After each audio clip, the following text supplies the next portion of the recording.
complexity where we can get to that. So, and my team, we're all, like I said, they Nock has played a million hours of League of Legends, so we all kind of like naturally slot into this pretty easily. Yeah, and I feel like that's very true, and it makes it refreshing, and that's kind of what we need when we're coming into with season 22 of Apex Legends. You know, there's still so much to uncover there. But Talmage, same kind of question to you. When you're sort of coaching your team or TSM, you know, they're choosing different characters, they're choosing different metas. Do the perks come into play a lot with that, or I guess are they more choosing the character and then you figure out the perks?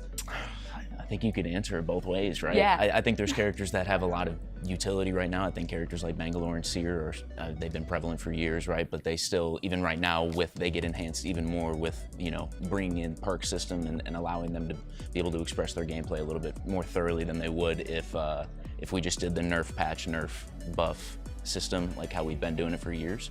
So I think to answer your question, I think the players themselves have a lot of, I want to give them a lot of freedom to be able to pick what they want in terms of, do they think it's right for this particular situation? And then if, you know, if they think that like, oh, well, maybe it's better for X reason, and then you can apply it to there, but then for the other reasons, and maybe like, you know, we're in a ton of buildings, you know, I think throw distance might not be as valuable, and then I think ult cooldown might be a little bit more valuable for Seer. Yeah, you've got to really think of those sort of things too. Like, I know when we were sort of running the caustic, everyone was playing caustic, it was choosing whether, you know, you want to throw the, I guess, the caustic barrel a little bit further. So I guess with these changes, but Hodzik, we're going to probably have like a brand new season come out. And we may see some different things. Are there any perks that you think may disappear because they're a bit too, let's say, overpowered, OP? I mean, the ones that come to mind instantly are the ones where characters that are like Assault can hit another beacon, right? Yeah. Those to me are like, you know, to us, it's like they're one of the strongest perks you can possibly put on a character. But I'd be surprised to see them go away just because it's kind of like, it is changing the game a little bit, right? It's changing the way, like especially Pathfinder, you're seeing a lot more flexibility in that character. I would never want to see Path go away. I love seeing him in the meta, I always have. Yeah. So like, you know, for him having the ability to hit either console is really refreshing. Outside of those, like the console ones, I don't know. Most of them honestly seem pretty, like I can't imagine any of them going away. Most of them seem pretty balanced at least, I think. Yeah, I can't think of one that I think would go away, other than the console. Yeah, see, look, I don't think you've been, you know, when you pick Mad Maggie and you get 2 sets of drills, that's probably the worst one I've found, but that's fine. But Talmage, obviously, you know, we've spoken about how these perks influence our pro players and how it has sort of changed Apex Legends going forward. Obviously, same thing to you. We're going to have a lot of changes coming up in Apex Legends. Do you feel that, I guess, with the perks we have now, do you think it's the best we've ever had? Or do you feel like there is room for improvement? Still think there's room to grow for sure. I really enjoy the set of characters that are in the meta right now. I think there's a lot of back and forth. I think we're all in agreement, yeah. Absolutely. It adds, you know, different levels of like, you know, we're expecting this team to be rolling in at this point on Edge, you know, and they're going to be running a Pathfinder Bank Fuse comp. How do we end up playing around that? How do we play into it so it plays into our strengths rather than us just overly just dying for it because, you know, they've got 3 of the strongest characters that can take space in the game, you know, so. Yeah, very true. It helps out a lot. I think this is a really healthy meta, and I think if we had to tweak one thing, I'd say I think Bangalore should end up only getting like 1 smoke at a time. And I would really like something like smoke grenades to be added to like a survival. I've been saying that forever now, man. It'd be great. I've been saying that forever. It'd be great. I feel like, yeah, very much, you know, probably everyone feels the same. We're all in agreement. But Talmage, you're obviously coach of TSM. It's been such a pleasure talking to you about the perks, and obviously all our new players and stuff like that are going to be excited to hear your thoughts on it as well, coming directly from a coach. And Hodzik, of course, it's a pleasure to have you from NRG Coach as well. But thank you for talking to us about perks also. And all our Apex Legend gamers back there, I hope you enjoyed having this conversation with our wonderful coaches. And make sure you jump on to Apex Legends and check out exactly how all the perks work for each and individual legends.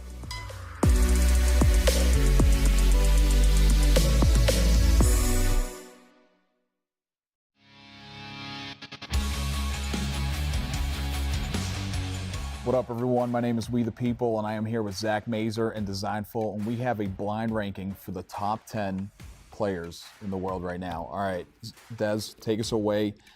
Imperial Hal. 1. 0. 2. Verhulst. 3. Nasky. 7. Zach. 10. Oh, yeah. At least when I lost. played with him. When I played with him, 10. Yeah, it happens. You were a little washed. You were a little washed. Yuka. What do I got in there? 5? Effect. 6. Jen Burton. 4. Waltzy. What do I got left? 8, 9. 8. 9. Sweet. 9. 9. Damn. Zach, you got to take it away. Not that bad. Do I get new players or same players? Same players. Hal. Second. 0. First. Verhulst. Fourth. Nasty. 9th. Yourself. Probably do 7th. All right, Yuka. I think 8th. Effect. Dude, all around it's tough because there's like a bunch of IGLs and then just some fraggers in there. I'll put Effect 10th. It's tough because he's a fragger. He's one of the best in the world, but that's that's what I can do. Jen Burton. He's got to be 6th. Waltzy. I think 4th. Sweet. What do I have left? Oh, I can't curse, can I? Oh, I've done this great. Let's say he's somewhere in there, the number that I missed. Sounds good. All right, well, guys, that is it for our top 10 blind rankings here with Zach and Design. We will see you guys soon.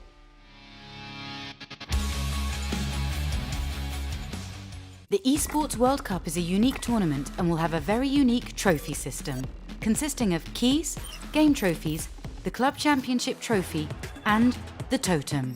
Introducing the key. This symbolizes a participant's right to compete in Riyadh. Each team or player will receive a personalized key consisting of the inner key and the outer frame. Winning a competition earns you a game trophy. A champion's key will be inserted inside. The frame will be placed into the totem.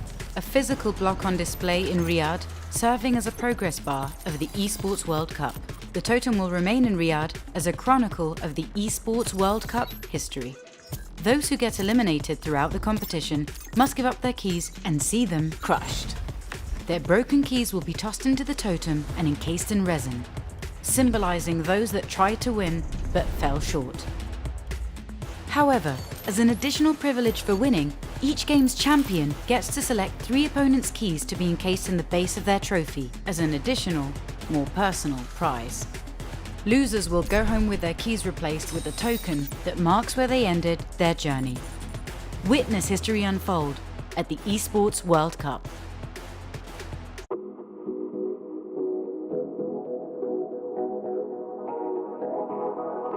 What up, everyone? My name is We The People, and I am here with 2 players from the KCP, Onmu and Gent. Onmu's my roommate here, so this is going to be a special one. We're going to do a blind tier list for weapons in Apex Legends, and we're going to start off 301. I mean, I think I'm going to put that. Probably a 4. Yeah, I got put it a 4. I think a 4. Probably some other worth gun after this. All right. Flatline. 2. That might be 2. I'm put 2. You guys are in sync right now. Told you wrong with it. Hold out for the Havoc. Yeah.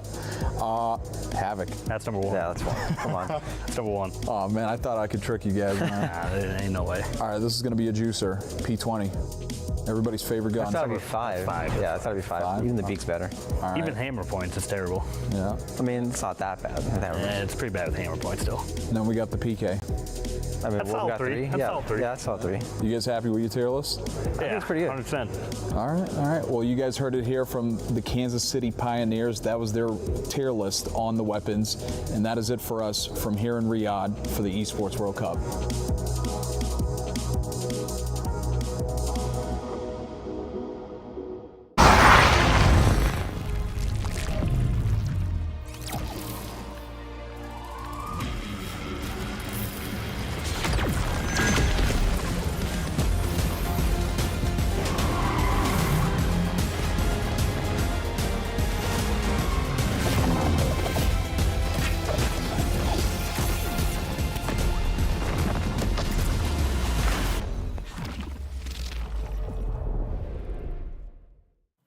It's day 3 of Apex Legends at Esports World Cup, and it is the last chance qualifier. We will be sending home 18 teams, and that means, Jayhawk, we will be crushing 18 keys. Absolutely. Our 18 keys that do get crushed will be laid to rest here at the bottom of the totem, right below the champion wall. These keys that will be crushed at the end of the tournament after all the games that have been completed, this will be filled with resin to memorialize our fallen teams and our champions. It's quite dark when he puts it like that, but it is going to be a serious day, and it's going to be a sad day for a lot of those teams, but it could be a happy day on Sunday because we will have teams competing for the club championship, which is right next to you over there, Jayhawk. Absolutely. The club championship, we have $20 million on the line. If you win this trophy, you get $7 million of that prize pool. Team Falcons currently in the lead, and they are also the favorite to win Apex Legends. They are the favorites. Can anyone match them? Will a last chance qualifying team maybe find their key in that totem? We will find out today. It's day 3 of Apex Legends at Esports World Cup.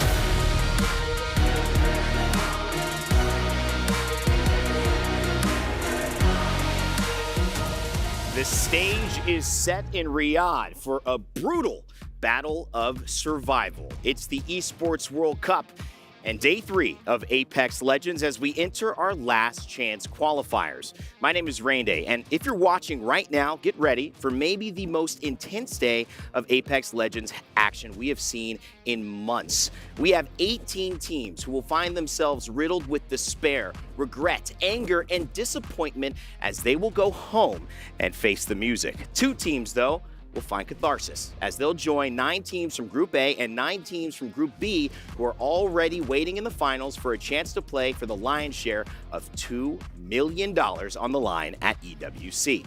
If you're excited, you should be, so get ready, buckle up, and let's get ready for a drive. Now, taking you away for starting this thing off, let's remember where we came from and how we got here in the previous day.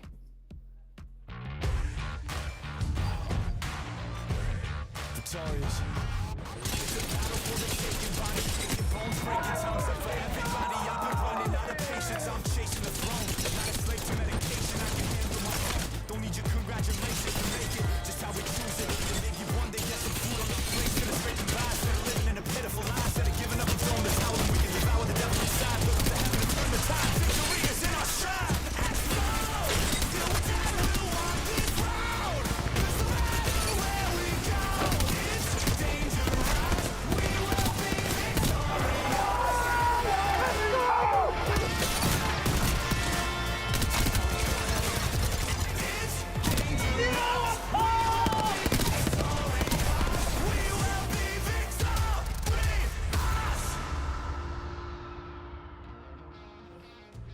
Well, as you get in the backseat of that virtual drive I was talking about, it is going to be a little bumpy. 18 teams are going on a collision course against this EWC title. 2 will find their way around the traffic. But of course, to help direct that with me, I've got 3 of the best analysts in the world, especially in the Apex Legends scene, joining me. AJ Hawk, Zephyr Cast, and Glitter Explosion, all looking lovely today in the nice muted tones as well.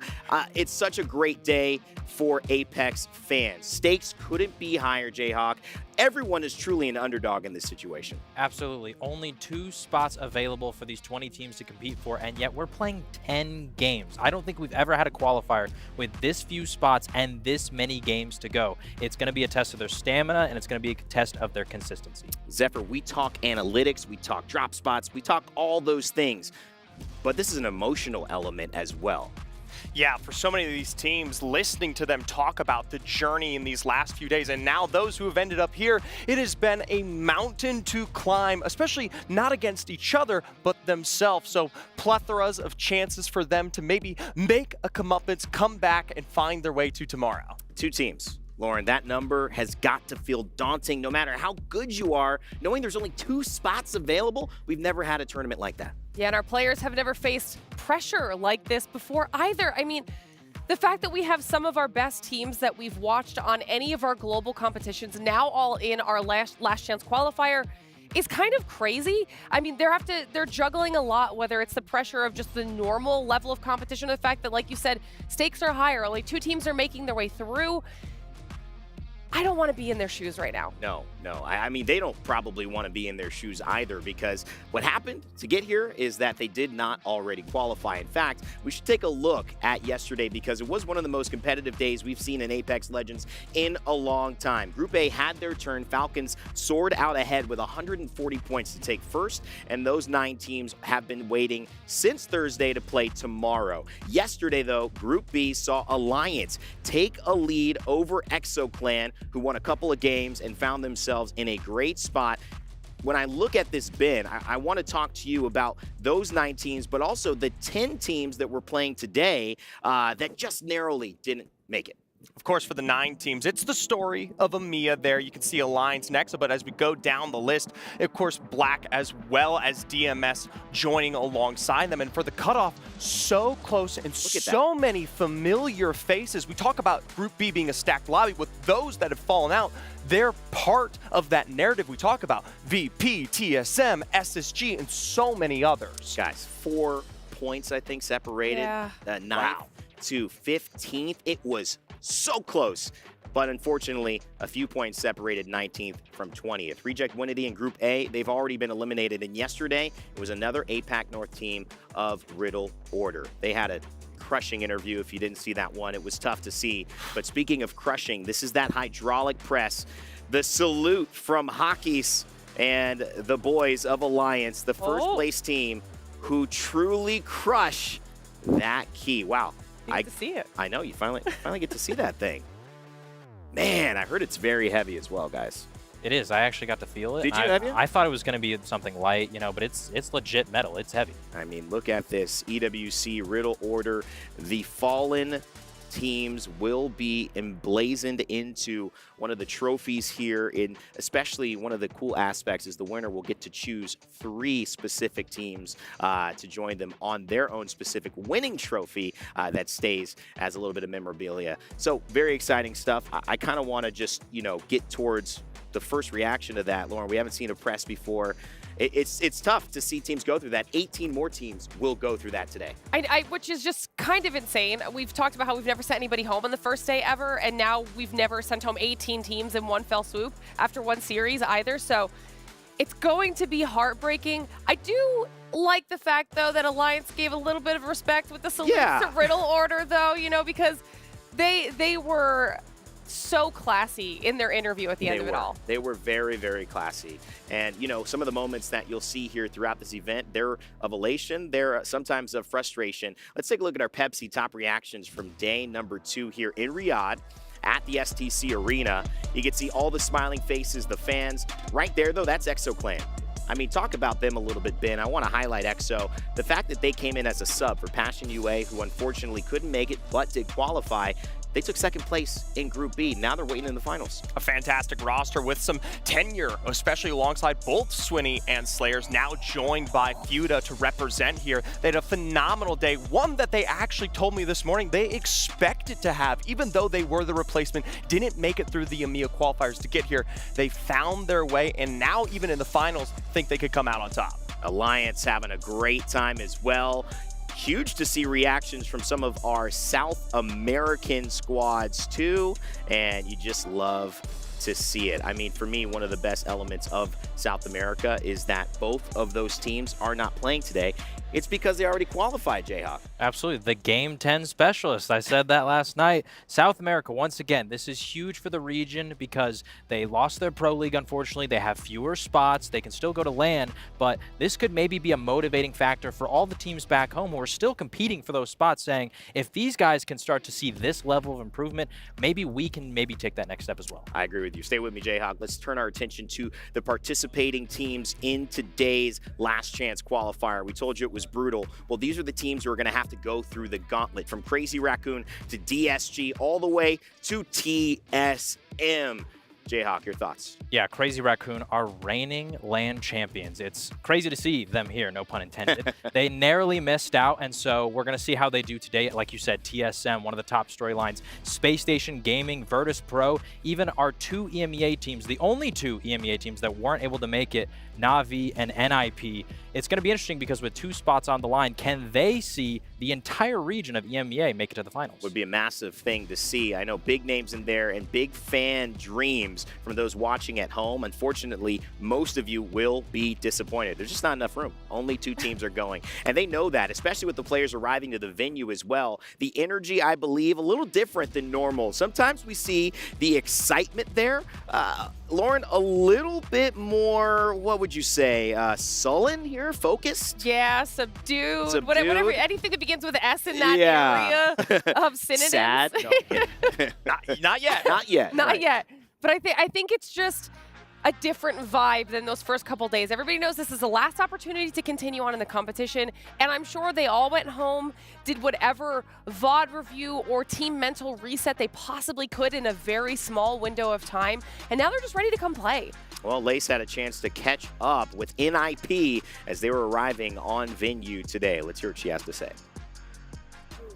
It is the last chance qualifiers, and we have Ninjas in Pyjamas. They have one shot, one opportunity to go through to the grand finals. We've got, of course, Naski here leading the charge. Now, obviously, stakes are high, Naski. There's only 2 spots. Who's going to go through? Is it going to be you, and who else? You know, I might give a little controversial answer here. I mean, the obvious one is NIP and TSM, right? The 2 best teams in the lobby for sure. Yeah. But I'm gonna take my beef aside for this tournament, and I'm actually gonna say Na'Vi and NIP, because then everyone from EU is in finals, and we can finally, back to good old times, say that EU is the strongest region again. Oh, I love that. Got to keep your brothers in there. Yeah. Yep, there we go. Absolutely love it. Now, what preparations have you guys taken for today's last chance qualifiers? We have done a lot. We have a character switch.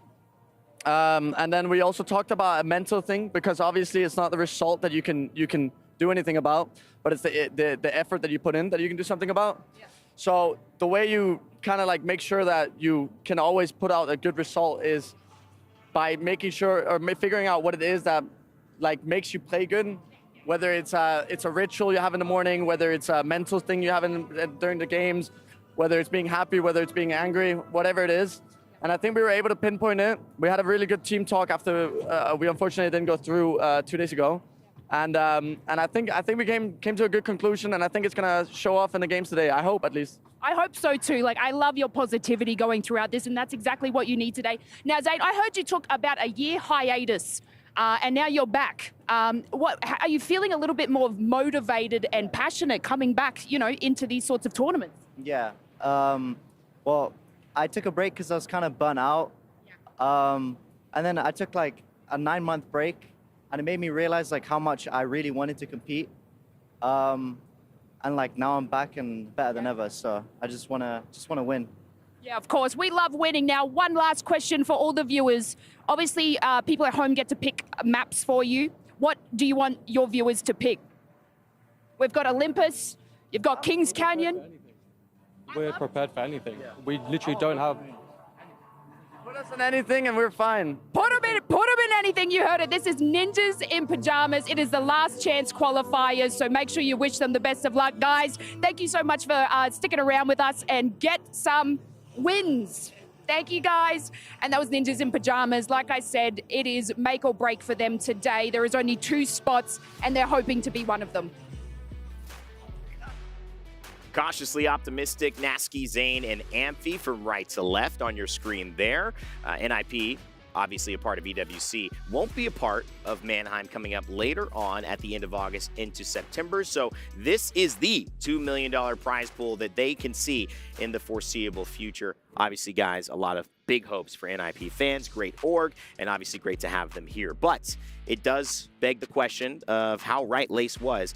Get some wins. Not a win. One win is not going to get you top 2. You need multiple. So let's start talking about the teams we think can get wins, or at least the teams that we want to focus on as we head into this bloody lobby. Lauren, I'll start with you. Yeah, I mean, I appreciate that Nasky said 2 top teams that he think could make it through, both beginning with N for me. Yeah. It's another team that begins with N. Okay. We're looking at NRG, okay? Now, Okay. biggest stat for me is the fact that there are only 3 teams that have placed top 5 3 or more times at LAN. NRG is one of them with their core duo of Knock and of Fun. And the only other 2 teams who have ever done that are TSM and DZ. So they are in really good company with a stat like that. They are experienced. They've been first in Pro League multiple times. They were the only other team that placed on match point with Team Falcons in our most recent Pro League split. And for me, they're a team that we would absolutely be foolish to not consider as one of our top squads to make it out in those 2 spots. I mean, experience. That's something they've got plenty. And also, you know, if they have the right mental, they're an unstoppable team. They're one of those teams that can win 3, 4, 5 in a row and really take over the day. So that's possible as well. A great shout out for NRG. We'll be keeping our eyes on them and that extended trio of who has been here for quite a while. Ben, I want to talk about this team because this team was so close. They almost made it in. They missed it just narrowly, and they are 2 of our defending LAN champions. That's right, Crazy Raccoon. The story of just maybe has been something that they've had to deal with, not just here at EWC, but also in this last split, not quite getting to regionals as well. Man. The big topic to discuss, though, today is the fact that Crazy Raccoon has set themselves up for success. When we talk about POIs, the drop spots, anywhere on the map, Crazy Raccoon are almost identically mirroring what we see from the Falcons on all maps, except for Stormpoint, where we will see them on Echo HQ. If there was any chance for this roster to at least find that difference between the closes, the maybes, or those inches that they need to reach into the top 2, that would be it. Well, interesting to note, these teams are just 2 of the many that we'll be focusing on. But as we begin these games, the lobbies are getting ready. Let's take a look at where they'll be landing this evening here in Riyadh to try to somehow separate themselves from these 18 other teams that will be going home. As you can see here, we will start on World's Edge. We'll switch it up from Stormpoint, which has been our starting map before, and we'll have a map vote yet again. If you've just joined us here, this is the first time you've been watching this tournament, you get to vote on which map will be available, whether it's Kings Canyon, Broken Moon, or Olympus. The first vote will always take place under EWC_EN's Twitter, or X as it is called, and you can vote on which one you'd like to see in map 5. Then on Twitch for map 6, you will be able to vote for that map specifically. We'll go back to Stormpoint for 7 and 8, and then round it out World's Edge for 9 and 10. That is how that map rotation goes. I know I mentioned it earlier to get the drop spots up on the screen behind us, so hopefully we can grab those. But, you know, as we do, Jayhawk, in terms of starting to talk about landings, here we go. Let's give ourselves a big picture of the storylines here, and I know a big one. Yeah, the big one is going to be right here at Thermal Station. We have DSG versus Weibo Gaming, and the story that happened here is DSG claimed all their normal POIs, and apparently Weibo saw this and said, you know what? We want to fight them for it. And I think that this is interesting because obviously Weibo, we've seen them contest throughout the tournament. We saw them contest TSM at Lava Siphon at our last LAN. And DSG, one of those teams that when they contest, if they can get a couple victories, we saw it against Alliance at Champs last year. If they get those victories consecutively, Design is the kind of player that builds off that momentum and is absolutely going to thrive in this lobby if they can win off drop. It's a great representation of how China has been approaching some of their games here in Apex Legends. 2 of our representatives here in this tournament. We've got 2 at coming to Mannheim as well, so get used to this. But I wonder if DSG is maybe just the team they feel they can win against. That's another element of it as well. We'll keep track of that, and you can keep track of it as well. How will Weibo do? Will TSM make it? Will SSG do their thing? Well, you can go ahead and vote at stcplay.gg. Cast your prediction as an audience and join us on the desk to figure out who's going to win. I want to get some laser ones. All right, who do you think's taking it today? TSM. TSM. Who do you got? Crazy Raccoon. Crazy Raccoon? Stick with NRG. Sticking with NRG. I'm going to go with TSM. Ooh. And, ooh. Of course you are. I'm also going to Wow, there we go. Maybe we just end that. I voted for Falcons to win this thing, but I got to go for the TSM vote on this one. And I don't know. I'm going to leave it open. I think we are going to get surprised here, and I'm excited to see what these teams can do. It is going to be a brutal day of Apex Legends, but as a fan, sit back and relax because it is going to be so much fun. We have got the STC Arena packed and ready to go. That means it's time to kick off Day 3 of EWC for Apex Legends. Let's get it started.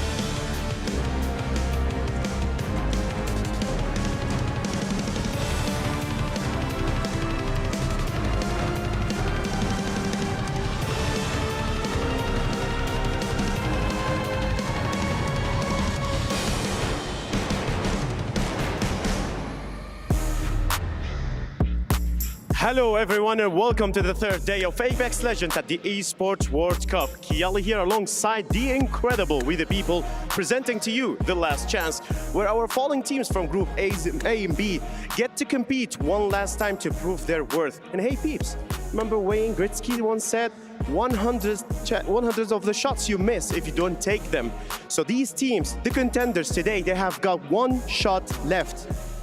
If you thought the stakes were high day 1 and day 2, you've seen nothing yet. Today is going to be ruthless. It is going to be brutal because today is the elimination bracket. Only the top 2 teams will make it to the finals and still have a chance to compete for the Esports World Cup Apex Legends trophy, the lion's share of $2 million and a chance to make history in Riyadh. It's time to bring up a team starting with Weibo Gaming!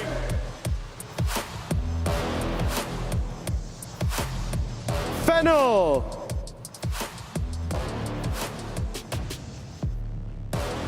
Heroes!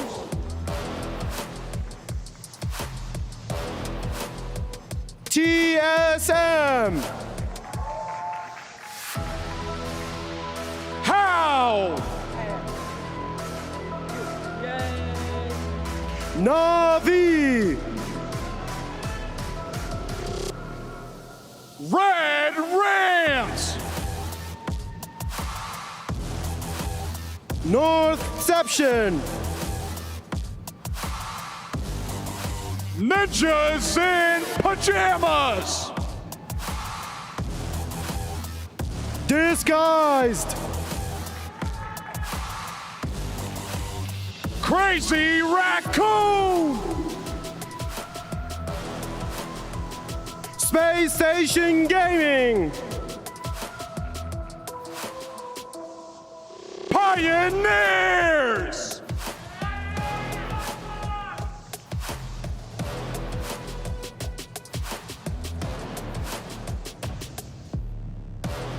TIE!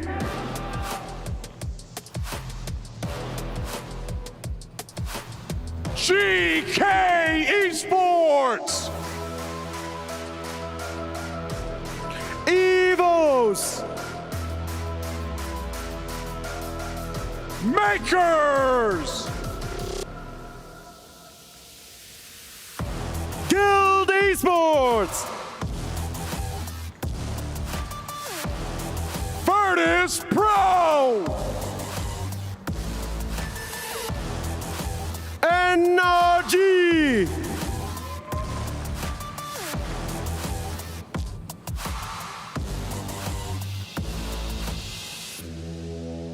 Nothing is ever promised, so today is one of the most important days of these players' careers.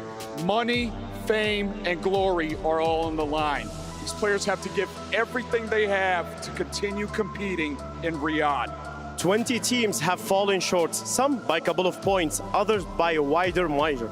But take a look at these 60 players. Only 6 will be good enough to go head-to-head with the likes of Falcons and Alliance.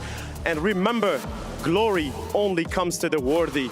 So from here, from the SDC Arena, right here, right now, for your entertainment, casters, let the battle to the top begin!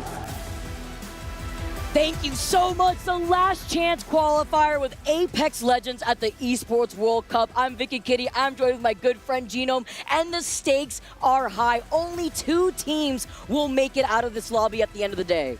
We keep talking about how brutal day 3 of the Esports World Cup is for Apex Legends.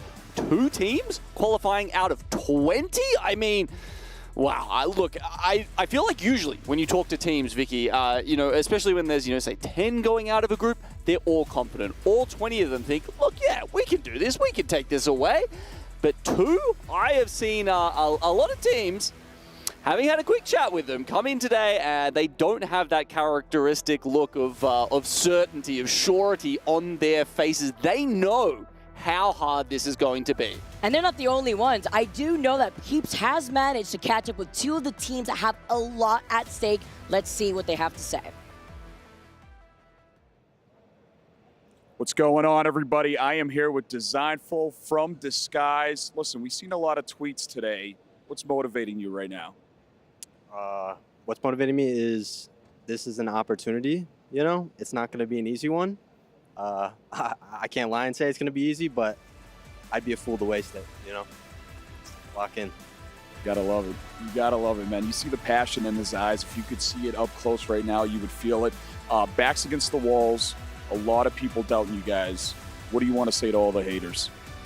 I feel like our team, it's always been, even since back with the G2 boys, at least the way I play, we kind of skirt through, lollygag, mess around until our backs are against the wall and we have to clutch up, So it's been a story. It's been a tale as long as time, and this time's no different, Gotta talk to the boys, lock them in, and, just perform. No excuses. But to the haters, what are you saying to them right now? I have nothing for them. Only supporters, I'm blocking those people out. Done with them. Cold. Good luck. Best of luck, man. Kill it. So right now we have Obley from Crazy Raccoons. So coming from the last LAN in LA, you're winning it. You switched up teams to Crazy Raccoons now. What's the biggest difference in team dynamic? 이제 저번 스플릿 1 우승하시고 나서 이제 팀 변경도 하시고 좀 여러 가지 변화가 많이 있었는데 좀 주로 팀 분위기는 어떤 변화가 있었는지 지금 궁금하네요. 저희가 아무래도 팀을 바꾼 지 얼마 안 됐기 때문에 초반이라 조금 좀 더 다들 노력하고 이렇게 분위기 좋게 하려고 그렇게 하고 있어요. Well, obviously it's a new environment, so we're trying to adjust it as much as possible. That's what we are focusing on. Absolutely. So I want to talk a little bit about your teammate, Sang Jun. All right, you guys are the longest standing duo in Apex history. Talk to me about your teammate.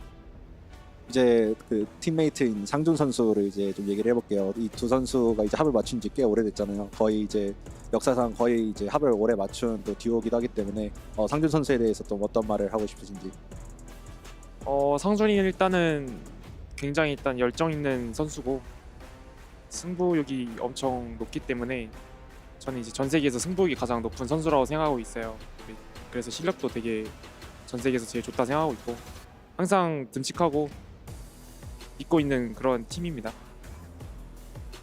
Well, of course, Sangjun is a reliable fragger I've known, and I'm really competitive, and he's also very competitive. He's on fire, so every time I get with him, I always depend on him. I mean, best of friends on and off the field there. You love to see it. I wish you the best. Make us proud here today. Guys, that is it for the stage interviews. Casters, back to you. Thank you so much, peeps, to hear how they're feeling, to see Design even say, you know, he's got nothing to say to the haters at home. If anything, he's got all the things to say to his supporters, because it's about that positive mindset when there's so much stacked against you, when there's only 2 teams. And we're going to keep elaborating this throughout the day, because this is honestly, I feel like, the first time that we see such level of stakes within competitive Apex Legends in a lobby like this, Gino. It's so tough, Vicky, and yeah, you're right. I mean, I think Design and that Disguise team really did win a lot of support since Champs last year, essentially. But look, if we're going to talk about who we think is going to do well this day, Vicky, who's going to actually make it through this ridiculous gauntlet, I'm thinking NRG. That's okay. Top of mind for me. I really think that compared to some of these other teams we're seeing here, obviously everyone's been going through some kind of problems. That's why they've found themselves in the last chance qualifier here. I think NRG have only got a little bit to fix though, and they can really make it and fight with those other teams that have already gone through, the other A team. And you, on the other side, you mentioned NRG. You talk about, you know, Nox, Fun, able to have that synergy. I'm looking on the other side. I'm talking about TSM, a team that everyone was expecting to find that stride going into yesterday's Group B matches. Fell short in 11th place at 49 points. It was as if they fell asleep at the wheel. They won game number 2, and then after that, 17th, 12th, 15th, woke up a little bit, got fit, 15, and so on and so forth. It was just, at one point, when they had a double bagel match, it was all the momentum just destroyed. And I feel like TSM being one of those squads that they could really wake things up if they kind of clear their cluttered comms. Yeah, and you know, you're talking about momentum there, and that is something that keeps coming up whenever I run into players in the lobby, in the hotel, and ask them, you know, how's it been? What are these 10-match series doing to you and your team morale? They've all kind of come back with something similar, which is that it's more important than it has ever been. If you have a slow start, if you get to a point where the team is not feeling like they're on the same page, it can have ramifications all the way through the series. You know, we actually just got a flyby of Space Station. Just talking about ramifications. I mean, a team that a lot of people were looking at going into yesterday, and they fell in 18th place. And this is the lobby where only 2 teams will make it out alive into the finals tomorrow. Only 2 slots. We have to emphasize over and over again. If they didn't iron out those problems yesterday and the few hours that they had to rest, and then waking up today going fresh with a clean slate into today, well, this is the day to do it. Game number 1 on World's Edge. Let's see the action. Let's see what these teams have been able to fix going into today's last chance qualifying matches. Now remember, Vicky, we are expecting some contests here. NRG, they've picked up the conduit. It's the first thing I always look for if we are thinking about teams going at it right from the get-go. We had them slated to go up against North Eption over at Monument. You're wondering, maybe it could be a split. Maybe one team goes over towards Fragment and just takes the L there. But no, they will be going head-to-head right now. NRG, a team that you highlighted, Genome, and landing on this side of Monument too, could actually give them the advantage that they need. They also have the beacons behind them there too, but they're trying to get aggressive. You see the pings from Nocturnal, who absolutely had a standout performance yesterday. Nocturnal being one of the first Apex Legends pros that I've had the luxury of speaking to, really gather his thoughts in the way that he approaches competitive Apex, and I know how much this means to him. Especially after missing a LAN or 2, you know, they've lost that sort of aura of invincibility that they had last year, and they are back to that point where it feels like they need to prove themselves. And certainly this contest that they're having here, as we see a good chop from the triple take there from Razy. And look, the Conduit coming out to try and just give them a little bit of extra shield. Misses Fun FPS completely, blindsides him with the Mozam, but it's still not enough for an RG. No way, the way that they turned around, even with the Conduit, it isn't enough. Tido, who had way more health, swooped in. The Mozam Cheeks is not going to help them there in that fight. North Eption are going to be able to come out on top first for game number 1 on the 50-50. hard choice between those two teams there. See one dropping over at the bins. I'd say you probably get more loot on that side. I think if you're going to, post up immediately in the way that they did, but NRG do get the high ground to try and leverage that. But they get hit by the triple take, right? And then it's just an immediate full send there by North Eption, and that works out very well. And you know what's a shame? I just kind of feel like we almost cursed it, right? We're talking about Nocturnal, yet in the feed within seconds, he's the first one to get taken out by that triple take. An early game, a triple take, you get one headshot, you're one shot after that, right? And of course, since you do obviously start on white Evos, there's no Evo Harvester around in that exact moment. We know that Evo Harvesters come online within 30 seconds before Circle 1 starts closing. As we see, it's already started closing. Very unfortunate for NRG, but we must move on now as we take a look at Virtus.pro, a team that you very much highlighted yesterday, Gino. Virtus.pro, yeah, look, I had a chat to them as well, Vicky, and, it's interesting to hear, actually, that Sharky had taken over some of the IGL duties. So Pricey, when this team came together, had originally been doing that. Sharky, it's cool to hear. He's just been feeling more and more confident in the way he wants to play, and the team kind of following behind him. Obviously, they haven't worked that out perfectly yet. That's why they're here, but they were very close. I mean, we were on that game casting it, and it was only in the dying moments the team started overtaking them and removing them from that top 9. To look at the way that they're going to approach here on the other side through Lava Siphon, while we are looking at Ninjas of Pyjamas backing away. They do not like this position, and honestly, I don't blame them. Coming out from the low ground, they were trying to see if they have an opportunity to maybe third-party this, but the way that this fight is happening over here by the south side is very split. We know that there's a lot of different buildings that these two teams could be taking. KCP, though, have their priorities straight. Maybe trying to get that information off the survey beacon, while Omnu right now is going to be able to suppress fire with the 30-30.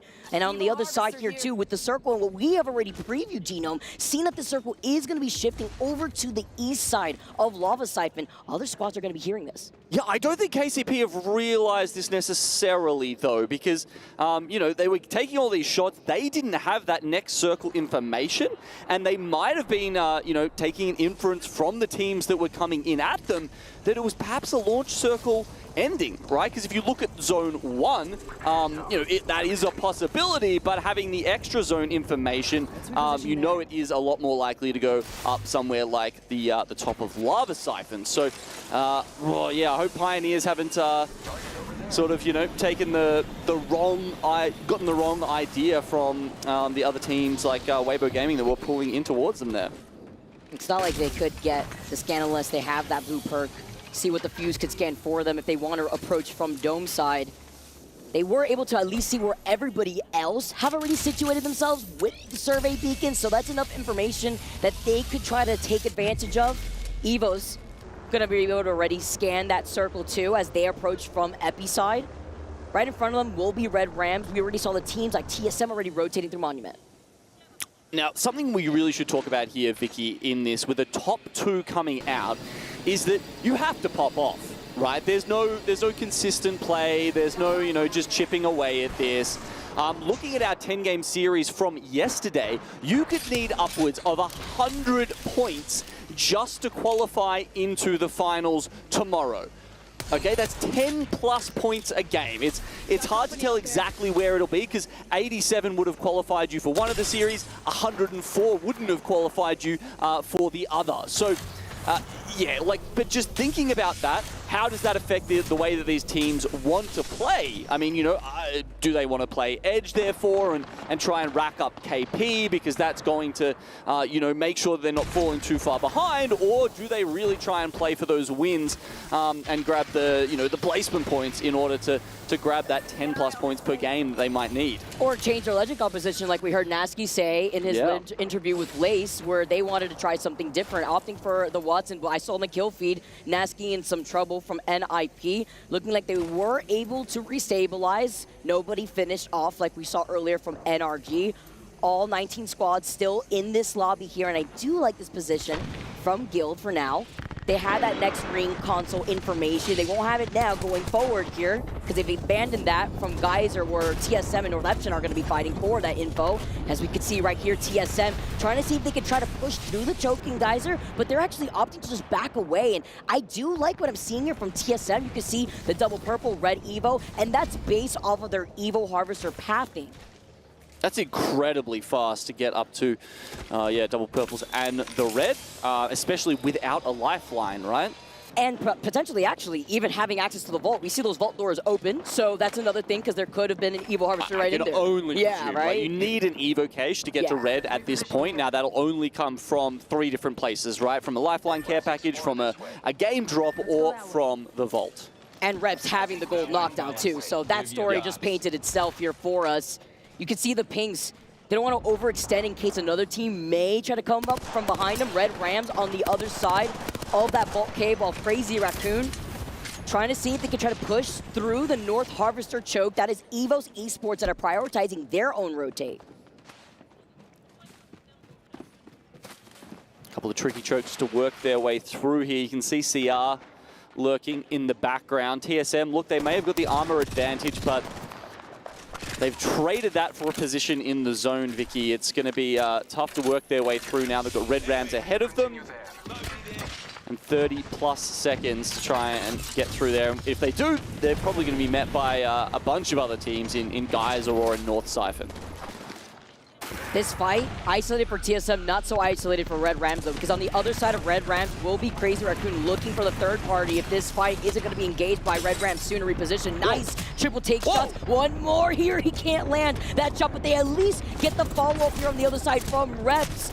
That's just a lot of trouble there. There's Crazy Raccoon. That's what we were worried about. They still were able to get the finishing blow onto Reps, but now Red Rams are forced to play this out as a duo, because if they do try to linger here for longer, Crazy Raccoon are just going to eat them up. I mean, so much damage. I haven't seen a hero triple take like that in quite some time, so buoyed by the amount of damage he was doing. Unfortunately, Dash just stayed out a lick too long there. And as you say, could leave his team as a duo now. Not ideal. Okay, Na'Vi. They're in that North Siphon building, sharing it with Fennel, and they've got How on the outside. Now, most teams have gone a bit further up towards North Siphon. Seems to be more populated right now. But there's also quite a few teams down towards like Stacks, the Tunnel, and GK are even playing from the top of launch sites. So a little bit spread out right now. GK may have had that information from that ring console that is in the middle of launch site. We had seen the likes of KCP rotate from that southern zone, actually based off of that information, but weren't able to fully commit to the rotate through Stacks, as Weebo have been holding that from the very beginning. But a lot of these teams are banking on the fact that this circle will be pulling northeast side of launch, or Lava Siphon rather. And we have seen circles like this where it could pull either closer to Space Station or on the outskirts between How, where it could lead towards Geyser. You get a bit of a hint of where the next ring is heading as soon as ring 2 does close. You can see quite a few teams here. Oh, okay, so it's quite central right now. But where does it shift? Very much north. So, okay, that's actually fantastic for TSM here, as we've been following some of their journey. But first, as we mentioned, they have to get through North Epson, and triple take once again is just the bane of so many teams in this lobby right now. I love that weapon so much, and Zap coming through from the high ground as well. TSM have been able to restabilize after their very rough start in their initial engagement versus Red Rams, with Zap being the last one alive. He was able to get that knock. Watch out behind him here, the beam. TSM get eliminated in 19th, but from afar, you saw that pressure. It looked like his makers, who are also trying to show face, and Crazy Raccoon through the circle. CR doing the damage to Red Rams before. Now they pull up and are able to get some kills onto North Epson as well. Only the 2 KP so far for CR, but look, it's a good start. North Epson, they've got 6, but as we said, 6 might not be enough. Crazy On the horizon, a legend that we've seen precious little of this entire week so far, Vicky. But I don't mind it in this sort of position. You need to be able to win fights, you need to be racking up KP, and to get a top 2 placement in this lobby, and Horizon is absolutely, you know, an enabler of that. Get out of the fray quick if you have that gravity lift, of course. He does get scanned. They do note that is a solo in the corner while Weebu and Crazy Raccoon, I have to pinpoint, and Zephyr highlighted it perfectly. Crazy Raccoon taking Team Falcon's POIs, giving them that advantage, and coming in from SkyWest and Trials. I mean, look at the way that they're playing. They're not only beaming right now, but they've been holding up so many different teams while trying to play aggressively. The Prowler hit-fired shots coming through too. Crazy Raccoon, the ring around the Rosie while still maintaining their positioning from inside this building. Take out Red Rams. There's almost a little bit of a bait smoke there. He popped the smoke out, and it kind of indicates that, you know, maybe you're trying to play behind that, but he swings immediately and does grab the damage. Okay, KCP, our move following up, Makers get eliminated. What an aggressive final approach here from KCP, and I say that because, remember, we saw him trying to rotate from the southern side of Stacks for a very long time, have finally been able to push through and now claim that southeast side of the zone, but they still have to move forward. Do they commit through Geyser Choke, or do they want to wrap around where Ty has been on the bridge from the very beginning? Definitely a couple of options there. Makers, their woes continue despite getting both of Stacks and Maud. Like a couple of Edge teams we've seen already, you know, struggling to make their way into zone. Let's see if Design and Disguise here can get something done. Perfect spray there on the Havoc. We'll say goodbye to Space Station. DSG caught between a rock and a hard place, or a motherload and a black hole there. Very nice when you're able to change up the comp a little bit, Genome. Saw that. Your eyes are not blinding you, all right? That was the Pathfinder that Design has stuck on, something that he was practicing before he actually ended up starting EWC with the Wraith. He tweeted it this morning right now. He's feeling bigger, stronger, and harder when it comes to competition. And we get to see them really put things out with 13 squads left. Ninja Pyjamas, though, down to a duo. Okay, yeah, going up against Virtus Pro down the bottom of the map. They've already managed to pick up a few kills of their own. In fact, it's Sharky leading from the front. Kill leader right now. Don't have the purples just yet, but that hasn't stopped them. The Seer ultimate is giving them so much information. They can't get behind it because that would put them in the zone and make them take too much damage. Very good utility usage there from Virtus Pro. They will take down Ninjas in Pyjamas. And they're positioning too on the other side of the ring. They know that NIP was feeling the pressure too. Great spot before they're now forced to rotate with the circle closing in right behind you. Ty was looking at them before. Disguise. Design is locked in. Nice crack from the Sentinel. Bang ult has rolled in on top of them. Ty in the feed get eliminated. And sharing this building, who have also, they have not moved from here, is Hal. That's why they have full blue Evos as the Crypto EMP rings out. Monsoon might not be here, but Design always trying to give us some Sentinel highlights to work with. Double gold knockdown shield here, but is that enough to shield him from all of the nades raining in from Hal? He's got the grapple over the fence to try and get out. It's been a big shift up in the composition for Disguise, but still not replaying the meta, just refusing to go with what everyone else is. It's hard out here too, especially when the fighting has just been non-stop. Hal get eliminated, Fan will come in. And what great timing. Almost like the insurance policy that Design needed there. And of course, if the last teammate in your team is alive is a Pathy, what better way to reposition and get out of trouble immediately to reset? Yeah, it's interesting. I feel like we've been seeing a resurgence in ratting. A lot of the back of Pathfinder's return to the meta right now. So obviously, yeah, it's the character that can get away. And, you know, not so many Bloodhounds around. There are a fair number of Seers coming back here, but slightly less able to scan. Happy Feet aren't going to save you from the longbow. Luckily for Crazy Raccoon, they have the gold knockdown. Beast of the Hunt activated, so that way the pressure from Ubli is felt on the other side. 5 squads left. Nice nade to build up some space. The bang ult too, just so that way they can reset and have that extra space. And KCP can't even fully extend. Why? Because Guild Esports are also looking at this fight happening because neither Crazy Raccoon or KCP are in that next circle. They're just going to be inching through the edge.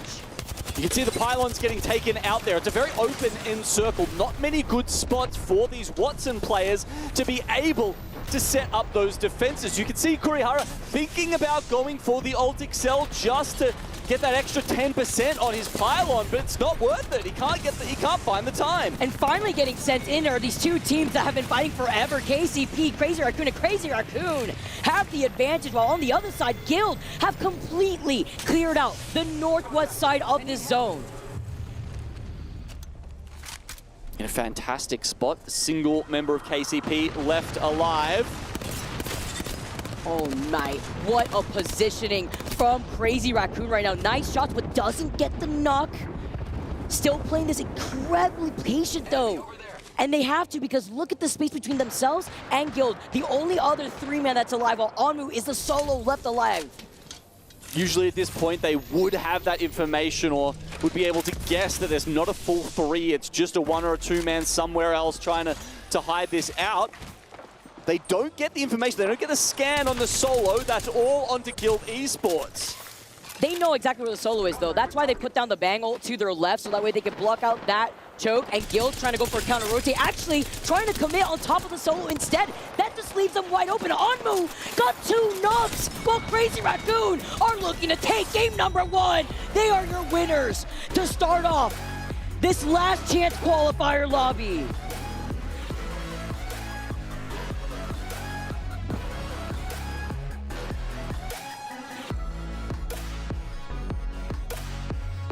Well, there was a couple of people on our analyst desk, Vicky, who had faith in Crazy Raccoon. Recent roster changes,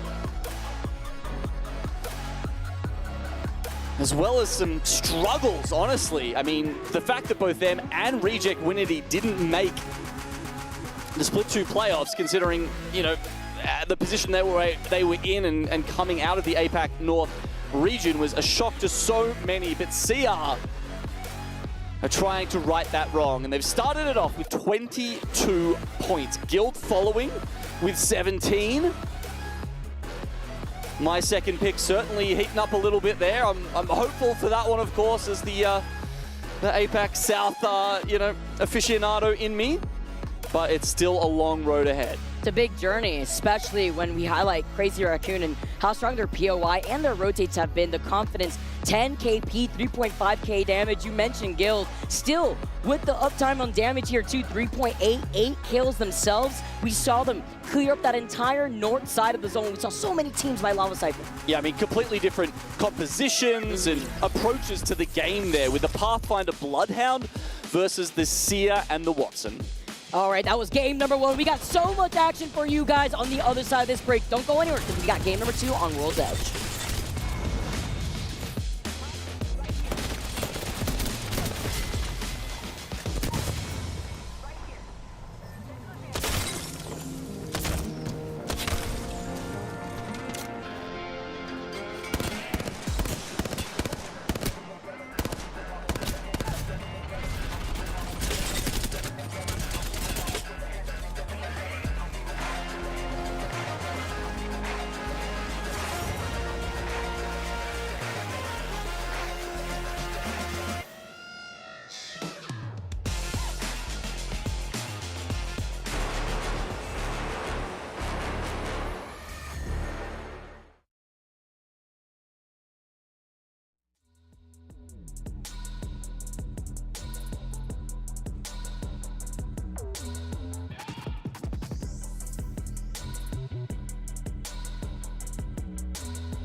상순아. 올리원 야, 올리원. 위에 먹을게. 위에 먹으면 이겨. 상순아 와봐. 상순아 와봐. 났어. 동수이 때리자. 왔어. 야 자리 안 먹어. 자리 안 먹어. 먹었어. 홀딩해. 왼쪽으로 조심. 야, 프락진 가봐 하나. 야 프락치 맞아. 야 셔백. 야 뛰어. 셔필이야. 뛴다. 캐피 라스. 야, 가. 라스. 아크라프한다. 아크레프레도 이겨. 변화김이다. 나이스. 좋아. 첫판 좋아요. And with the pop-off, Crazy Raccoon to lock it in for game number 1 with 10 KP. And we highlighted them at the very beginning for a reason, Gino.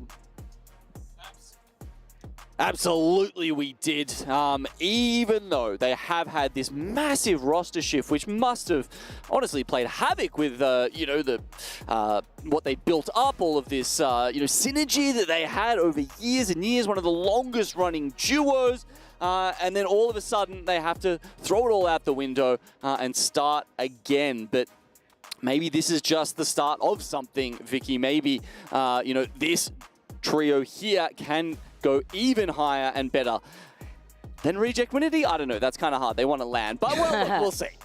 I mean, also one of the 4 teams, I believe, in that previous lobby that was rocking the Bloodhound, which is very big here to know as we take a look at the match results, top performance. The Grim Reaper of the lobby being Legacy out here. 5 kills, 11 headshots, though, coming in from Sangjun.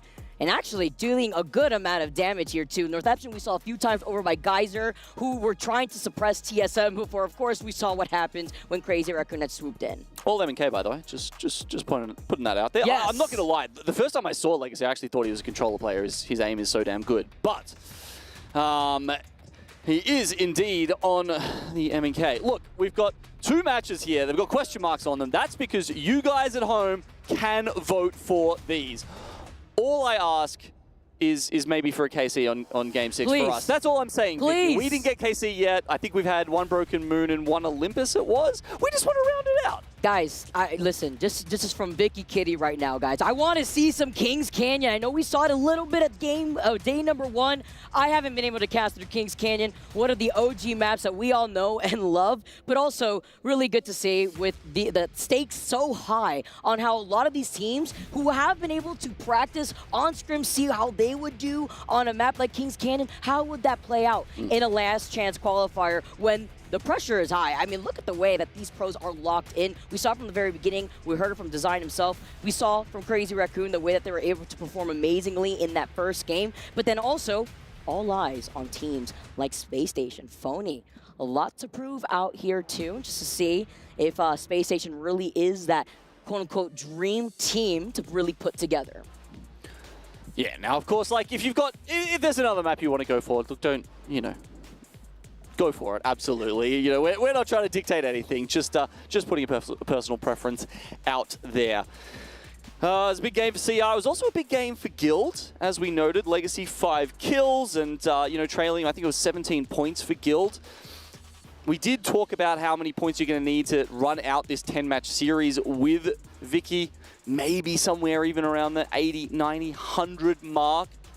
And 20 points in one game is a good way to get that started. But you have to keep that pace up, right? Like, you genuinely need to set a blistering pace in order to get the number 1 or the number 2 spot. A podium finish isn't even enough. When does that happen in Apex? That is such a tough ask. It's very difficult. And even for teams that have to forcibly be put in those 50-50 situations, I know we tuned in to Northampton and NRG at the very beginning. It also comes to play, like, since we are going on to World's Edge, right, for game number 2, what are some changes, some different positions that we may witness from the likes of NRG, a team that couldn't accumulate those points to really kickstart their day? Because when I talk about teams with momentum, I've highlighted it for teams like such as Team Liquid, who are sitting currently in the finals lobby. Teams like NRG, who want to rely on early game momentum so that way they can carry that throughout the rest of their match series.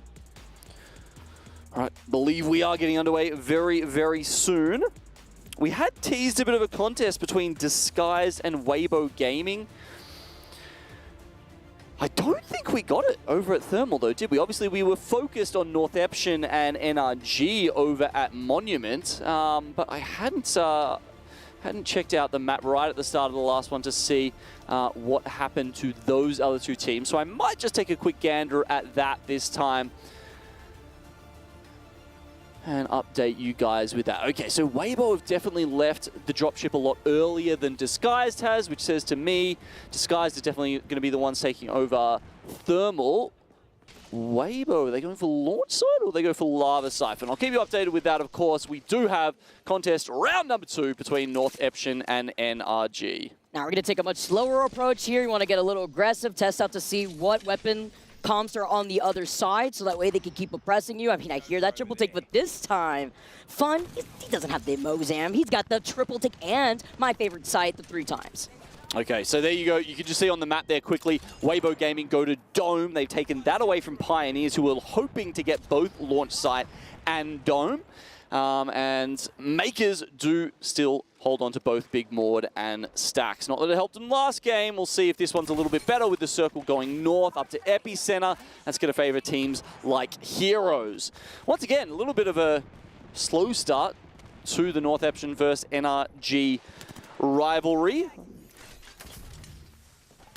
I mean, that first knock is so important, right? We saw that last time. As soon as we saw blood on the floor, this time it goes the other way, though. Fun with the triple take. Ah, bittersweet, bittersweet. Revenge with the same weapon. The knock now onto Taida with the triple take, and Reptar's got the wing dude coming in. See if he can get the follow-up. North Eption get deleted here. It's the trade back from NRG. Remember that boost that they need. Not so lucky, though, for North Eption. We're going to have to see the next time that we jump back into World's Edge how they will handle that 50-50. But, Gino, we also saw on that map the preview of where this circle was going to be pulling, and that fight took a little bit, right? We know that there was a ring console on the other side of Monument, but you can expect so many other spots to already probably be by Fragment. Yeah, I mean, NRG, they are only just now looking to get that type of information. Of course, they, you know, they're running the fuse, so presumably will be picking up the Ringmaster perk. But they'll be able to see these teams flying over them. I mean, How have already made their way over. Guild Esports coming in now from Overlook. Might be able to hear them in the distance over at Fragment. NRG should be in a great spot. I mean, that's why you pick Monument. One of the big reasons. It's a very central POI, great for those rotations. And luckily for them, with the circle pulling on top of them, it's almost like what we always say when we take a look at like circles that pull towards Sky West, right? Or Skyhook in general. There's a lot of buildings to coexist. You could expect something similar when it comes to Monument, except for the teams that do want to coexist on the outskirts. I'm thinking teams like even Space Station that may want to play by the edge in that next circle. It's very risky to go for an early rotate because there's a lot of open angles out there as EVOs try to contest for Grandma's house, force off the zipline for right now, grappling away, and playing by this choke too, with actually one other member of EVO's trying to wrap around the other side of the choke that would lead through Skyhook Vault Tunnel. It's Na'Vi in front of them, TSM that are inside this building. Look at the way that Fafi is actually playing. Yeah, that's crazy. Fafi so far away here. And yes, as you point out, on the Gibraltar Zap though, he finds gop gaps, and that's, I think, probably it for EVOs. Despite getting that first knock, they were so split. I mean, was that split because they were trying to take angles, or was it split because TSM sort of cut them in half? That was very, I mean, the fact that not only were they still committing to the off angle, talking about Fafi right there, the fact that he still was trying to see if he could help out EVOs by still putting himself in a disadvantaged position. Because again, even if you have the dome right, you're still out in the open. You're still Gibby with a rather large hurt box. But we're going to have to see how they're going to be able to play that out as a duo as we tune into Na'Vi, one of the teams that have also made their way through Monument side. So many other teams. I mean, we're talking about basically the entire lobby minus 4 other teams that have made their way into Fragment East, into Monument. Look at the way that NRG, who, like we saw at the very beginning, won their 50-50, but also are denying themselves the opportunity to get extra loot. Taya suffering here. Makers have gone out again?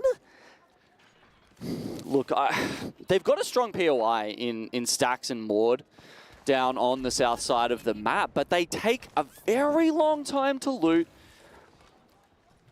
And when they're coming out of these rotations, I don't know if it's because the other teams are sort of, you know, struggling to predict them because they take so long, but they're always seeming to run into other teams early. And usually I would say that's not necessarily a bad thing because makers love to take those fights and get into it with other people, but hasn't worked out for them today at all. Ninjas in pajamas here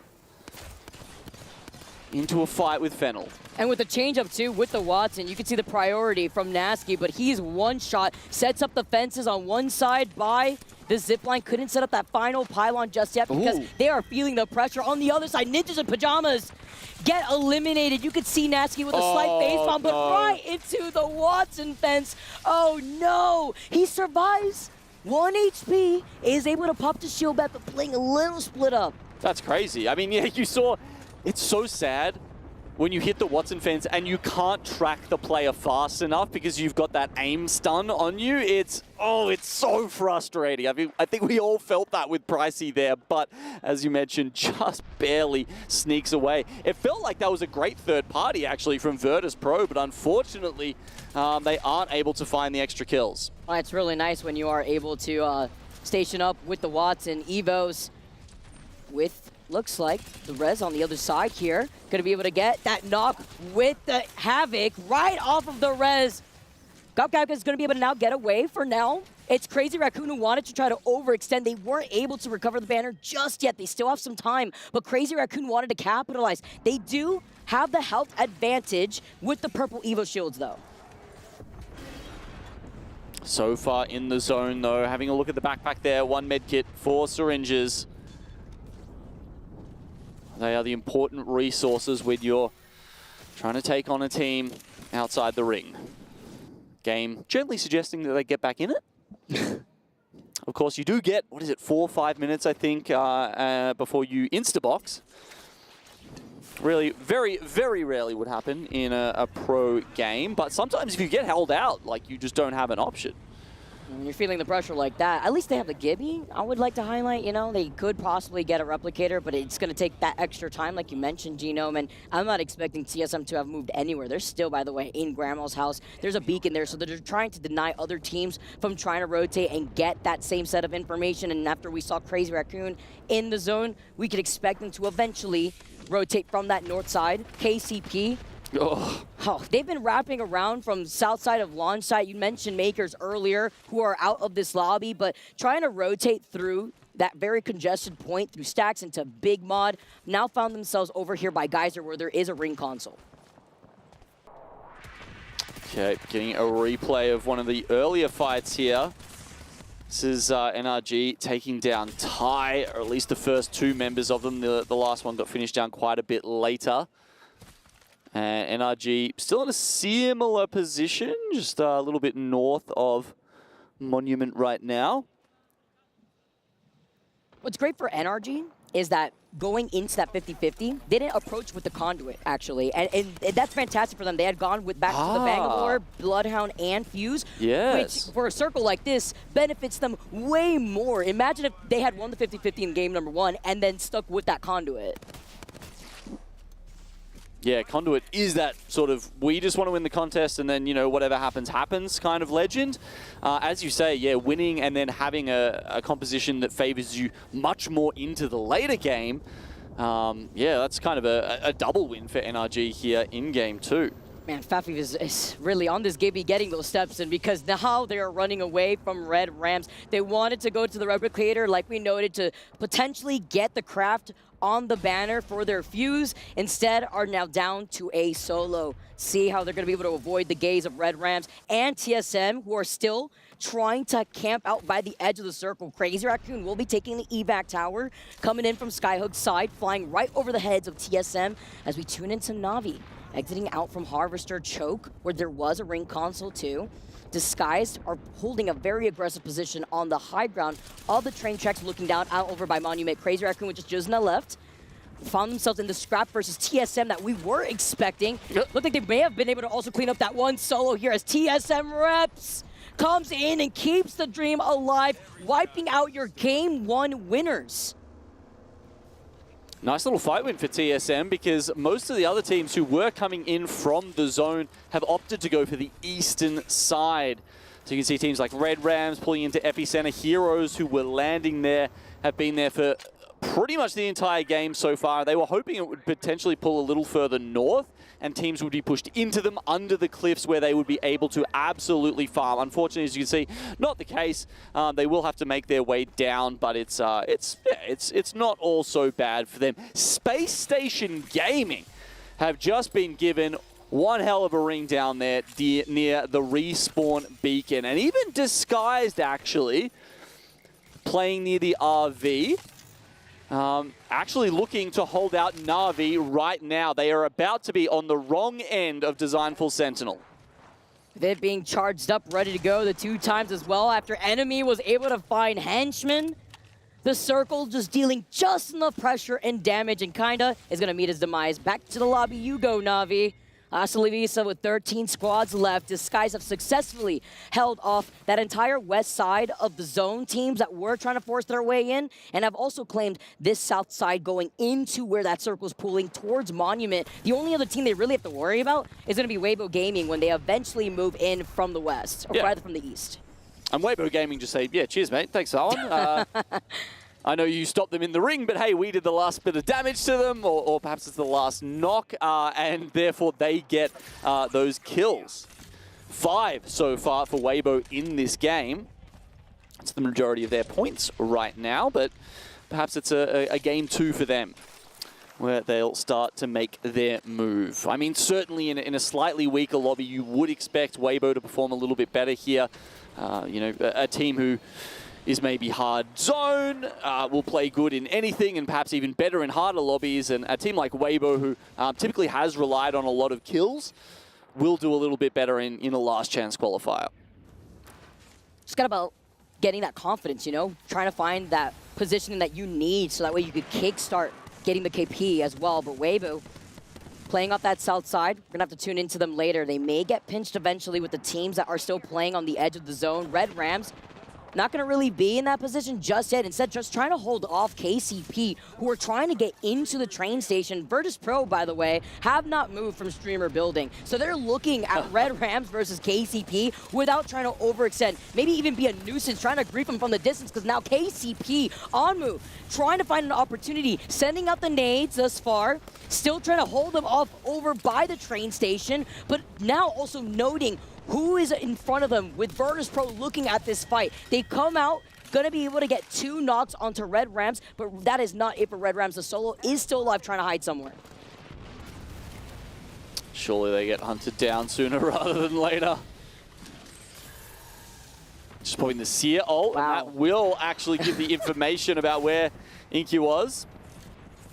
Where are you? He got out of the Seer ult, though. Surely VP through one of those windows or just peek their head over the top of the building there. They left. Oh, they did. They left. Great timing. Fennel is still around, though. They are, but Red Rams, I mean, imagine that. KCP literally used the Seer ult just to find that solo, and then he's gone. But WBG, Weibo have moved from that south side and now find themselves with the Clutch'em Jackie, but can he do it? No! The Clutch'em Jackie fails, and it is Space Station cleaning up the KP that is delivered to them in their open arms. Solid fights, though, from Virtus Pro. They're thinking about going back towards the bridge and maybe having a look at some of the other teams coming in from the east here. Red Rams, Pioneers, plenty of KP on offer, actually, from VP if they can get a good setup down here. This VP would actually clean them up, but Space Station looking at them from afar are trying to take some shots at them, as you've seen. Charge rifle in the distance. I believe that could be from GK. And with TSM holding onto Monument, they're looking at 3 different teams at the same time. They're in that next circle. Let's jump into a listening with TSM to see their next move. 32! Bang up, we're in that. They're going outside, bang out! Yeah, bang up. Crack the bang, I cracked the bang. On their west side. Yeah, see him. Crack. Look. He's one. Look him knock. Wait, one died, I think. I take 2. Wait, one more, there's one more somewhere. Far right. I think one went far right. Look. Sure. You might be in the crouch right here. Okay. Yeah, on the box here, on the left box. I'm hitting it. On the wall here. You gotta come over soon. Gotta get this kill. Yep. Just healing. We just gotta get this kill. Someone watch your back. Yeah. I'm just watching this bench guy. Keep watching him, watch the back. Guys, zone end elements, look at zone. Gotta hold everyone out from our east. I think he died to ring. Run in. Cracked. Got him. Cracked, he's cracked. You can kill that, Evan.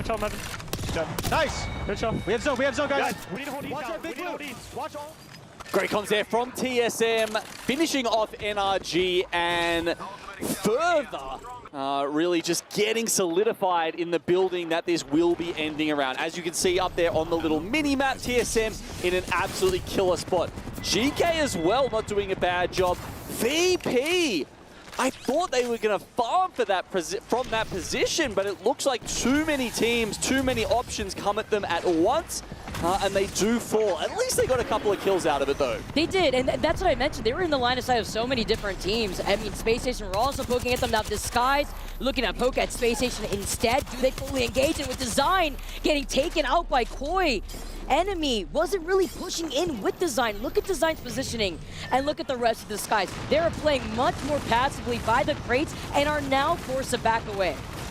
And it's something Design talks about a lot, is pacing in the team. Are they on the same page? Is he going down, or are they committing with him? It's hard to say whether that was a good push or not, but obviously the result is not a good one for Disguised. Very difficult situation, too, when you see that Q and Enemy were lingering back, but they're also the only team that had that south-western side already cleared. And with the circle now closing in, Space Station are going to have to eventually move in. Fennel on the other side. We've got How up here trying to deal with Guild. TSM actually might be looking out, thinking there's KP potential here. I wouldn't blame it if they tried to stay in the building, but as we've noted, big points are the only way to get through a top 2 lobby. Ooh, the beams! Oh my, they got deleted. How? Gone. Guild cleaning up that KP, but they will eventually inch forward. They are safe in the circle for now in this spot, but TSM have been looking at them the whole time. Look at Verholz. Look at the way that he's trying to add in the pressure alongside Zap, because Zap has been hungry. But if Guild really just can hold their position here, I don't think there's anything that TSM could do. They'd have to make a mistake. I mean, they're set up playing like it's a control map down there. TSM don't want to push in. Why push? Why give up this building for free? They're the only team inside of these 2 monument sides of the building in this zone. Guild is on the outskirts, like we noted, on the low ground. We know that GK on the other side just cleaned up the remnants of what we saw from Space Station. Our last 3 squads now left, and it is all a 3-man team from each angle of the zone. Okay, so Guild from the lower ground. Yeah, you can see they have to constantly watch above them. Is Verhulst about to drop on their head? If that happens, they do have the Seer ultimate to use. The exhibit can be very useful in buying them precious seconds here if TSM decide that they are the team they need to send first. GK, with their position inside the building, have a little bit more cover and a little bit more of a natural deterrent against TSM and Guild. What's even bigger is that Guild had the Watson ult ready to go to negate the Bangalore ult from TSM. Good timing here, but they still have the high ground. Zap is able to pop the kill back. And there is the Seer exhibit from the other side. Yeah, as we said, Verhulst getting those peaks in extremely damaging, but once the Seer ultimate goes down, it is advantage Guild. Luckily, they hadn't taken too much damage at that point, so they are able to reset, and TSM swap over. They go, okay, sure, leave the exhibit there. Let's go and see what's happening on GK. We don't want them sneaking up on our backside. Look on the other side, though, through the window. Oh, no way. The stick off the Arc Star. They can't do anything about it, though. It takes way too much time to get exactly to where GK is to capitalize off on an advantage spot with the Arc Star there. Oh my god, these teams just trading places back and forth. Finally, we actually have a knock. It's onto Raki. GK, interestingly, are going to be the first ones to take a hit. And actually, I just saw that GK has used a Bangalore ult, but they are playing right next to Watson Pylon. The Gen right here, too, over to the other side. Zap is the only one fully alive, while Burrows is out of the fight temporarily to pop the shield back. Surely Guild get this now. They've seen the knocks in the kill feed. They need to push the advantage while they've got it, and they do. Guild with a great first game and an even better follow-up in game number 2. Let it soak in here for Guild. The patience pays off to the very end. Even with TSM having the height, all 3 teams at the end there played amazingly. The patience, the way that they rolled in with those ultimates, the timing.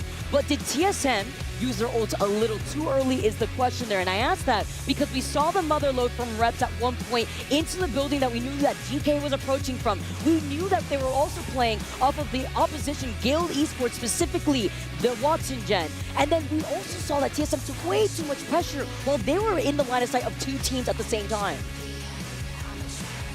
It's a great breakdown, Vicky. It's good to see the Guild are finally hitting their stride. Now, you got to remember, this is a team that made a very late addition to the roster, swapping Bugi for MT very late in Split 2. Talking to MT this morning, he said there was still a little bit to work out in terms of communication between the 3 of them. Absolutely huge. It's safe to see that they were able to get top 3 within game 1. Game number 2, they were able to get 5 KP, becoming the winners on that last game on World's Edge. We are transitioning now onto Stormpoint. Can they keep that momentum? You'll find out next on the other side of this break for game 3.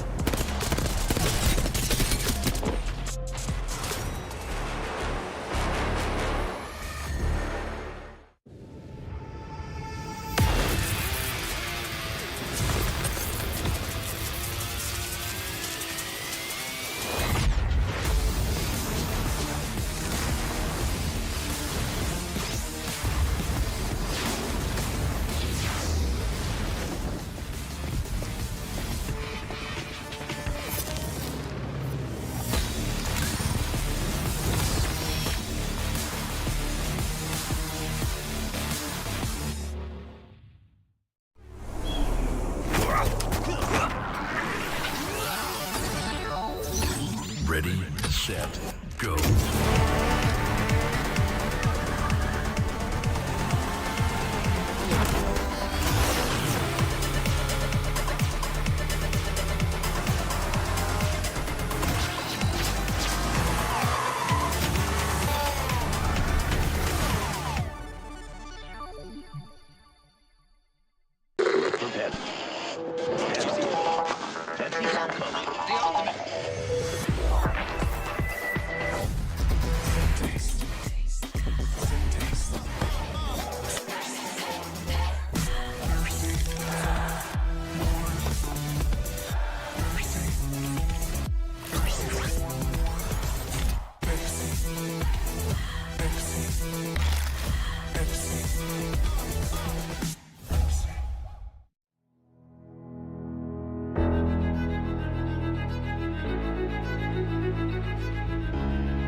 One just died. I don't know what team. I don't know either. I think they ran out of top. Yeah. Yeah, it's 2. One died. That's 2. It's Path and Fuse. We got look to go. They traded. Go! Miss the scan. I can't fucking climb there. 늘 가까이, 늘 가까이. Just bunny. Bang on me. Dead. Let's fucking go. Let's go, boy. Nice. Good shit, MT. Take me the fuck up. Nice. Scenes from the STC Arena where Guild Esports takes a win over TSM. It was perfectly executed, waited till that fight occurred, and then snuck in with the third party. Guild off to a great start as we join you back in the studio. Rain Day, AJ Hawk, Zephyrcast, and Glitter Explosion. It's going to be a fun one, guys, because so far today has been electric, but I got to go right back to Guild Esports. A great win there. They're topping the leaderboard so far. Absolutely, and I think Guild is a team that maybe some people aren't really familiar with their game, didn't think they could be a team that could actually win this lobby, but when you look into their history, they placed top 10 at a previous LAN, then they add MT, one of the most accomplished IGLs in Apex history, onto this roster, and they're popping off immediately, and you might have seen this coming if you paid attention to scrims. Actually, they placed 6th overall in the scrims leaderboard, so Guild's a fantastic team. It's interesting. Lauren, give me your thoughts on that as we take a look at this leaderboard here of match results after game 1. I mean, I don't disagree with the points that Jayhawk is making, but it's still only 2 games in, okay? We've got 8 more to go. A hot start could mean a cold ending, and that might be all down to timing. You see TSM with 12 kills in this match, and they're another powerhouse to be reckoned with. That's very true. You know, we were talking about an air fryer a couple days ago. You're right. Hot start, cold ending. Sometimes you got to let that thing cool off. Guild Esports, a conversation that we've been having outside of the studio and now live on air. What do you think about Guild? Do they have the potential to do it? We know one team certainly started off looking like they had the potential to take this entire series, and that's Crazy Raccoon, who was our winners of game 1. Takes great advantage of the position that they have, and even still in that skyhook area, makes a great transition as far as Lava Siphon. So the macro play is definitely with us today if we want to see them press forward there, but it isn't a complete lead yet. Big shout out to the Kansas City Pioneers there just behind them. Very present in some of these last few high-ended games there. And a huge shout out to Onmu. Just absolutely incredible with the fragging potential that we saw, especially in game 1 playing spoiler. It's a wonderful org. They've been great in Apex Legends for multiple different representations. They've had an EMEA team, had a North American team, but right now they just want a team to be able to get into that top 2. Again, showing how difficult it's going to be. The early run off to the races, you know, we're experiencing maybe what could set this tone for the rest of these 8 games. Guild Esports, one more game like this, I'm not saying it's sitting pretty, but it's close. You could potentially run away with it. 2 top 2s in a row. If they have another performance like that, that's a big confidence builder. But I will say, we saw this on day 1. Falcons started off so slow to begin that lobby, and then they took it off, and I think it was game 3 or 4, and they just launched to the rest of the lobby going crazy. So there could be a team maybe at the bottom that's just kind of waiting for their moment, waiting for a map switch to where they can get a little more comfortable. Great point to bring up the map switch as we are about to switch maps here and head over to Storm Point. And this should hopefully open some things up for teams. NRG notably had a tough start in the beginning. They went and had that contest early on in Monument. Did not go their way, Lauren, looking to pick up momentum here as the map switches. Yeah, definitely would have liked to see a higher placement out of them in that last match, considering the zone was in their favor in their POY. Especially when we were talking to Privacy yesterday, when he specifically was telling us, if the zone's in your favor, I'd like to see more than 6 points average per match. They just got 7 here in this one, so looking for Energy to pick it up moving on to Storm Point. I mean, that's a fantastic discussion because he talked about Alliance being the best Storm Point team. They're obviously in winners, but 13 points on average is what they're putting together. 1,100 damage each game average by Unlucky. We're looking at a performance like that that's going to have to come from one of these teams as we take a look at our drop spots here. Ben, turn your attention to this. What stands out to you? We thought the Weibo gaming contest was going to happen. It didn't end up happening with DSG at Thermal, but do you think it's going to happen here at Down Beast? Well, that's the question with Weibo, especially now after we just referenced Pioneers in such a standout lead. They have no fear going to that Down Beast, whereas Weibo haven't had the greatest starts. Lots of KP, but their transitions out of the south into these more present zones haven't really raped for them, at least in terms of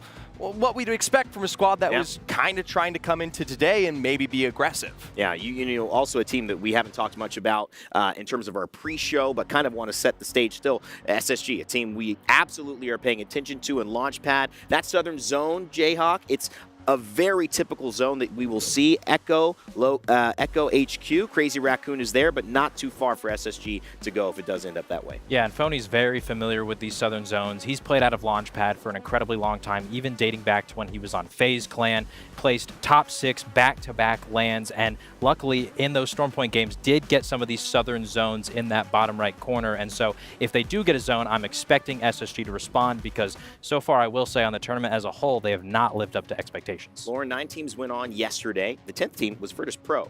Sharky, Pricey, I mean, look at this kind of situation. Jurassic, how do you feel about their chances today? Because we've seen actually a lot of zones in this kind of south, little middle south area, but also Virtus Pro has been a very consistent team that stayed under the radar for most of this tournament. And I almost feel like that's where they are right now, even on our current leaderboard. They're in an area that's still safe right now. As long as they have a big pop-off performance, they can still put themselves in that top 2 contention. And like you said, we did have quite a few zones in the group stages that were in that Jurassic near Pylon, even by Cedo area, that will be easy for them to make those rotations into and hold a zone space early. I mean, actually, one of the interesting things is we haven't seen a barometer zone, really, and that's where Na'Vi is. That's what NIP, Nasky said he wanted to see do well. Well, it's a far cry from Na'Vi and NIP leading the leaderboards right now. They'll have to shake things up and get some work done on Stormpoint. Currently, Crazy Raccoon and, of course, Guild Esports off to the races. Who can catch them? Let's find out.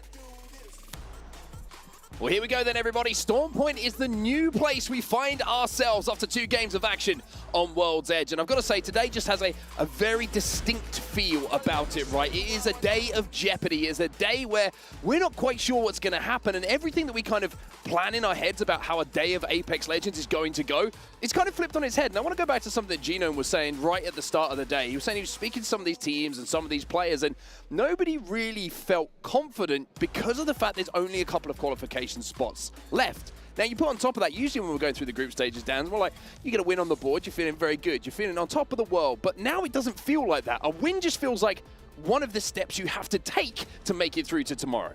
Win is just a stepping stone closer towards the finals, but of course those stepping stones can very quickly fall out beneath you if you're not careful, and someone can get to that next stone first. You need to find some momentum. It was similar to what the analyst desk was just talking about, or the analyst studio, should I say.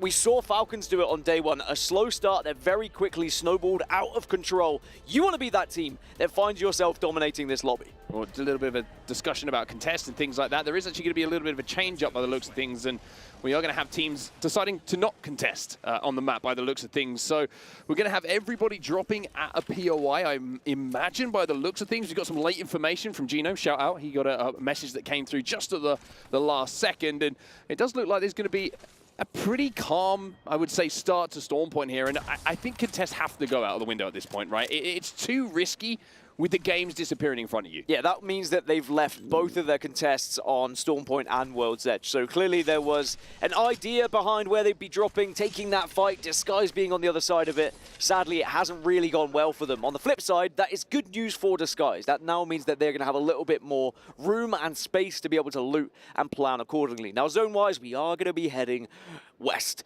And certainly a good opportunity for those who are going to be on that western side. You can see it Ty down at checkpoint. I'm going to have a good idea of where this is going because they have a ring console.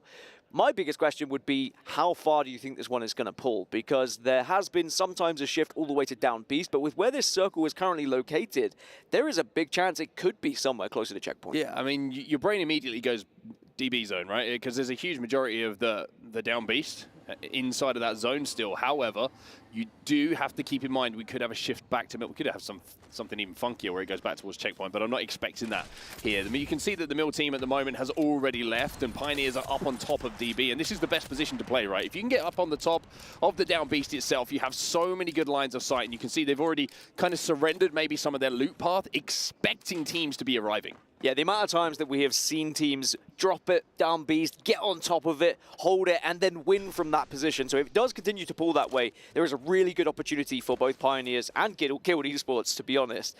But it's whether everyone does go there. I think we're going to see when we get the map overhead a little bit later how many teams do commit to it. Because if you're one of the later arrivals, you might just say, well, I'm not going to be in one of those priority positions, so perhaps I have to go for something more secondary here and hope for one of those crazy zone shifts. But certainly with the early movers, most people are kind of ascending in a way they want to get closer to a down beast. Yeah, looking at it as well. Down beast is one of those zones as well. It's like, I feel like if you're there early, it's a great zone because there's spots you can hold down for the majority of the game. If you're arriving from the other side of the map, and one of those teams who's going to have to do so is the team who picked up second place in that previous game, TSM, then getting in there late is so difficult because you have to cross that open ground. Now, granted, you've got Verhulst who's playing the Pathfinder. You may be able to use a zip line to kind of cross that, but you're always going to be taking damage in those moments. And for TSM, good points on the board is great in that game number 2, but this is a tough zone for them to enter. Yeah, it is a tough zone. There's going to be a lot of teams that will be feeling that way about the zone as they try and approach, especially with those who have that height and can kind of pepper them from a distance. So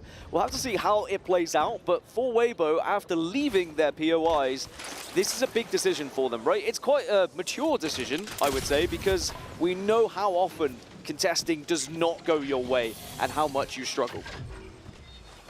I think everybody just knows the situation as well, right? I mean, the finals lobby, the difference between prize money is enormous between placements when you get into that finals lobby. But to get there, obviously that's your first step. They're taking a little bit of damage at the moment from NRG, who are making their little rotate, or should I say a slightly longer rotate, thanks to the Pathfinder zipline that is down. Fun does a little bit of poke damage, and it looks like they want to go for this Evo Harvester as well. And there's one character, I would say, one legend you want to go for that and be able to get out of dodge. If there's going to be some damage put down and try to protect it, it's going to be the Pathfinder. Using that grapple to get away if you need to, does have it available. So they're going to be able to grab that, get out of dodge, and they will be able to continue on their rotate. And now we jump on with WVG once more, and you can see they're heading somewhat towards the north side of Storm Point here and looking to maybe approach Down Beast a little bit later on. Well, remember yesterday, Weibo were down in last place and looking like they could be one of the teams that were potentially being eliminated, and then suddenly they found that victory and the momentum seemed to be on their side, and then they fell off towards matches 9 and 10. It is such a different format here at the Esports World Cup where you do need to have the ability to continue to be playing at your very best throughout those entire 10 games. Yeah, it's a fascinating format. I think the fact that you have to play some... It's like usually we'll say if you're consistent across a day, you'll qualify when we're talking about global competition for Apex Legends, but it felt like you had to be really good on the first day to get to the finals, and then now it's like, it's called the last chance qualifier because it's the last chance, of course, to get to the final, but it feels like you have to be almost perfect to take that chance to get into the finals. It's also a very different score total to be consistent across 6 games than what we're used to seeing, to then be consistent across 10. Throw in the 2 maps as well that you're not sure what you're going to play. It makes it so difficult to be consistent, right? It opens up the chance for pop-off games as well, for people to find those 25 pointers. Anyway, Fenor trying to push here, and it does look like there is a team on the receiving end of this one. Yeah, it's Na'Vi who are on the other side of this. They were trying to shoot some dogs on their way past, and it looks like in the kill feed, Naski on Matafe action, everybody. It's what we all wanted to see, even though Naski was being nice and giving some props to his fellow Europeans in the morning, hoping they would get through to the final alongside themselves. Unfortunately, it's EU on EU action. Fennel trying to come down, though, on this zip line, and that thing ain't electrified, so they've got to be very careful. And careful they cannot be. Henchman will go down as well, and Na'Vi now just have 1 player on their feet. Not quite been the start for Na'Vi. They have down at the bottom of the leaderboard. They are really struggling in the moment, and it could be another game where they are sat just watching and hoping that they can do something a little bit else in the future games. Remember, they're only 1 of 2 EMEA teams in this lobby. Every other EMEA team has been able to qualify, as Kinda now runs into the other EMEA team here in NIP. I mean, NIP started all of that, and they finished it as well. It was Naski who got that first knock, and certainly the finish onto Matafe, and now they take out their long-term rivals. We've already seen the shall we say, the X exchanges between the two. And now we're seeing it reappear in game when it matters the most. For NIP, not only winning that fight being a good thing for them, but you can see what their rotate plan is going to be as well. VP playing the bridge at the moment. We mentioned how there is the possibility earlier on when we saw that zone 1 that we might see a shift back towards Mill, but for now they have access to both, so they're in a pretty good spot. When you do get zones like this as well, you will get a lot of blue shields for teams because they move so quickly over towards Down Beast, but there's maybe, I think, 3 teams that are full purple right now. Everyone else is kind of scattered and hoping to get a little bit of something. NRG at the moment, trying to hold out a couple of teams on their way towards zone. Gonna be Crazy Raccoon, who are on the other side of things, as Crazy Raccoon's trying to take their roof. NRG are gonna have to hold right now. Let's jump into the comms with NRG. Going high, they're in blood out. I might die. Batting. He can swing. He's swinging me. Swing. He dropped on me behind. Crack path. On me. On you. There was 2 low ground. You're getting thirded.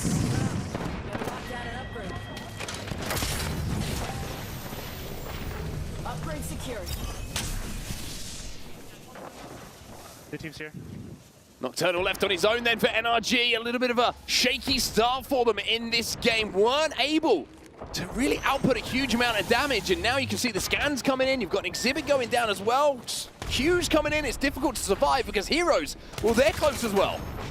And every single fight is so important when we watch it across Stormpoint here, because it could be that fight that elevates you to a position where you could maybe pick up big points, maybe get that first victory. Even going to a top 5 could make the difference to try and qualify here today. Heroes down in 14th. They're starting to be a little bit too far behind the lobby leaders, so they could really do with a big game here, and certainly winning that initial fight will give them the confidence. A couple of windy shots there, not connecting, but now maybe they get a little bit closer. NRG will fall, and Nocturnal will not be able to be one of the rats we're talking about towards the end of this game. So a slow start for NRG here on Stormpoint. Evo's overlooking this though, and you've got to be careful. You've got to get back to your team. And unfortunately, for Evos, they weren't able to just get that last bit of flesh damage. I mean, look at Heroes right now. Bastion was down to like 10 HP. I was going to say 1 HP, but that would have been a lie. And you have to be careful of that as well. You know there's a lot of other teams rotating. There is that potential that you could be third-partied if you get in an engagement. You can see in your kill feed, SSG and How are currently fighting against one another. I wonder how heavily Evos want to push this one as well, because they're in a pretty good position. They do have some high ground to work with, but there is an exposed element to where they're currently holding, and they could very easily be pushed from one of the other sides. So they might have to think a little bit quicker about where they want to go. It looks like they're starting to split and check all their angles. Well, over towards the trenches here of Northpad, and you can see WBG. We followed these gentlemen a few minutes earlier when NRG rotated ahead of them, and having seen NRG just fall, we now return to what was the other side of that original battle. Of course, this time it's a little bit of different opposition. It's going to be Northeption by the looks of things inside of this building. As we see the push now coming, WBG going to lose one though. Spray is good on one. Boring will find one. However, they will be eliminated as well. Makers holding their ground, and Makers are actually the team who are inside of the donut building there. And the KP and the Res will be able to come in. How eliminated as we're down to now 16, and GK have lost Raki as well. Weibo go down, and you said the other team was holding their ground. They'll be losing their ground on some of the lobby leaders falling this early, but GK are going to be able to get back up on their feet. Red Rams now in a difficult situation, or maybe not. Makers actually taken down by Red Rams. And it's so difficult to try and navigate these areas. There's a zone on the map overhead for you. It is going to be a DB zone, but one that pulls out slightly away from the majority of the high ground, which makes it a little bit more difficult for the likes of Pioneers, who of course were dropping over here, who got that high ground first. Yes, they'll be able to hold out a lot of teams, especially coming in from that west side, from the middle side. They'll be able to probably put a lot of shots down and potentially pick up some KP, but it's what they do after that, how they try and navigate their way from the height to drop down and survive towards the end game. Evo's on our screen right now though. Still trying to fight their way forward at the moment. They've got Heroes at their back and Crazy Raccoon in front of them, so it's looking like they're going to have to fight. This was my worry with how the zone looked initially, but this is great news for the late movers, those who couldn't get into the initial spots at Down Beast. Like TSM in Checkpoint, Northeption, who are in that choke next to Checkpoint. They can have the opportunity now to get into some of the better spots and maybe even find a little hole to play in where they won't be noticed by other squads. And you mentioned TSM in Checkpoint at the moment. They're going to be able to hit the beacon, but we'll go back to that in a second because Evos have lost one. Heroes get that first knock now and the finish as well. So 2 players remaining here for the team who currently sit in 16th position. After a couple of games here in our last chance qualifier, but those scout shots are pretty good. Unfortunately, the smoke just goes down to deny the final bit of flesh damage to come in to get that knock. Ty have lost one as well. Northeption in the kill feed taking down one of those members. 15 squads now remain, a placement point for everyone so far. But the zone is going to be closing soon. It's going to force a lot of these teams that are still on the southern side into each other. So Evos, Virtus Pro, Fennel, Crazy Raccoon, and Heroes all very close to one another. Well, Evos at the moment trying to find some kills. Elsewhere in the kill feed, SSG finding yet another kill, and it's about time that we saw something positive from SSG. Yes, still a long way to go, but I don't remember them really winning a 3v3 the first time we saw them in the group stages. At least they're picking up a kill or two on their way forward in these games as well. Over to the middle then. All these teams will have to leave in the next 30 seconds or so as that zone starts to close. GK Esports will be eliminated as our 15th squad.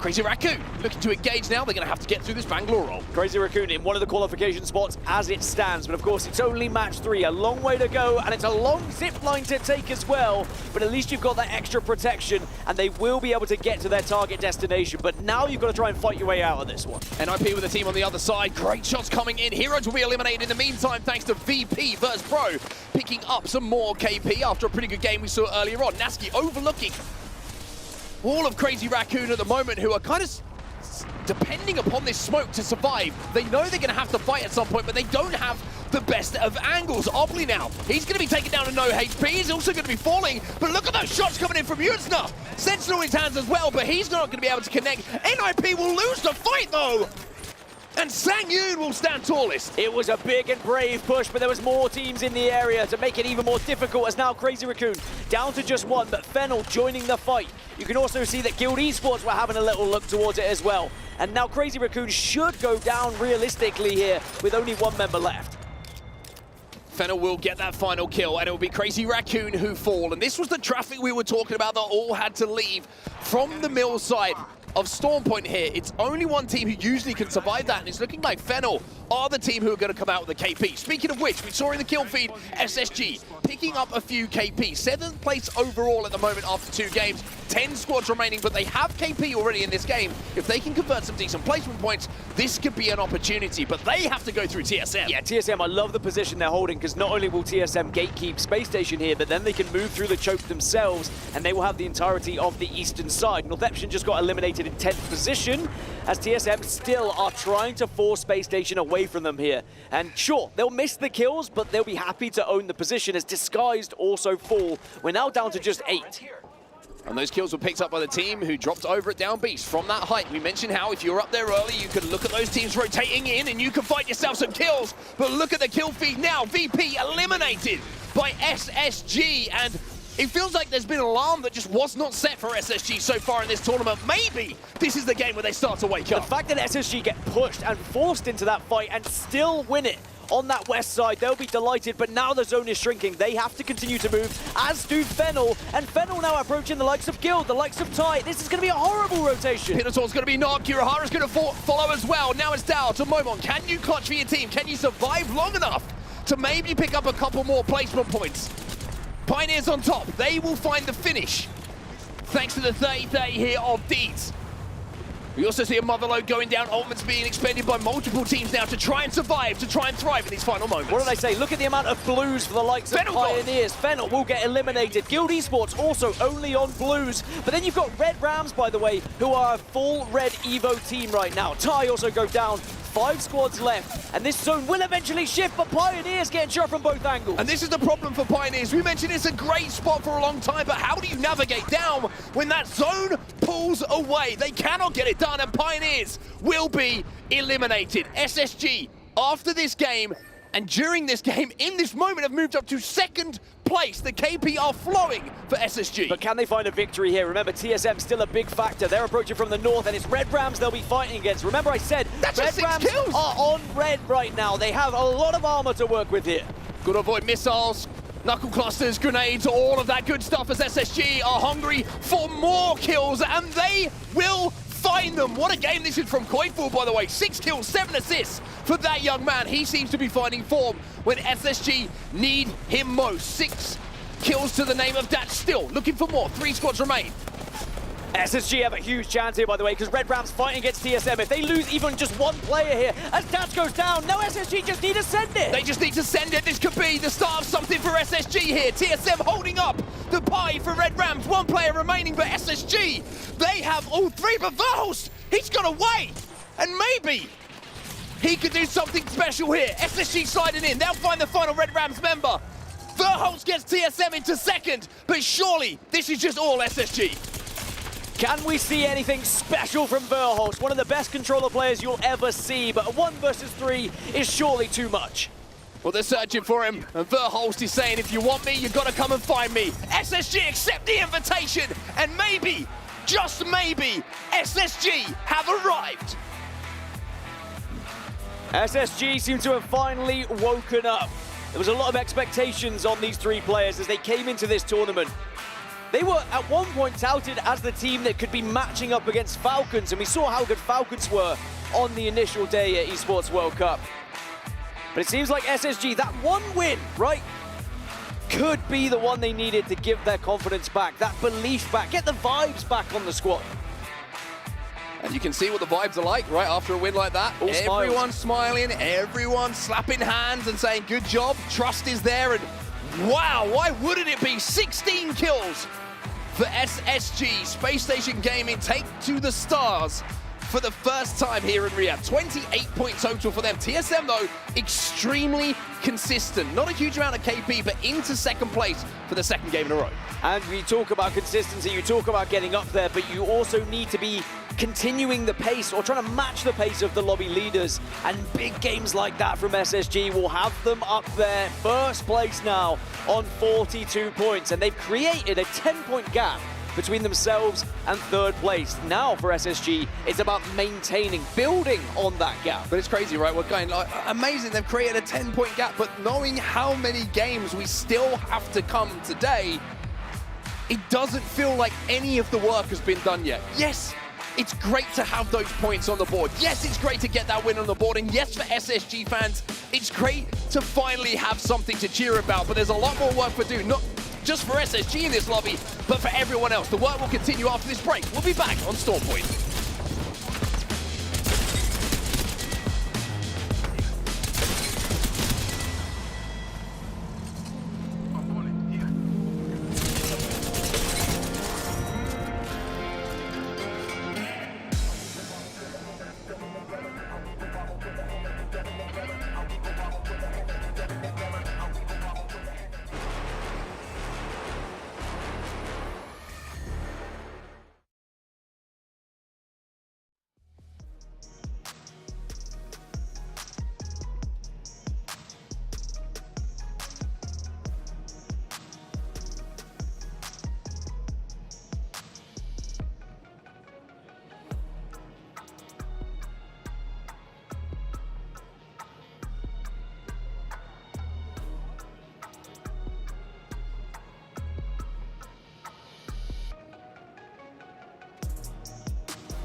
Hello.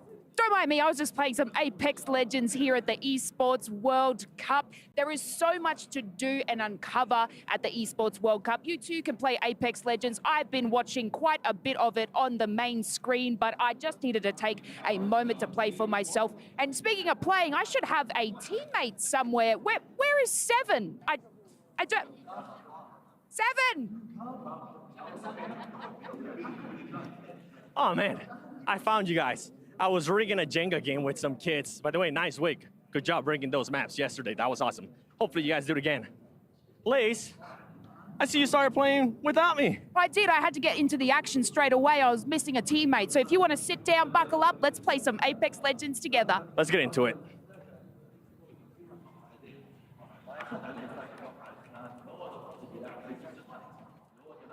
Well, the big question is, Dan, where's your money? 1v1 in the range, Seven or Lace? Who are you going with? I'm honestly going with Lace. She looked laser focused there, and Seven just didn't seem like he had his head in the game. It's true. I mean, he was too busy playing some Jenga. Understandable. I mean, it's a game for everyone, but so is Apex Legends. Let's talk about Apex Legends a little bit more. Let's talk about what we've seen as we head back into the preparation for Stormpoint here, and you can see that Nasky kind of trying to call the shots a little bit, trying to get his team in the game, because they're one of those teams that's been very quiet so far this tournament. But I think a good example of how that can change so quickly is what we see on our screens right now. Space Station Gaming have been anonymous up until that last game. But one game, you said it yourself, Dan, one game, one fight, and your tournament can change. A first place with 16 kills in the lobby is a massive monster game. Look at the damage as well, it's like huge. Also, all three of those teams fighting from the east side of the map, from Zeus, from Lightning Rod, and from Launchpad. And one of the big things for me was they were all on purples by the time they kind of arrived towards the west side. They were fighting against teams on blue. It was such a huge advantage for them, and they were able to win a lot of those engagements and then just continue that advantage. Red Rams got up 2 reds because of it, and were able to just clean house up on that western side. So edge teams are finding success here, and some of the early movers just haven't been able to get that damage, haven't been able to get those evos to compete. Yeah, it's very interesting, isn't it, how that kind of progresses through these games. It's obviously a little bit zone dependent, very comp dependent as well, so we'll have to see if that is going to be an effective way to play the game for these teams moving forward. But like you say, a tough rotate for some of those teams who arrived early when you look at distance, but being able to path their way to evos makes those fights a little bit later on in the game just a little bit easier. Here we go then into match number 4 of the series. We're on Stormpoint once again, and when you look at the leaderboards, maybe after 4 games, you start to get an idea of who's going to be fighting for those final spots. Well, you certainly start to look at the leaders, the ones who are at the top, the ones who everyone's going to be chasing at this point. The likes of Crazy Raccoon, the likes of SSG, who now are going to be up the top, the likes of Guild, who are in 2nd place right now. And you've got TSM, who are going to be chasing those 2 teams as well. All you need is that win. I think if you can put yourself into the top 2, you can then start to believe, right, we really do have what it takes to qualify for the finals tomorrow. Well, SSG going to be dropping over at Launchpad, which gives maybe viewers of that last game an indication of how far they had to travel to get to that end game. And I tell you what, when you win a game, sometimes Lady Luck smiles at you, and the Apex gods, well, they give you a little pat on the back and say, we love that for you. The zone is going right towards SSG, as you can see on your screen right now. So now they have to play a little bit of a different game. Trying to see if SSG have a ring console, though, because it will be pretty detrimental if they don't, because they may walk away from one of the better positions and like work towards another POI just to try and hit one of those ring consoles. Certainly a team that does have it, though, is Northeption at Pylon, so they'll definitely be able to get into one of the better spots. Now, Disguised, 10th position right now. It has been a change of comp, by the way. I'll give credit where it's due. I've been questioning the Wraith for quite some time at Designful. Now is playing on the Pathfinder. I respect that. I respect that he is playing for the team here by choosing a legend that is going to be more impactful, in my opinion, in a comp as a whole. Well, ring console that you mentioned over at Pylon is going to be hit by Northeption here, and they're dropping the evac tower down early as well. So they look like they want to play towards the launch pad side, I would imagine, and that's exactly where they will be going. So there is your indication of where they believe the zone is going to be going. Maybe just playing up on this wall. I would say if you're on the top of this wall, it's a great position to hold early in the game and towards the mid game, because much like we saw from KCP at the top of DB, right? You can put shots down. You can cut teams off on their rotation, you can play for those KP. But it's what happens after that. How do you try and get out of that situation? My question is, how aware are Space Station right now? Because as I mentioned, I don't think they have a ring console, but they will see teams arriving through the sky down towards the southeast here, and that will give them a big indication of where this zone is going to be going. They need to be grouping up to make sure they don't get caught out, as Virtus Pro have also moved very fast here, and they are shadowing North Epsion. VP just going to hold down this building. They do have Watson in their composition as well, which makes it just a little bit simpler. One thing you don't have to certainly worry about with that interception pylon down is those grenades just flooding into rooms. You can just hold angles. Usually you can get fences down into position where anyone who's going to try and peek shot through those windows is not going to be able to capitalize on any damage that they do get by following up and jumping through. So VP in a good spot early on here. TSM, 2 second places in a row, means that they are in 3rd place overall, and at the moment it's TSM versus Red Rams. And if you've been a fan of Apex Legends for quite some time, we've seen this before over towards Elrond. Well, both of them were in the top 3 in the previous game, and it looks like only one of them is going to be able to get any further in this one. It's a big push from Rebs, and it does work out. They get the first knock. I've got to say, Verholz turning and burning there. I thought for a second he was dead to rights. Had no idea that Datch was behind him, and Datch was shooting some straight shots in that last game as well. Looking at the kill feed as TSM continue this. Koi Forward's picked up another kill, or certainly a knock, onto Nasky of NIP. They're trying to they are not letting Red Rams escape with this one, by the way. It is a very quick evac tower to try and dive on that final remaining player. They saw him retreating, and the ping is coming through. They want to just make sure they wrap this thing up nice with a pretty bow.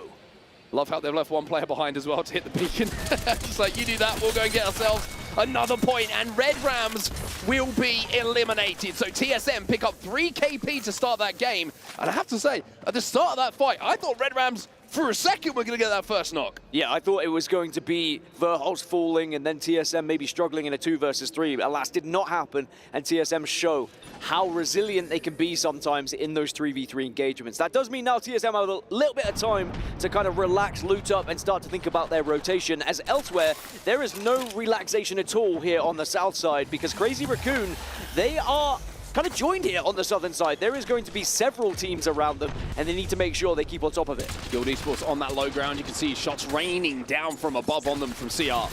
They do not want to make them comfortable. They do not want to give them an easy way up. They want to force them down to that low ground and make them rotate a little bit later on, even more difficult. Speaking of rotate, you can see Na'Vi taking to the skies there, and they're going to land inside of Echo by the looks of things, or maybe just outside of it, but certainly within the spitting distance of it. And CR inside at the moment, just holding this down as NIP will be eliminated. And I've got to say, there's not a lot to celebrate for NIP so far this tournament. They have looked a little bit of a shambles in these games. I think we're starting to see consistency now with 4, 5 teams at the top that I think our conversation will continue to drift towards as the tournament goes on, as today goes on.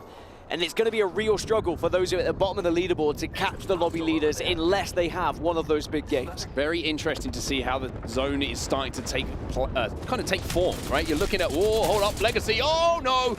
Oh no, no, no, he's going to be taken down. It's going to be Yuzna from CR on that high ground with that Havoc in his hand, who manages to get that knock, and it's kind of the continuation of what we saw a few moments ago. Guild just trying to kind of skirt around the edges, but CR will not let them be comfortable. But speaking about the zone taking form, it looks like most teams are banking on this being an Echo finish by the looks of things. And then you go back to the conversation we're having at the start of the game.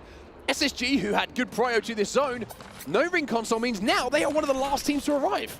Yeah, SSG had to go elsewhere just to try and get some form of information, maybe even if it was just a survey beacon to see where people were going to move. But the prediction of Echo is an interesting one, that's for sure, especially from the predicted zone we saw earlier. It looked like it was going to be a little bit further north, but we'll have to see a little bit later as Weibo are taking the fight. We'll get the initial knock, and it's TSM on the receiving end of this. Ratting on TSM, they have ratted on TSM inside of Command Center, and Verholz has to get out of there. Zap and Reps have been taken down, and they certainly will be finished as well, and TSM would not have been expecting that. Now, I know yesterday we joked about the game of sardines, right? You didn't really understand what it was, and I said it's how you follow someone else to a position. That's exactly what's happened to Echo, by the way, and we're not going to Echo. This zone is not going to end up there. There are about 8 teams currently in and around Echo who are going to get stuck there, have to force themselves out, and probably going to be massacred on their way over towards the likes of Launchpad. Yeah, it looks like it is going to be a zone that pulls towards the fingers, maybe even a little bit more southern, but It is certainly going to be launch pad heavy. And a bad read, you would say, for a fair few of these teams. I mean, when it popped up, it just didn't look Echo. I think that maybe a couple of teams were there on their rotation. Someone else hit a survey beacon, joined them there, and then other people hit survey beacons and said, oh, I guess maybe it's Echo, because the ring consoles weren't available for a lot of these teams that were moving, and sadly, you are going to be punished for it, and that's how important it can be to try and map your route across this map by having a ring console in your way. Well, you say sardines, I say lemmings. That's what that reminds me of. One person makes the decision, everybody else follows off the back of it, and TIE at the moment, well, they're outside of Pylon right now, and a few shots being exchanged between a couple of respective players as Axis now tries to find an angle with the Sky Nades, but his teammates could be falling. So 16th place overall at the moment is not looking good for them, and it's going to be GK who are moving in looking to clean up these pieces. Yeah, GK should be able to finish this one off. You'd imagine there's going to be 2 knocks, and it should be a final one as Ty will get eliminated. But Fennel are in the area. Now elsewhere, TSM, or the remainders of TSM, Verholz trying to survive still, but is being chased. But he is a Pathfinder. That's the difference, right? And you can hear maybe he is being chased by not just some players, but maybe a Trident in the vicinity as well. Makers were trying to move down, but actually looks like that might have been a little bit of a sound from somewhere else. GK Esports will be eliminated in the meantime, so we're down to 16 squads overall. Verholz will survive for TSM. This is where GK died, and Fennel took them down, but now Howard joining in on the 3rd party. It's the 4th party, and the Gibby, the bubble disappears at just the wrong time. Yeah, unfortunately the bubble doesn't last forever. Otherwise, everyone would be paying Gibby, and now Gibby, not the easiest player to hide away, not the easiest character model to make look elusive. That's 5CG now for Hal.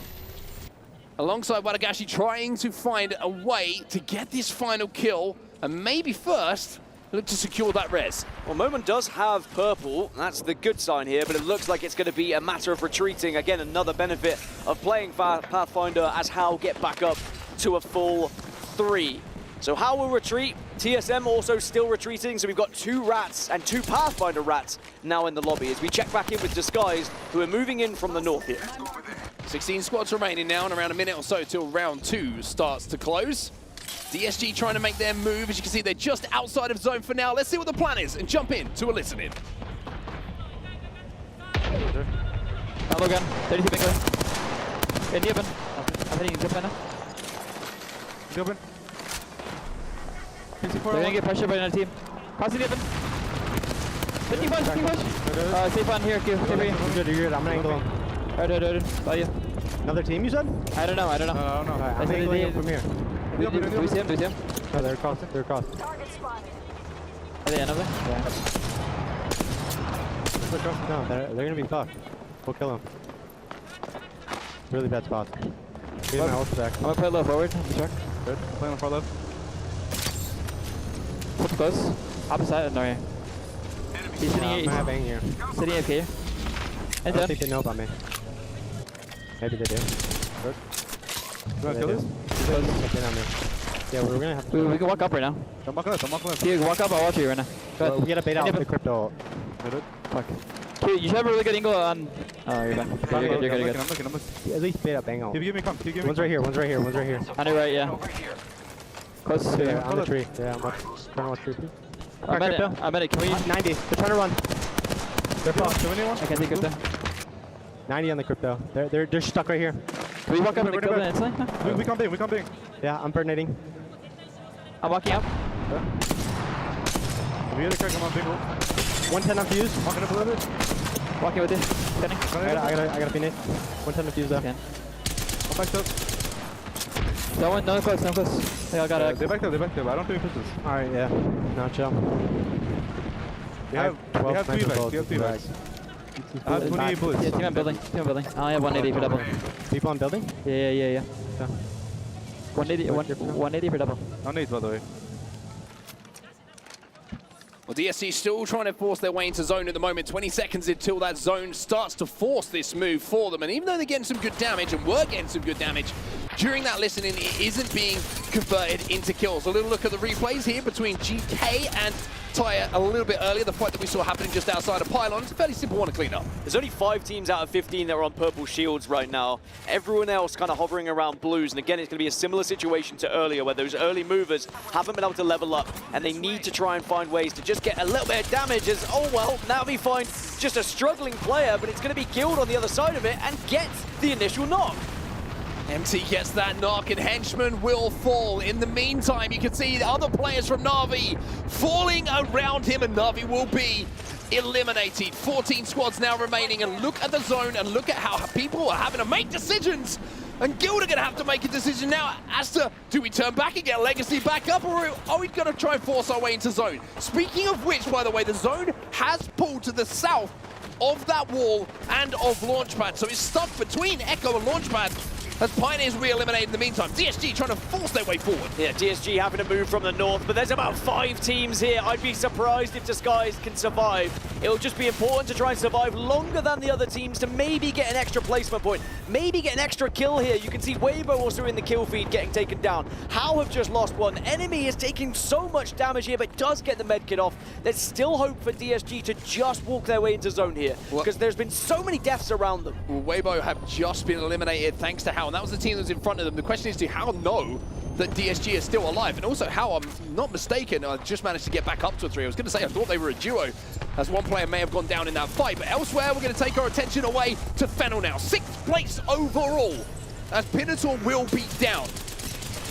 Shots coming in against Makers. They're trying to fire through that knockdown shield, and looks like they're going to do so successfully. One player still trying to escape for them. Makers trying to force their way in through this choke at the moment. VP are in the building, who's going to be in front of them, so that's their next target if they can pick up these final kills. DSG though, DSG, they take down How and they'll survive. How have DSG managed to do that? They just wait for the perfect time, as also TSM get eliminated. Verholz cannot get them into the top 10, will not get that extra placement point, but DSG now still with a chance from the northern side after playing it extremely patient and catching How off guard. NRG taking some damage as well thanks to VP versus Pro.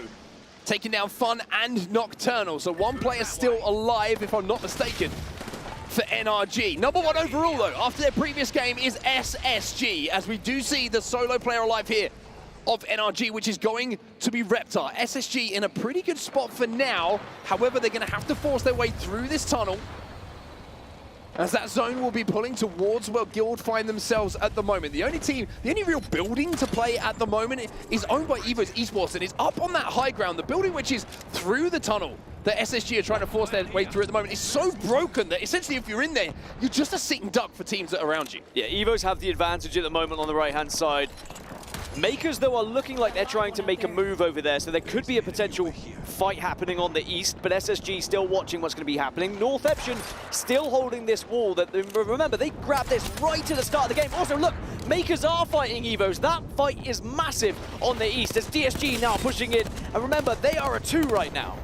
It should be them managing to pick up another placement point, if I'm not mistaken, as well, because it's a final member alive from Fennel. So if they can get this kill and they can take him out, it's going to be placement point as well as a KP. They're into the top 10.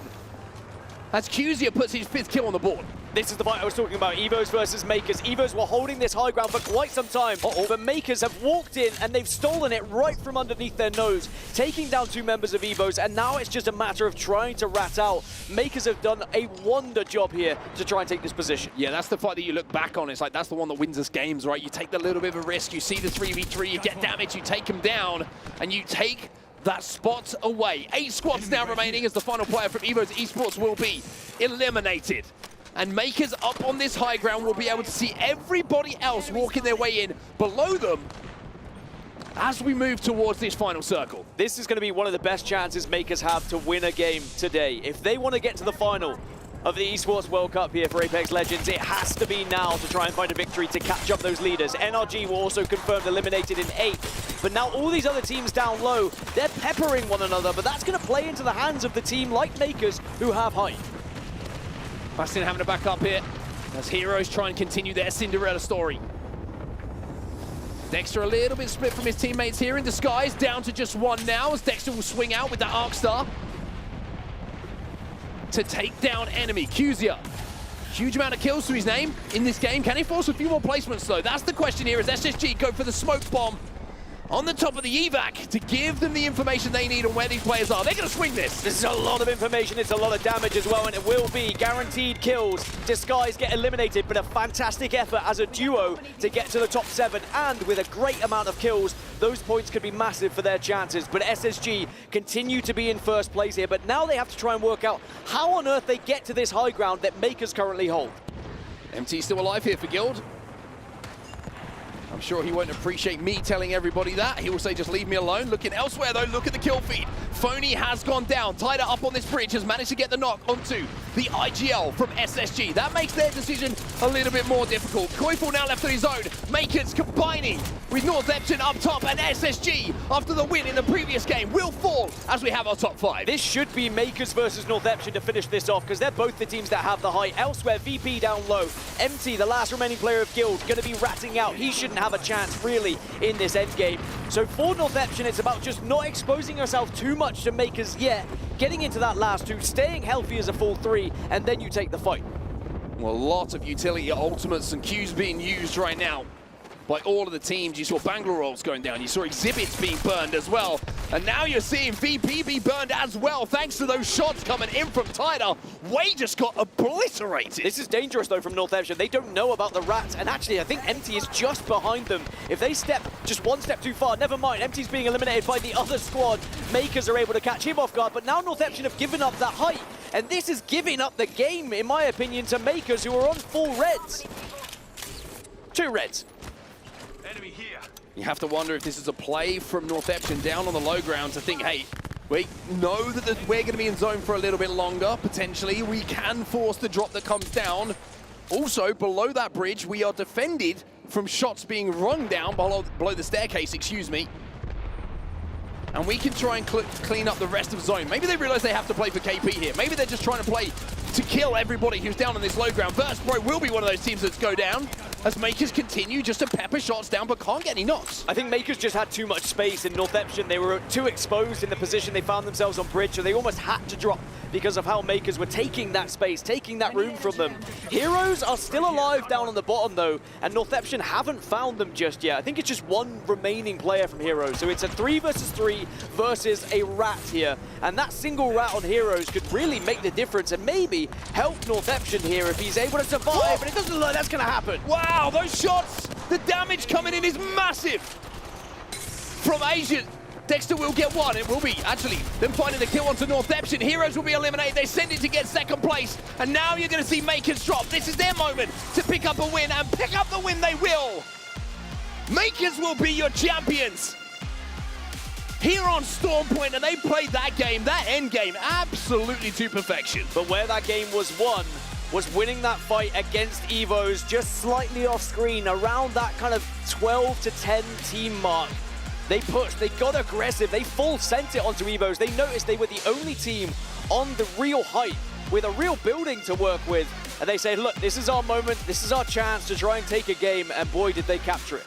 One of those classic situations is like, if you have God Spot, someone has to take the responsibility to watch your back. You should be able, if you're on the high ground, to get first damage on a team that's moving up on you. But Makers were able to win that fight. Like you say, the most important one for them, to get into the situation and the position which won them that game. An impressive performance from them. But I've got to say, SSG with some good points as well. Good points is what you need if you're at the top as well. It's just about being in that top 5 consistently and making sure you're there as much as possible to get those points on the board. Makers get their first win of the day, but can they catch the leading pack? There's only one way to find out. It's more games of Apex. We'll be right back after this break.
ข้างล่างตีนมีเศษข้างล่างตีนเศษโฟกัสนี้ก่อนพร้อมแตกโฟกัสตีเต็มเดี๋ยวคิวไปกดแล้วออกมาขึ้นมาแล้วนี่มาเดี๋ยว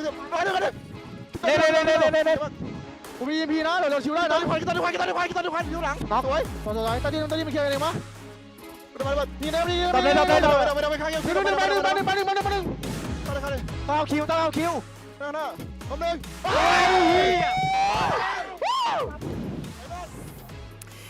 Well, they made it happen, certainly. Makers take game number 4 teams in 4 games. To separate themselves, it's going to be even tougher, especially since no one has pulled quite too far ahead to make themselves the clear favorite. However, we have had some teams fall behind.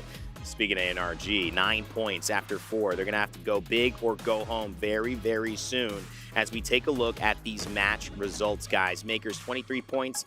That is massive for a team we haven't been highlighting as well, Ben. This is a good sign for now, the right time to make a move.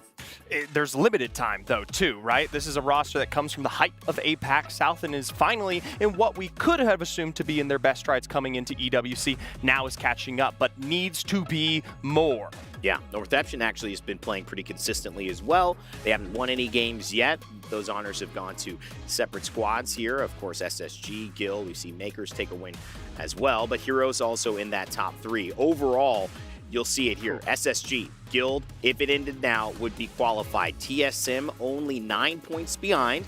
Second place, Virtus Pro, we mentioned the consistency, Jayhawk. Wow, I mean, only 3 points behind TSM and only about 14 points behind qualifying going through. Yeah, Virtus Pro getting it done with the KP. And I do want to say, Space Station Gaming, welcome to EWC, because I don't know if they were here yesterday. I didn't really notice them That's at a all. great point. But finally they're here. Finally they've made it. It's a little bit of shade, but it's true. I mean, at the end of the day, we said the same thing about Virtus Pro. They've been under the radar. SSG even more so because they came in as a favorite. Virtus Pro did not come in as a favorite. Switching over, though, we've got our new map, and that means you voted for a certain one. I don't know what's happening behind the scenes. Is a streamer telling you guys to do something?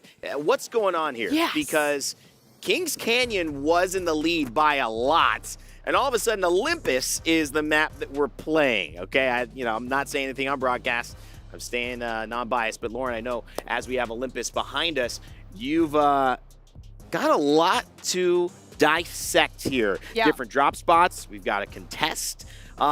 We've also got some special elements around this. So any big points on here, anyone you'd like to highlight, especially as we see where they're landing? Location-wise, I think that right now Pioneers are in a fantastic position, as are Red Rams up at Rift. 2 of the best POIs, in my opinion, that you could have on this map. Especially the fact that Pioneers are getting Elysium and Hydra together alone and not worrying about a contest, which we saw Alliance having to deal with last time around. And this map pretty much boils down to, POI-wise, what are you getting where you land? You need to be able to get some form of mobility, whether that's a trident or a balloon. You need to get some information, whether that's a console, a beacon, or both. You also have the portal as an option, and then you have to take in secondary concerns like rotational paths. Who are you potentially in the way of or rotating into based off of where you drop and the timing of everything? Interestingly enough, SSG, they've been doing well. Solar Icarus, Bonsai for TSM. Let's take a look, though, at where these might fit in terms of priority. You had a little bit of time to help put together a list of value positions. And of course, this is just our opinion, but what we've seen, some thoughts around it. Talk to me about what you put together here. Okay, so this is kind of what I was talking about. Rift at the top, right, is going to have access to a lot of the things I was just listing. It has the trident, it has the portal, it has a beacon, it has a console. Right near it, it also has a balloon, and it's on the edge, so you can time your rotation exactly how you need to. If you look down at the bottom, you see things like orbital cannon. That's right. Not the best, and that's partially because it's a very large area with a mid amount of loot that you need to be getting. It will have a trident available, but the amount of time it takes you to get your loot, timing-wise, also just kind of put you in a bad position in some of those crucial chokes on the map, potentially running into some of these other teams. So the teams that we see dropping at these places, like I said, you've got Red Rams up at Rift, you've got Pioneers at that Hydroponics Elysium combo. Yeah. These teams are going to be setting themselves up really well for success. Well, guys, I want you to react to this, but let's take a look at Energy Depot, Estates, and Rift. Let's go back to the map and let's see who's landing there, because a big name you talked about, Ben, Crazy Raccoon, they got to States, one of the premier locations on Olympus to start off. This is another extent of that kind of Falcon spread that we see from them in their POI pickups to today. And obviously, Echo HQ, we got really lucky with the poll, even though maybe it wasn't the full delivery there. Now they are in prime real estate. And especially if we go back to our tier list, this is an excellent place because of the fact that we have the access to that rotational point with the portal, and you can extend into the lower southern area just on the outside of Hydro there. Of course, Energy Depot in the form of ninjas in pajamas, and also other excellent asset to potentially work with. I mean, this is great. You know, Jay, I'll just take it away from this because we've done a lot on this map. Olympus, always fun to see. We'll see one of it. What are your expectations here? Game 5.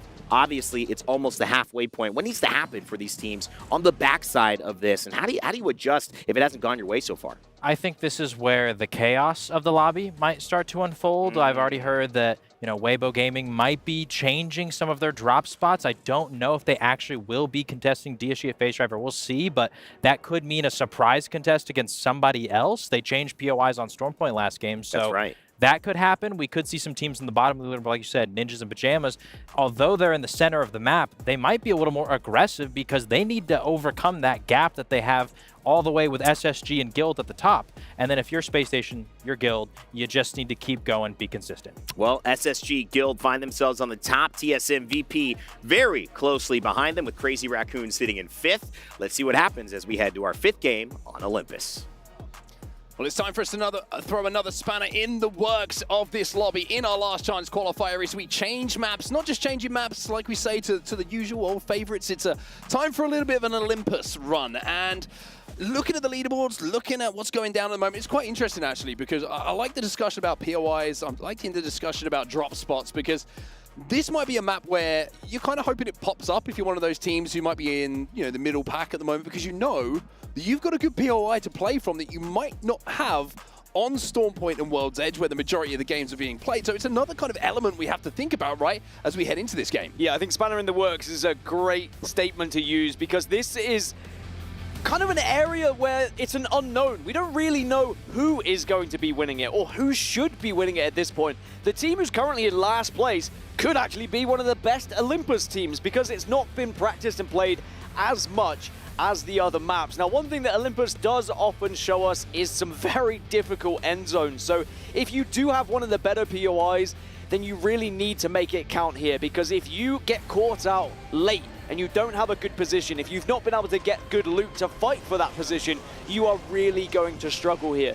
Are we going to see a very harsh pull to one of the far areas of the map, or is it going to be somewhat central? We'll have to wait and see. Well, interesting just to highlight here, there's a reason that we're watching WBG right now is because we were semi-expecting maybe before the games got underway today that they might be contesting, but once again, following the same pattern that we saw on World's Edge and Stormpoint, they decided to play a little bit of a kind of, I would say, a non-POI, kind of a loop path that they can find to get enough to at least play the game and not have to fight immediately. Ring console, we do have the information for as well, and we are going down towards hydroponics by the looks of things. Yeah, and Elysium as well. But one thing you noticed, Weibo Gaming taking Elysium off of Pioneers. Now, the analysts were talking about, you know, that drop spot is amazing if you get both POIs, but Weibo recognizing that one of them would be opening, and it takes it off of Pioneers. Now, the zone is coming that way, but neither team have a ring console down there, so they're not going to know how heavy this shift is right now. However, there are going to be other teams who will be able to move very quickly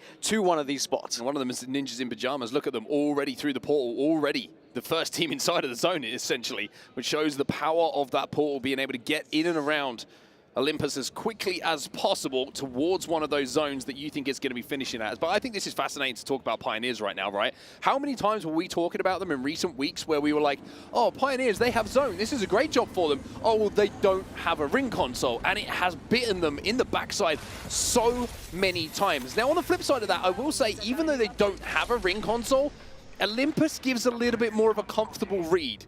in comparison to the likes of Stormpoint, in comparison to the likes of World's Edge. And the fact that this zone is pulling off the edge of Olympus here should be able to give them that information. It's kicking off with a portal, by the way. Ninjas in Pyjamas came through it. Guild followed. Then GK also came through as well. 3 teams all arriving at almost the same time. And I think GK had to retreat. And on the other side of the portal, Fennel are there as well. So it is just an absolute party down by the portal. And Guild might be able to take control of this. Party at the portal and everybody's invited. Let's see what Guild can do then as they try and push forward and take one of these little dome buildings. The team is trying to run away from them at the moment. Can they cut them down? Let's jump into the comms and see if the comms are good.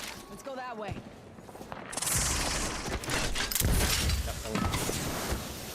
Can we just like play like maybe this donut here? I got no clue where the zone's going.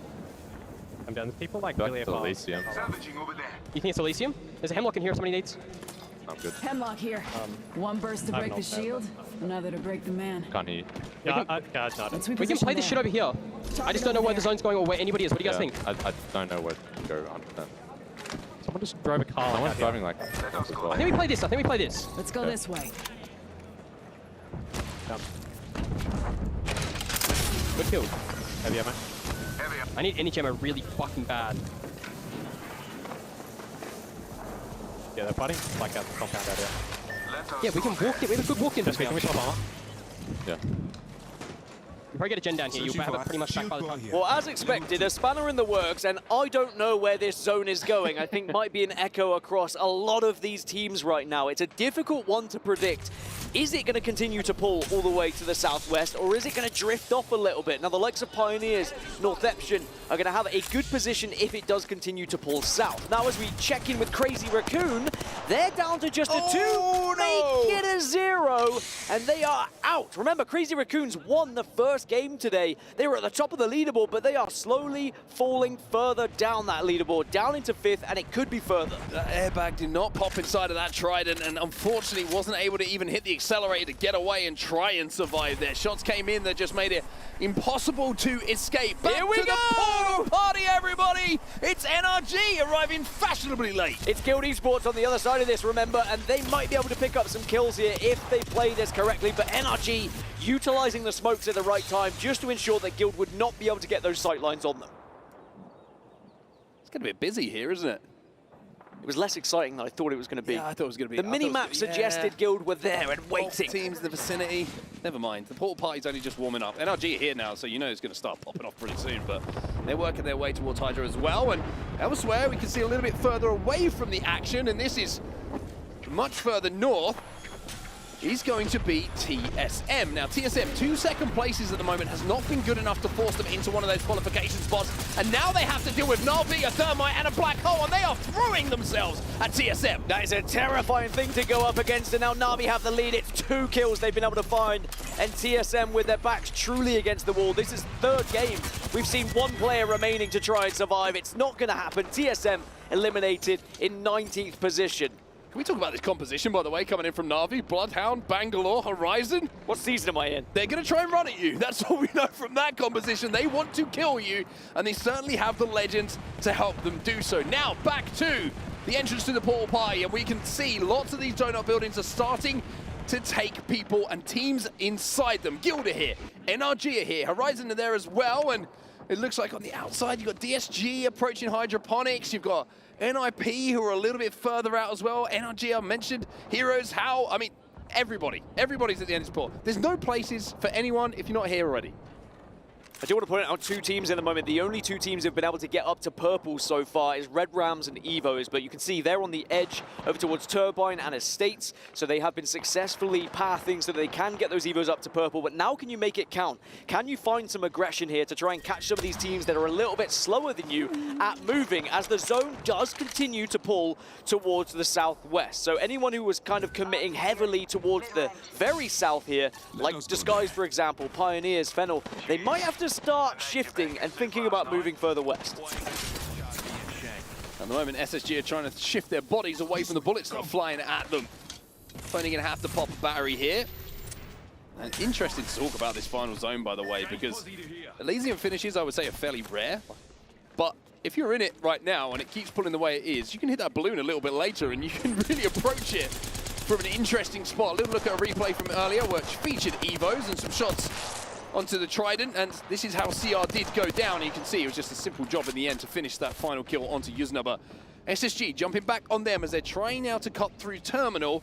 Nobody really near them at the moment. It looks like they are playing for some info on the console. This would really be a kind of Phoenix from the Ashes type scenario for SSG, wouldn't it? After their performance yesterday, they looked very disappointing. They looked dejected. Maybe the vibes weren't there. And I was slightly concerned that they would never recover from that. But I think having that big game earlier on today has just given them that belief once more. A big game early, I think, is the most important thing, right? Just showing hey, we're not the team that we showed yesterday. We are the team that we have showed throughout the season. As now we see Na'Vi, who took down TSM a few moments ago, having to play off the back foot, kind of has gone down. And it looks like Matafe and Henchman have decided that they're going to have to leave him for now. Raki gets that finish. I do think the dream of all the EMEA teams being in the final is starting to dissipate here as Na'Vi struggling a little bit. NIP have yet to hit their stride. And as we get to the halfway mark, it is going to be difficult if you are not within touching distance of those lobby leaders. Well done with that, by the way.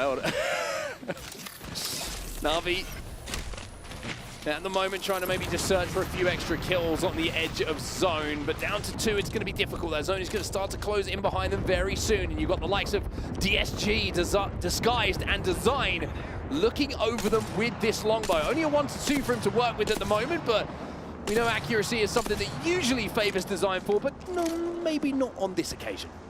Not quite the distance on the scope. We'll give them the benefit of the doubt. And if you are one of these teams that's hovering around the top 10 area, like Disguised, you're about 20+ points away from first place. You're starting to think we are going to need a win if we are going to qualify today. But the scary thing is, you mentioned it earlier, one win is not going to guarantee you qualification. And I think you are going to need multiple wins here today, if not first and several top 3s, if you're going to get into that grand final. GK Esports eliminated in the meantime. SSG now using the evac tower to get a little bit of height and a zoom over the top of Estates. Interested to see if they're going to try and land inside of Estates here and maybe look to third something. And that looks like what the plan is going to be. They will be safe inside of this. Red Rams are here as well as Makers. So as you can see from the point of view of Phony now, the Seer information just popped up and there was a lot of arrows in a lot of different directions. Oh, and it is going to be an Elysium finish as well. It is far and few between you see these happening. Even back in matchmaking, they would happen every now and then, but it was pretty rare. I used to drop Elysium, so I used to love it when we got an Elysium finish. But Weibo Gaming gonna be in one of the ideal spots after changing their drop position, by the way, to now find themselves in one of the best. Now, SSG are gonna be pushing into Estates, and maybe they can find some kills here. Joyful, who's had a really good start to the day. 108 damage to him at the moment, going to add a little bit more. Head on a swivel at the moment, and certainly Reticle on a swivel as well, but it looks like there's going to be trades coming in. Zainu's on the flank, he's taking maybe a little bit too much time here to get involved in this fight, and now he's taking shots in the back, and SSG are surely going to fall here. SSG look a little bit uncoordinated in that fight, and also some damage coming in from elsewhere. Yeah, there was a lot of panic, a lot of confusion there, but Red Rams also get eliminated as Makers will be the team that waltzes on in to take their spot. And remember, Makers, after a victory, they find themselves up into 6th position. They are still within that touching distance that I speak of. For SSG, Red Rams was probably one of the worst teams they could have come across because Red Rams were already prepared with high evos, with those purples, and they were ready to fight. Only one team inside of the zone, by the way, and that's going to be Weibo Gaming. Elsewhere, we'll go back to this fight in front of us as Right is seeing big damage. Going to be cleaned up immediately by a teammate. 5CG is going to get that kill. A second one will come in as well. And this could be a clean wipe. The L-Star does the damage. It's not going to be completely clean, but Makers will be eliminated. No back-to-back for them, and it's going to be Hao who get those kills. Yeah, there's just so many teams in that area. It was just a case of who arrived last, it felt like. As we go back to some of the other big positions with a lot of teams right now. NIP moving on in. Disguised also have found a spot here. And there could be a big fight between KCP, NIP, and DSG here. And you've got to be careful that you don't be the team to first engage. Now that's a lot of acronyms, a lot of three-letter team names being dispersed beautifully, I will say, by the beautiful vocals of Dan Gaskin. DSG now making their move forward, and they have to. NIP are the team who have to hold here. They get the knock onto Matafe. So Na'Vi are still in this game. As the zone continues to move towards them, Disguise now looking for the move, and look at this. Arkstar gets the stick! Design for with the play, gets the stick! Does get the knock as well. VP will be eliminated, and now DSG DSG will swing. DSG swinging, but only 2 of them left as Pioneers are eliminated. But DSG clean things up, but now they need to start thinking about the other squad. NIP are still here. Northeption are also here as well. This is not job done yet for Disguised. 3 alive for Northeption. We did see 1 knock coming on the other side, and also enemy has fallen. So DSG now down to just 1. Qzia does get away though, but top 12 isn't going to be great, but it becomes top 11 just by making that escape. Na'Vi will fall. Can he hit the reds here as NIP are still underneath? A little bit trapped, but they kept themselves away from the majority of that commotion and survived. By the way, I'm keeping my eye on the mini-map, or the big map, should I say, because a lot is happening over towards Elysium, and we'll get to that later after this fight comes to its conclusion. Never mind, we'll get there right now. NRG pushing to Elysium, trying to take it off Weibo, but it also opened things up maybe for Northeption to step in too. It was a very brave push from NRG, all of them across the zip line to say, we want this position, and we want it now. Access to this POI is so difficult for a lot of teams who are arriving late. WBG going to lose 1, but a trade is going to be coming in. This is where things like Pathfinder are going to allow you to find a route towards Elysium and a route over that wall. It's the floating POI, which is so difficult to get into, like I mentioned, if you're late, but NRG have made the move early and will be able to get the res. They also have Nocturnal, this time with the devotion in his hands, not being surprised by it, by a Wrath. This would be a very different endgame if we didn't have the amount of Pathfinders that we did, that's for sure. It's not going to be as easy to hold as it might be elsewhere, but fun. Good damage initially, and the Devo's going to follow for Nocturnal. Oh my goodness, Reptar now, can you clutch for NRG? Forces him out with the knuckle cluster and will be able to get that final kill. Reptar, a lot of words, a lot of discussion about his influence on this team, but that is an influential moment for him. What a push it was from NRG as well to recognize that Weibo were somewhat exposed up at Elysium, and they've taken them to the shop. Now, Guild are going to be on this eastern side, and they still have to make their way up as everyone is scattering at the moment to try and survive. Well, Guild are doing a lot of work at the moment with just grenades. No bullets fired, just the big bombs out of the hands as now they move their way forward. Howl have been eliminated. 7 squads now remaining as somehow or other they find a corner which is not just safe in the zone, but keeps them away from that bang-ol as well. Evo's now taking damage. Gas going to go down, and the rest of his team are now being pushed as well. Fennel on the other side of this. Fennel on the other side. Evo's down to just 1 now. It's just going to be Jack with a chance to try and maybe clutch up for the rest of the team. They do have 4 kills already, so Evo's putting good points on the board, but it's Guild who really should be able to step up here.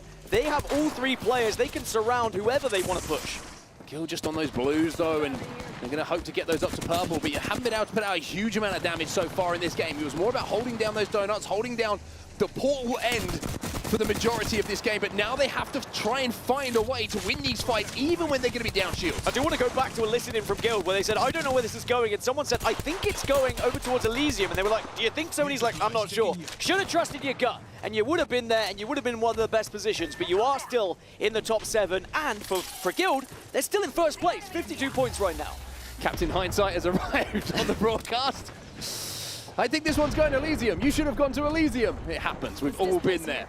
Guild's still trying to work their way forward, though. One thing they don't have, though, Dan, is the Pathfinder. I think they're going to hope that they can find a leftover zipline that they can use to maybe access, or they're going to have to go the old-school route.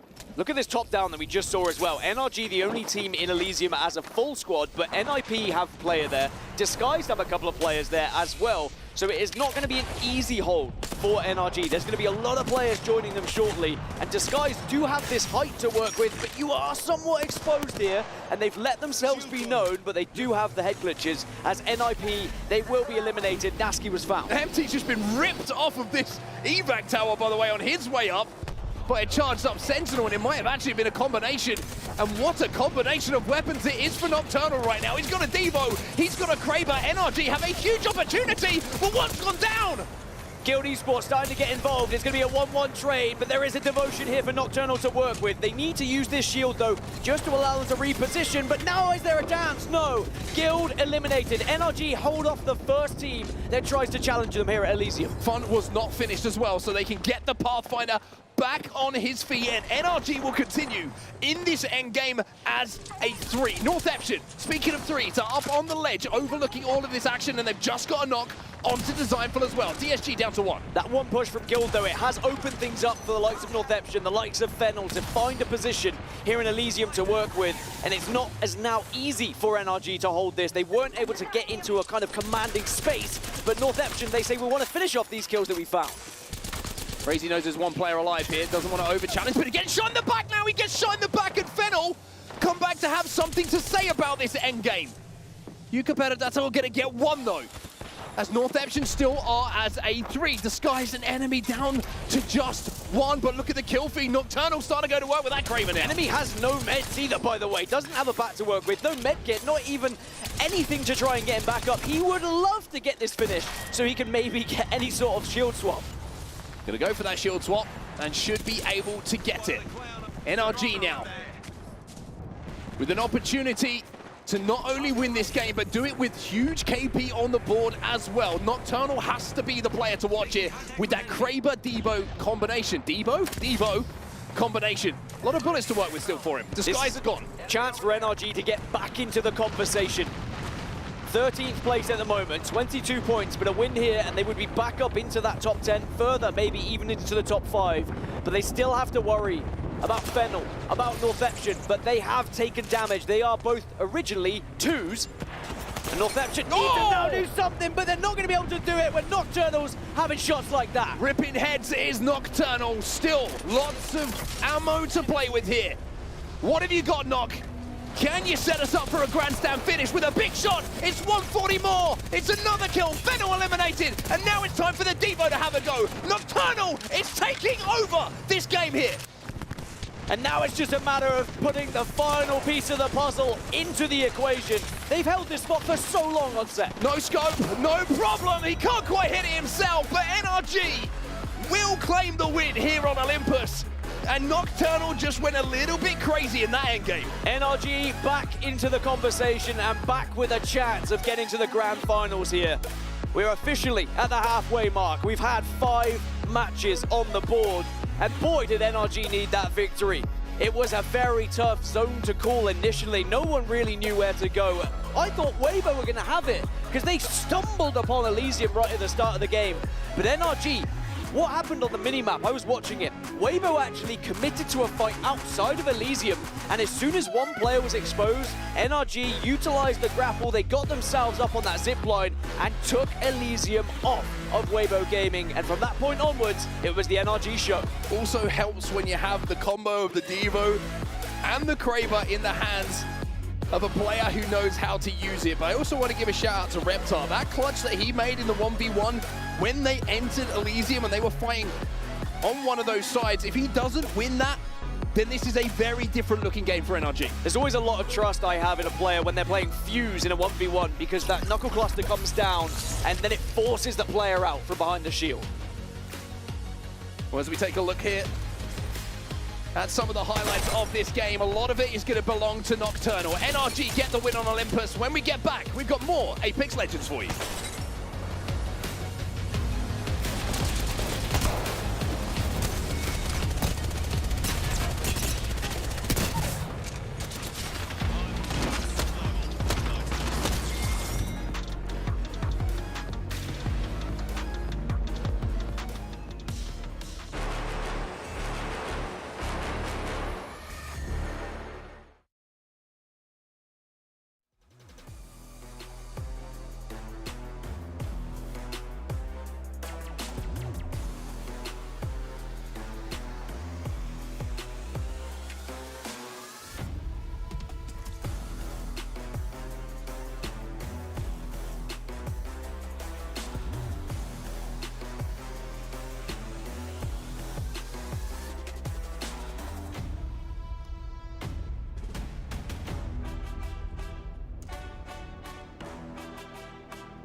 What up, everybody? I am here with my roommate, Onmu from KCP.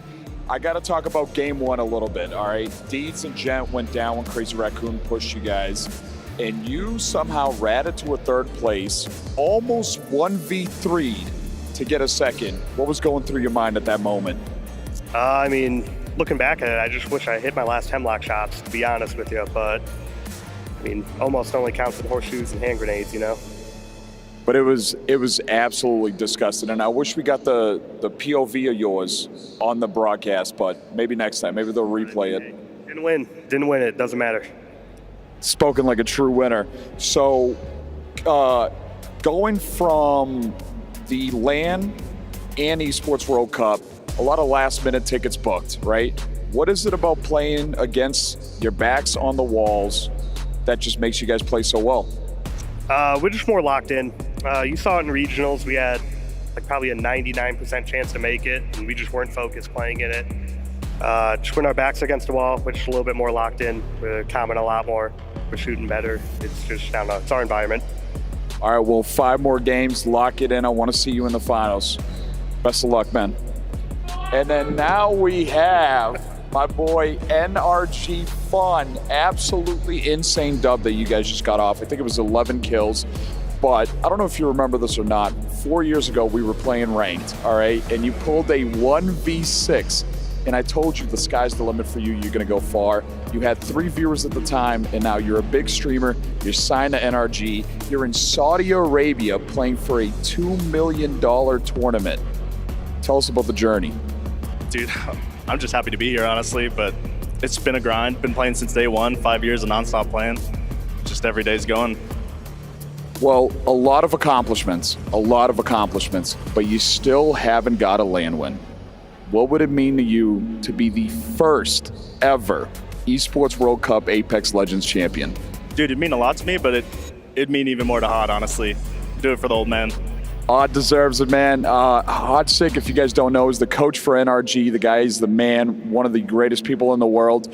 But that is it from our 2 interviewers. Best of luck. Studio, back to you. Thank you so much, Peeps. Good interviews there. I love hearing from Fun and Onmu. If you didn't know, yeah, roommates with Peeps back at home. And obviously the community stays pretty tight as well. I would have loved to see that 1v6 on a film, but we'll have to just assume that they weren't lying about it. I don't think they were. Fun's pretty good. I think he could have handled it. Jayhawk's not sure. Back in the studio, but really it's very important to talk about the results of what just occurred. I want to get most of your thoughts on the reflection of now after 5, where we have put ourselves, what position we have put ourselves in, especially, and I'll start with you, Lauren, because you highlighted this team and you've been really tracking them. NRG getting that win at such a crucial stage in this tournament. Yeah, they had me worried for a little bit there, but then when you saw the combo of the Devo and the Kraber in the hands of Nocturnal, they were able to make some really early solid moves into a zone that I don't think anybody knew where it was even going. And at the end of the day, this is exactly what they needed to keep themselves in the conversation. Zephyr, Nocturnal.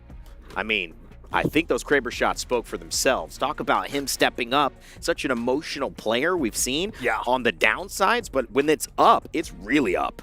It's a phenomenal performance for them, but it has to get even better. That last match, the match of solos there, because alongside them, Disguise just as close to ranking themselves up on our board here, but our bar raises now at 53 points. We're practically at that limit that we saw at our cutoffs on some of our earlier days here. 23 points separate 11 through first place. Top 2 are the only ones that go through, Jayhawk. As we look at this 20, what's the takeaway? I mean, Guild and SSG. I mean, they're looking so strong right now, and we've talked about, can a team be a repeat winner? Because so far we haven't had one, even despite the fact that they haven't won 2 games. The consistency across all of the games that we've had so far, whether it's KP for SSG or the placement points for Guild, both teams looking incredibly strong. And if they keep on that pace, can anybody else overcome them without getting a second win that they don't already have? Now, you know, Nasky, when he was walking in talking to Lacey, said he hopes NIP and Na'Vi take the top 2 spots. They took spots next to each other, but they're not the top 2. They're the bottom 2 right now. Something has to change for EMEA. These 2 teams, we've talked until we're blue in the face about what they need to do. It's time to prove it. You've got 5 games left. To me, the takeaway, though, is how close this is. 1 game has swung NRG from being, I believe, in about 19th position beforehand all the way, adding those 28 points in, and now finding themselves at 8th. So, in this position, I feel like it's almost a hard reset. A lot of the teams, Lauren, that we would expect to have a chance in this, one big game, and they are possibly fighting for top 2. Which couldn't be more appropriate for halfway through the series as well, right? Yeah. I mean, now we kind of have a lay of the land, if you will. Everybody's going to get a break. They're coming back into another different map, so they're kicking things off with more chaos, and then they'll settle back into the familiar ones. This is the opportunity for the experienced players to shine. 5 games, 5 different winners.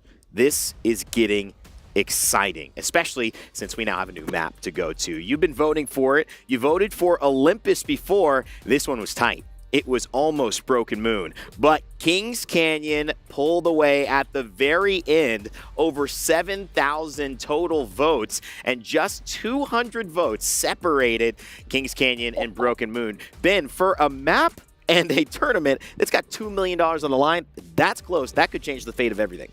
Well, it's the last time we'll see a map change potentially the fate of everything like this. It's the final fan vote here, and a nice one at that. We get 2-2-2. But I want to talk a little bit more about Kings Canyon, especially as we start to jump into that kind of chaos that might evolve for so many of these teams. And these teams need to figure it out now. So let's give it a little bit of a rundown. We talk about what needs to happen and where is good here.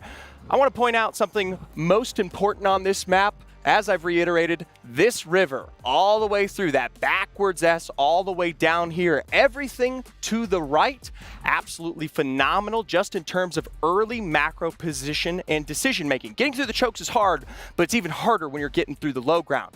At the end of the day, though, top positions, of course, either literally at the top here with Crash Site and Artillery, or down below, Relic and Caustic are favorites to work with. And of course, that's why we see, of course, Crazy Raccoon, some of, once again, our Falcon POI lovers. That's right. Or surprisingly, Ninjas in Pyjamas, there again with an absolutely phenomenal POI, something similar that we did see on Olympus that they weren't able to take advantage of. Hopefully this is a turnaround for them alongside the likes of Red Rams with SSG, of course. That Relic, another fantastic. Ben, I believe you worked a little bit on a kind of a ranking here on this map. Let's take a look at it.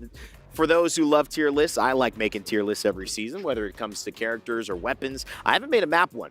We have, though, here for Kings Canyon. Crash Site, Artillery, Relic, you talked a lot about those.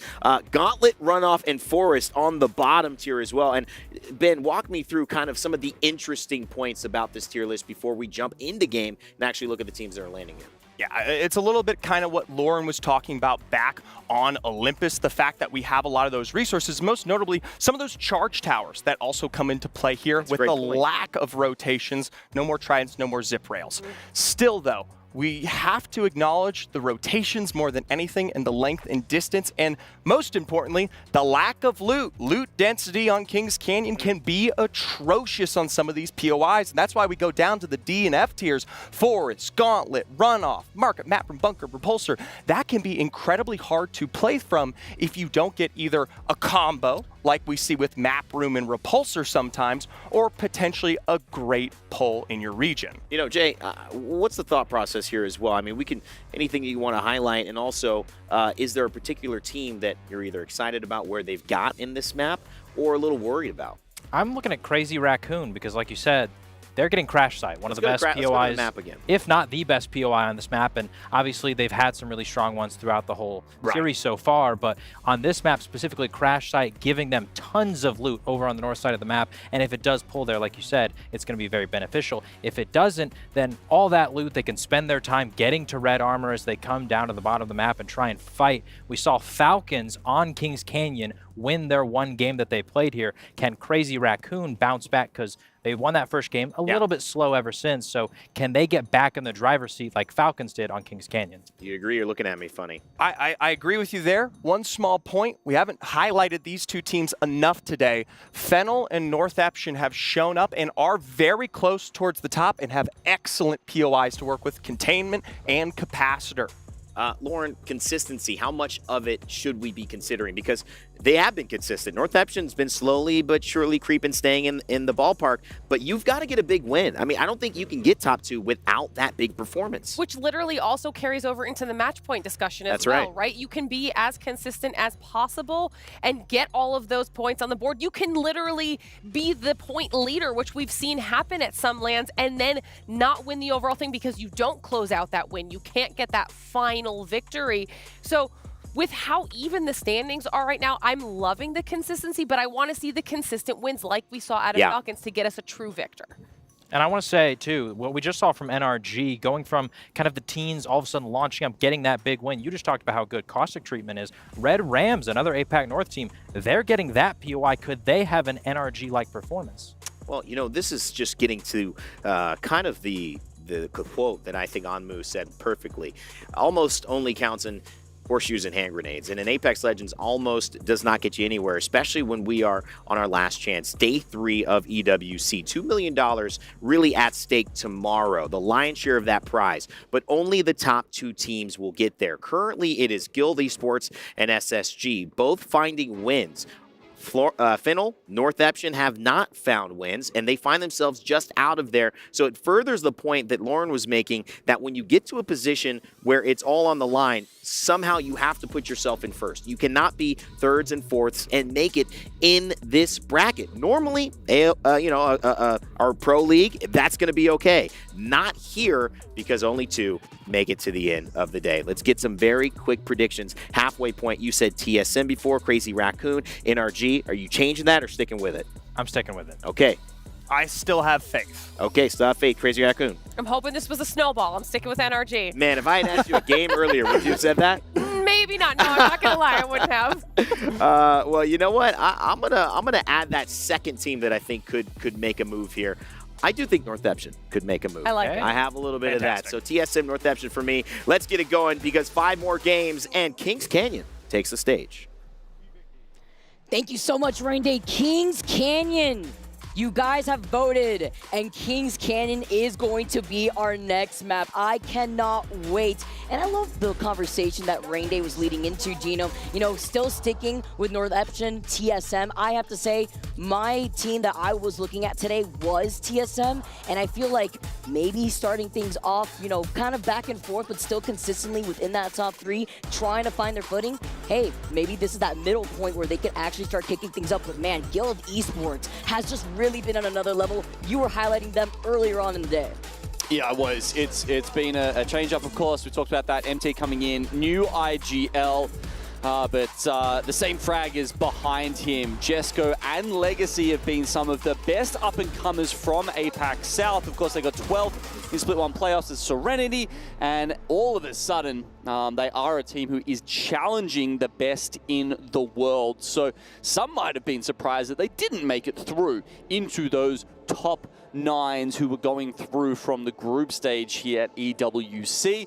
But if that was you, then you're probably not so surprised to see them crushing it here in last chance. And, you know, look, I was on board with Glitter. I said NRG and Gilbert my second pick. So, yeah, I really, expected them to have a good showing here, and they haven't disappointed me in the slightest. I mean, their lowest placement is 5th right now.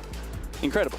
Yeah, 5th back-to-back too, right? They were able to get 5th with 2 kills in that last game, 3 kills in game number 4, and now going forward, you also talked about NRG, a team that I talked about earlier on, where this is a squad very similarly to me, at least, like Team Liquid, where once they find their stride, that momentum just rides in their favor. Now, coming off of that dub in an insane final zone on Elysium, I mean, they were able to take the dub with 11 kills. We are transitioning, though, into Kings Canyon, something that a lot of veterans have recognized, the OG map, to really start off so many different players experience it within Apex Legends, myself included. I wanted this map. I cannot wait to see what goes down here, where we only have 2 spots available for these squads to actually find themselves in that finals lobby, Gino. They're halfway through this series, Vicky. We're getting a sense of who's towards the top and how many points it's going to take to get you over the top. And, you know, the top 2 teams currently sitting at around 50 points, yeah? So that means we're looking for something around 100 if they're going to keep up that pace. And that's hard, man. It is hard to pick up 50 points in 5 games. But even the teams who've been playing the best so far have to do that again. Talk about the gap, right? With Guild being at 53 points, Space Station being behind them at 49. There's that slight gap between Space Station and in 3rd place Fennel with Northeption right behind him, 41. And then further going down there, there's that gap between Northeption and TSM, where they found themselves getting back-to-back 2nd place finishes, missing out on a dub that was so crucial. But as we do transition onto Kings Canyon, we heard the desk talking about the different POIs. I love, by the way, having the tier list set up on the different POIs. It's actually been my favorite thing. A nice breakdown to highlight what kind of difficult rotations we may see from some of these squads. Yeah, they were talking about Red Rams a little bit, dropping down at caustic treatment. I think that's a POI that will suit them, right? And one of the reasons is because it doesn't have a ring console. And obviously that, you know, does limit the compositions or the play styles that you want to come at that POI with. But Red Rams have been playing Bang, Bloodhound, Pathfinder, right? And obviously in this particular meta and with the upgrades available to Pathfinder right now, he's very flexible. Very flexible legend. You can go for either the Ringmaster perk or you can grab the Survey Beacons as well. So the fact that, you know, they don't have necessarily that ring console character means, bam, they'll just go Survey Beacons and move on with their game. So I want to ask you, Genome, you know, looking at the fact that we are moving on to Kings Canyon, you highlight what we've seen with the Pathy, even with the Fuse being able to do something similar. What do you expect? Do you expect some of these teams to change things up, noting that we are moving on to Kings Canyon and we kind of got a sneak peek at maybe what other teams wanted to do day 1 of EWC, where we got to see the Kings Canyon? Yeah, I definitely am expecting some change-ups. The fan-voted maps have seen probably the most of those. I think between Stormpoint and World's Edge, it's a lot more similar. I think, interestingly, as we've gone further on in you know, the esports life cycle of Apex Legends, the more those paths have converged. So at the start, you know, there was a lot more difference. People were saying, no, you know, you need Ashe in Stormpoint, you need Valkyrie in Stormpoint. But as time's gone on, maybe it's just the meta we've seen lately, I feel like those picks have become a lot more homogenous. But Kings Canyon, Broken Moon, Olympus, there's just so much to figure out, and they're just so different that, yeah, teams have been experimenting a lot more. We're seeing a bit of crypto, certainly more Pathfinder. I think that's the one big pick. Obviously, that we're seeing that a little bit on Stormpoint World's Edge, but I think we'll see even more of it on KC, because there's just a lot of spots where if you get a zip up there, you have like almost unbeatable high ground, right? It's like the only way to get up there is on a zip line, and once you do, all of a sudden, you can just slay the other teams. It's a disparity between the high to low ground, especially on 4th party Kings Canyon, right? We know it, we love it, and we are getting started. Thank you so much for your patience, everyone. Let's dive right into the action here on Kings Canyon, and I can't wait to see how this all plays out. Our players are locked and loaded, and seeing where everyone was already landing previously, I want to talk about some great rotation spots. I personally love containment, kind of being in that center point, but also allowing yourself to really take advantage of certain squads that may not have that easy rotation, depending on where the circle may be pulling.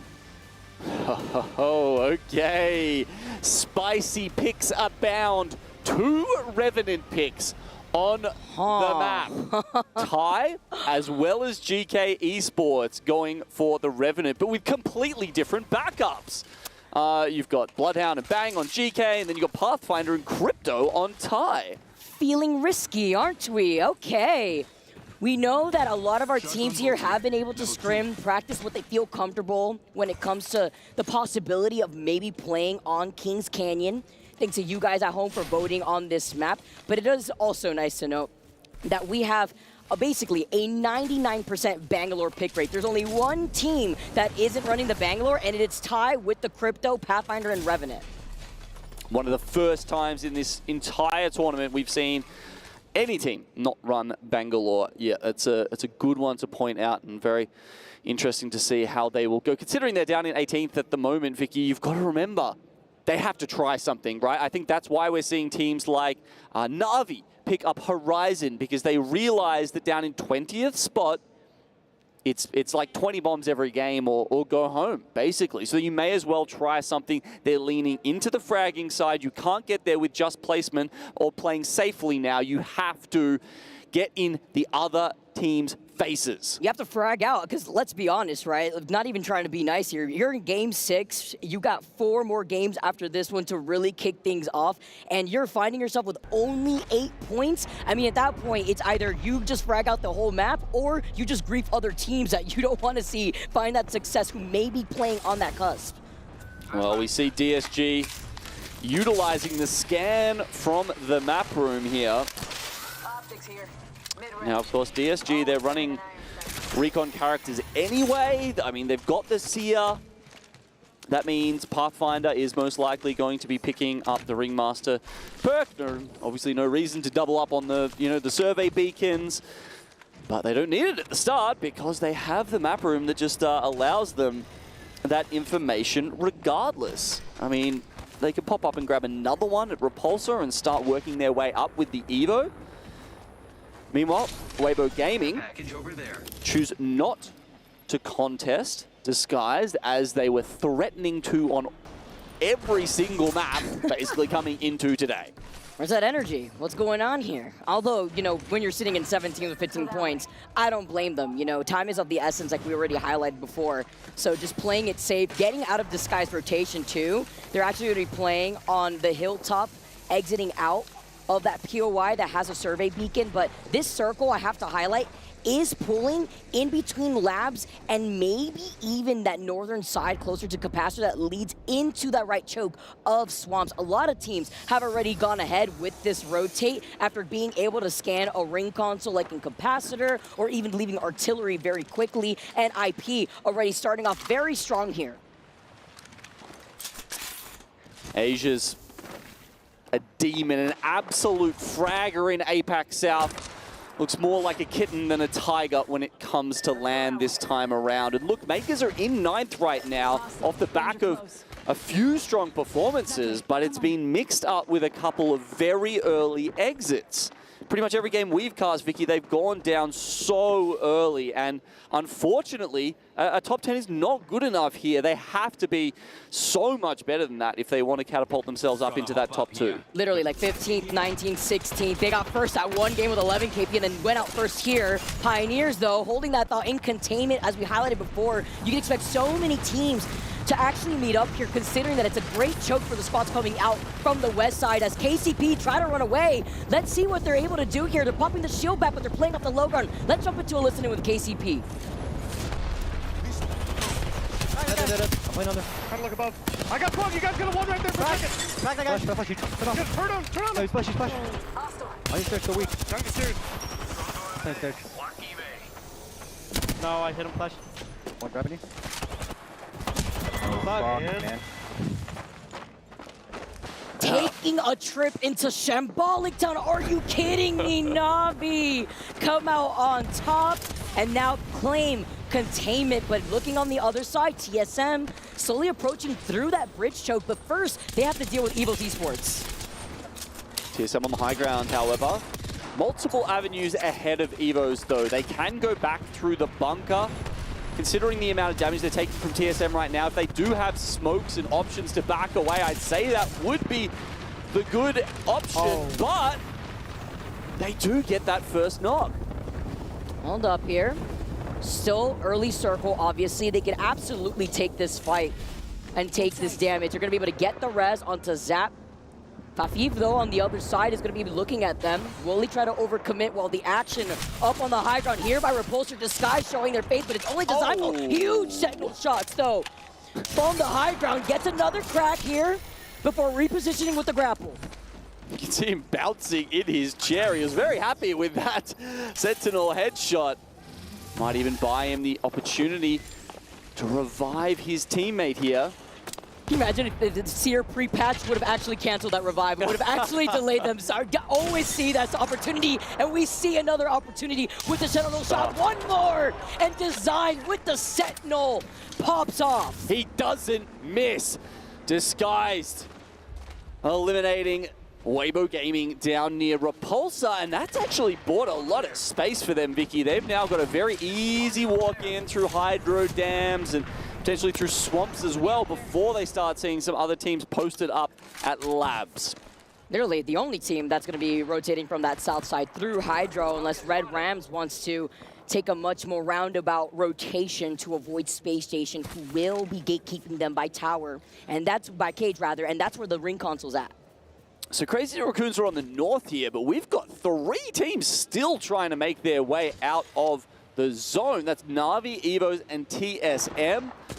I think it's just Fafa 5th left alive from Evos, potentially going back for some banners. Meanwhile, Na'Vi were looking like they might have wanted to third-party that, but no, they take the safer route and keep going. Oof, SSG into it in the middle of the forest here. Oh, but GK had also popped that Rebel earlier on. Space Station, they get the trade. Signing for the other bang now. It's only the Bloodhound alive from GK. Phony with the mass ping. They want to get the finisher, and Koipo with way more health cleans up that last player from GK. Here comes a third party from How. Forge Shadows, not enough to keep GK in the fight.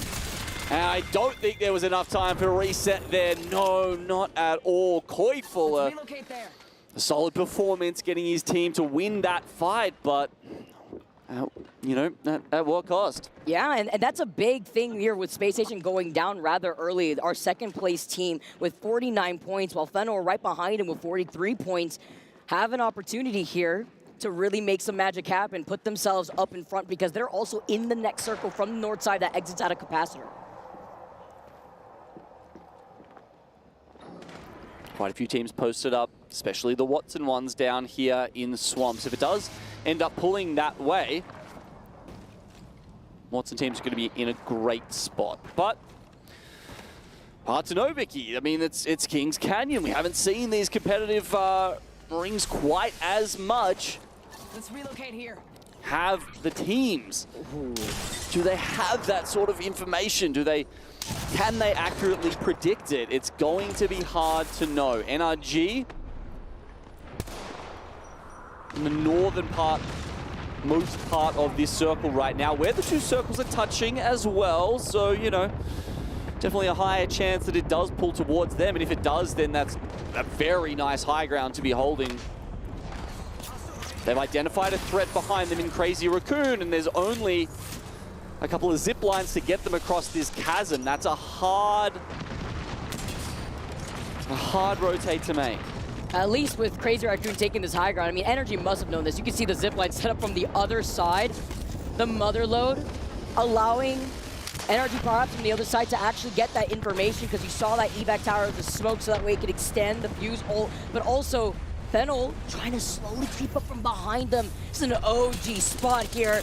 Obviously trying to creep up from behind him without trying to overextend this position. Skyname not going to boot them off just yet. Arcstar make it 2. Crazy Raccoon in a very tough spot. Sandwiched between 2 teams on that low ground. Oh my god, the fact that Fennel has come in off the back of this is just so bad for Crazy Raccoon. It means that NRG go from a spot on the low ground where they have to poke and hope that they don't get sent to just a very easy third party.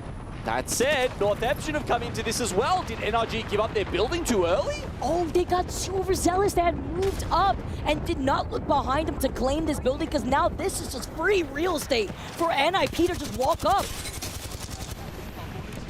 Okay, Motherload giving them the information of where they are inside. That makes it a very easy swing there for Zane. And NIP will take down NRG. Shutting down that momentum that they may have built up for themselves after taking that last game. VP eliminated in your feeds, 13 squads left. Fennel also backing up.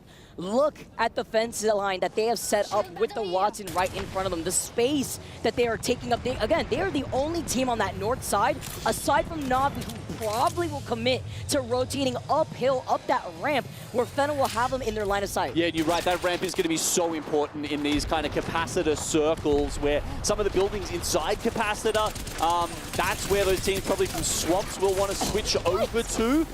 See, that was coming for a long time there. It's NIP who picks up a lot of the kills, however, as, you know, the fourth or fifth team who was in that area.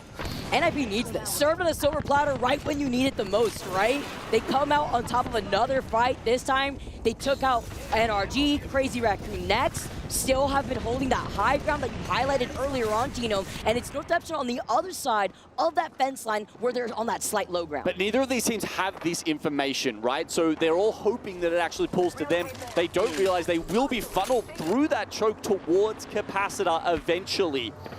The teams down towards Swamps here. Ty and Heroes are kind of locked into a battle to the death here.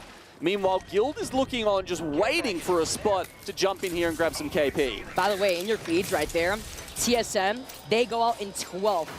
TSM sitting in overall 5th place with 39 points. They couldn't get anything going on here on Kings Canyon. They had originally got circle kept by Red Rams. I believe lost out on Rebs first and then wrapped around and then got completely denied on their rotate here. While we take a look at Fennel still sitting in 3rd place, still alive. EVO's Esports about to meet TSM in the lobby.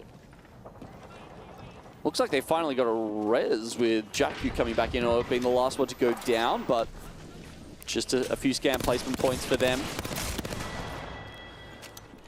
Now, keep in mind, this is the area that will be finishing our Kings Canyon game in. How, obviously, one of those Watson teams that's going to be super happy to have found their way into this spot. Na'Vi playing on top of them. Of course, remember we talked about at the start, Na'Vi were playing that aggressive composition. Do they really want a team who's got the defensive advantage to get set up underneath them? Are they going to even be defensive here in this case? What Dashi is going to be able to hold on to that door, but he hasn't really set up the fence line, even though they are in that next circle, trying to get a little bit more aggressive onto the high ground now. Quite a few teams are locked into these sort of duo battles, and oh no, Na'Vi looks like they can't withstand How below them. So not only do they get the setup, the pylon, the fences will be there, extra loot, KP.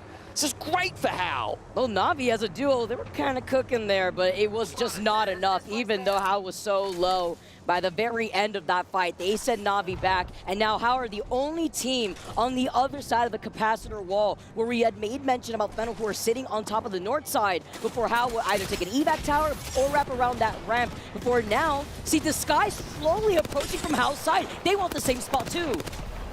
Guild #1 in the lobby right now. They were looking for those kills over to the Heroes and Ty. Heroes go down. They don't actually... Oh, they grabbed one of them, I think. So, unfortunately, there's some other teams that have crept up behind them. NIP and North Eption, who are holding those northernmost buildings, of course, do get flushed out of that position, and that makes things a little bit harder for Guilds, who may have overstayed their welcome. This position benefits right now NIP as it should in this high ground for now before they eventually have to move forward, whereas Guild sitting in 1st place, they don't have as much of a risk. Going to be able to try to at least gatekeep them, because even if they move forward, they're going to be in the line of sight of NIP. I mean, they've got a slightly overhanging rock to guard them. I don't think NIP can actually look down and hit any shots. So they have to drop, and now that they do, they get some fantastic angles on top of them. You can see Ampy barely taking any damage as they very much out-trade Guild in the initial selection of shots. Because look who's behind him. Red Rams just moved up right behind Guild, and Guild turning things around. Red Rams get eliminated, but look who also helps them. It is Fennel, and now Ninjas and Pyjamas can finally move forward from the high ground. They're still not in that next circle, and they still have to worry about Guild Esports. Firm handshakes from NIP and Fennel there as they combine to deal with something a little bit troublesome in between them. This means that NIP also can swing a little bit further south as Fennel look to finish the job. There goes Guild. We've got 4 squads left. The zone, by the way, will be finishing outside of the wall. So on the side, essentially where NIP are right now. How will eventually have to move out of here unless they just want to play for a heal-off. Although the trade-off to How in disguise right now. Qzir was able to get that knock onto 5CG, right? Playing off a head glitch behind the barrels. No. It's only up to Q to make some magic happen, and he doesn't have a turbocharger off the Havoc, but he's shooting blindly through that smoke.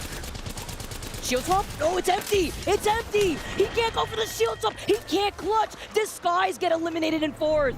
Now he went down there and he did have a mobile respawn beacon in his box. And you see, they immediately pop that. How will have time, I believe, to get themselves back up. The question will be, is there an evac? Does an evac even get over that wall? How do they make it to the other side? I'm going to say it right now, Genome. Ninja the Pyjamas are locked in this game. Then will get eliminated. NIP have fought their way around the entire southeast side. Okay, so they pop the evac. It's NIP who want to make this happen much more quickly. A player comes out of the dropship and actually goes on the other side. Oh no! He got stuck with the Arc Star right up the evac tower. That is actually insane, but Nasky holding it down. They're trying to come out of here on the evac, but they're going to get the finishes before his teammates even make it into fight. NIP, this should be so easy for the European team. Is it though? Is it? It's a 1v1 playing by the knockdown. NIP, the Seer alive, the Nuts from Same helped them out and they did it. NIP with an explosive game and an explosive pop-off right when they needed it. Nasky's hype. Don's relieved. He's trying to give him some of that energy. They know that there is still a mountain to climb, Vicky. There's a long way to go. But that's the start of it. That's just that nugget they needed to invest in themselves, to invest in the rest of this series and try and get the returns that would bring them to a top 2 finish. Nothing else matters. When you were sitting in 19th place before that dub with only 10 points. This is what you needed, because it's not just the dub that they had. Look at that. They had 14 KP, 26 total points to put themselves in this game. That's going to elevate them to the top 5. Imagine. I'm just going to imagine here. Top 5 at the very least, top 6 if anything. And that was a huge game for NIP. Look at that, 4.4k damage, 14 total kills for this team. I mean, we keep talking about it, right? You've got to drop KP, you've got to drop bangers to have any chance, and that's what NIP do. As you mentioned, they were hurting before this, but all of a sudden up to 36 points, that's still 20 off the pace, but within striking distance now with 4 games to go. Still very doable, even putting themselves in that top 10 here. What a great game for NIP, getting all the way up from the bottom end of the leaderboard to the top. Can they keep this momentum going? Let's find out on the other side of this break.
Don't die, Naski! Okay, go high! I'm taking ult. Take the I'm evac. taking armor. Take the armor and Shoot evac. evac. Shoot evac. Shoot That's that. right, they rest. They're above us. They're above us. They're above us. Armor. Take the evac up. One above us. Take out. Kill this guy. Kill him! He dropped off. I got Naski! I'm going up. He's one. Dead. Live. Live for me. Yeah. Try and kill this guy. Naski, kill! On me! One, he's out! What's a one? 1v1 MP. 1v1. Just 1v1, bro. Oh, you got He's this. one. It's just a 1v1, baby. You win. got this. You win, baby. On the rock. He's healing. Nice! Let's go! Let's fucking go! Salutes up for Ninjas in Pyjamas, taking game number 6 with the pop-off even shaking the camera up a little bit. Oh, God, if there's any team you love to see win and put the camera on them afterwards, it's got to be Ninjas in Pyjamas. These guys, well, they love putting on a show, and they love a win as well when they're in a spot that's, I don't know, you'd have to say was less than enviable pre-Game 6. Look at the series results. They were sitting in 19th, like you hinted, Genome, and now they have moved up 10 slots to 9th place. That was a heavy KP game for them too. They got 14 KP, now bringing their total up to 19 and having 36 total points. Very doable if they keep this momentum up as we transition onto Stormpoint. The top of the table, however, is Guild at 60 and Fennel at 55. They have been the quiet achievers, slowly moving up and up throughout this series, now eclipsing SSG, who are only on 52. And look, a lot of people were thinking this would be an easy lobby for SSG, but nothing is easy when you need to be top 2 out of top 20 in an Apex Legends lobby, Vicky. So look, there's, as we talked about at the start of today, right, just is so hard for every single team in this lobby. And I mean, you know, the better, the more points they start to rack up, the more comfortable they can feel, but no one is feeling comfortable at the moment. Even if you're Guild, there's still a bunch of teams like barely 10 points behind you. That could be gone in a game. So until they get past 100, you know, maybe even 110 points, I don't think any of these teams will rest easy. Absolutely not. 4 games to go, and we make our move onto Stormpoint. What does this mean for the teams that are on that cusp, that could find that one pop-off game opportunity to completely change the tide? Like you said, not even Guild could be very comfortable in this case. 60 points, yeah, Fennel right behind you with 5 points, but we saw what happened that last game when Space Station went down rather early, up on that north side, closer to labs in that building on the outskirts of Capacitor, where now that has cost them 2nd place. That has cost them the slot that would put them in the finals lobby. We saw teams go down by 1, 2 more points just getting into the last chance versus the finals. It was a tough group stage and a very tight one, especially in Group B. Will we get the same here in this last chance on the Saturday, Vicky? Let's see. As we noted earlier on, KCP landing by Down Beast. Guild, by the way, our first place squad, like we keep highlighting, have a ring console over by Mill, not too surprising there. But even better, our winners of our last game on Kings Canyon and IP, this circle's pulling right on top of their POI. Wow. They have POI advantage over by Cedo Station, which is going to be huge here, but I'm not too sure if they have a ring console, as their title is blocking out half of Cedo. If they do have that information, that would be huge. Yeah, I can see it. It's just a little sliver. If you put your face about a centimeter away from the monitor, you can actually see it in between the couple of their banners here. Now, yeah, look, I mean, the teams around them also have those ring consoles as well, though, right? Checkpoint, Cascade, Jurassic, Mill, every single one of those POIs knows where this is going, or at least the direction. And Virtus Pro, it'll be interesting to see what they do, right? Because, oh my, okay, straight into the action. We could talk about rotating teams later, because I think for the rest of this series, honestly, we're going to have very quick fights. And imagine the ring was pulling on top of you, and you got taken out in about a minute flat. What? The Trident 2, so the death box is just like strewn all over the floor. All right, did it get like arc start and just absolutely deleted? That would have been a funny side-by-side. Maybe we'll get a replay, but okay, GK said, all right, time to relax. Keep the camera steady, no need for pop-offs. Shutting down any sort of possibility here in this next game. Even better for GK, like you mentioned, they have the ring console over by Cascade. So, I mean, you know, you'd love to get like a replay with comms for that one to work out, but having a look at the map, the only thing I can imagine is that they recognized ring was on top of them, but didn't want to play for, you know, without any Evo whatsoever. So maybe they tried to go for the Evo harvester that was sort of near the tunnel and ran into GK there. That is probably absolutely what happened right there. Trying to get that Evo harvester just cost them that game entirely. Disguise now also dropping down from the high ground originally, because Checkpoint does have a ring console, and Ty being there already, having the high ground advantage for now. I mean, the other thing is momentum. We keep talking about it. Ninjas and Pyjamas, they do the hard job, win the game, win themselves some momentum, and then it immediately gets snuffed out. That is just heartbreaking for Nasky, Amphi, and Zane. It's just some teams, sometimes they don't need the kickstart. Sometimes they're very inconsistent, but can find that seesaw and still find themselves within that success story. And a team that really has been popping off, Disguise, but I want to specifically highlight Design. He's just been going crazy with the Sentinel. Sends out the nade up above. Q having to be careful, having to navigate out of the line of sight though. And trying to reposition, but they do not like this spot. It's a very tricky spot to be in, because Ty, even though they have height, could take these multiple different angles to keep suppressing them from that low ground. Oh. Oh, from the evac tower right there too, just in case they got a huge nade crack, but they saw it wasn't so much damage. Design still trying to take a very aggressive position. Oh, Axis almost gets put down. His two teammates, though, trying to cover for him on the other side, and as they do get a little bit of that attention, he finds an opening onto DSG. Surely no curse, right? With the way this fight has been taking so long, Design just trying to get into a different position. He's still trying to get aggressive, and it works out. He gets the first initial knock.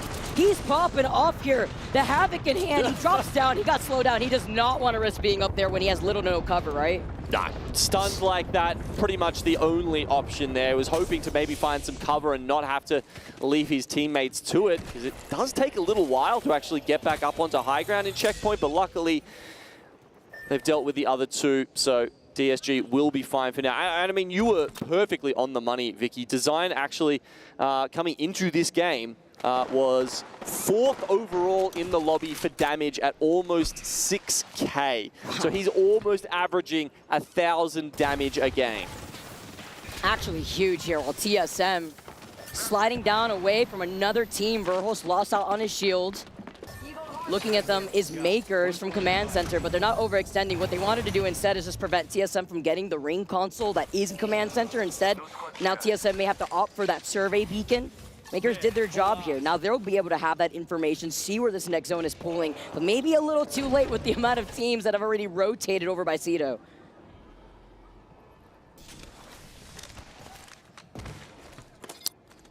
All the way up at Stormcatcher, SSG.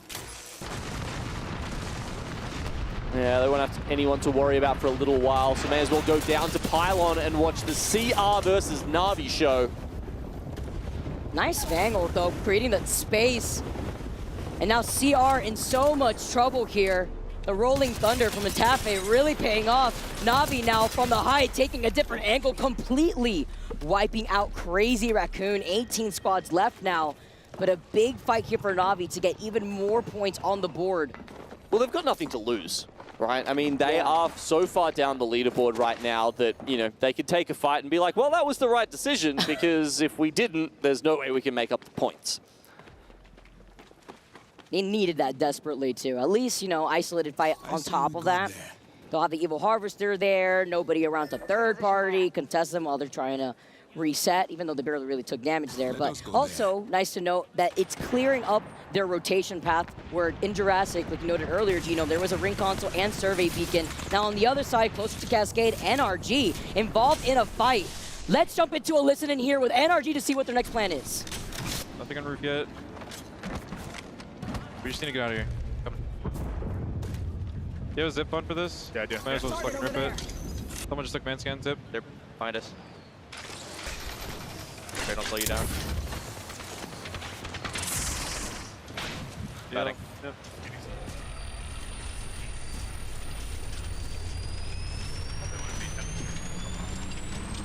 Someone just landed in front of you, I'm pretty sure. Me? Yeah, over here. Target over there. There's a fucking evac right there. Evac tower deployed there. And I saw like remnants of a like violet trail. I don't see it. They might have flew down the hill. Yeah. They might be on man scan right now. No, they're not. They're not. Okay. They'll be there.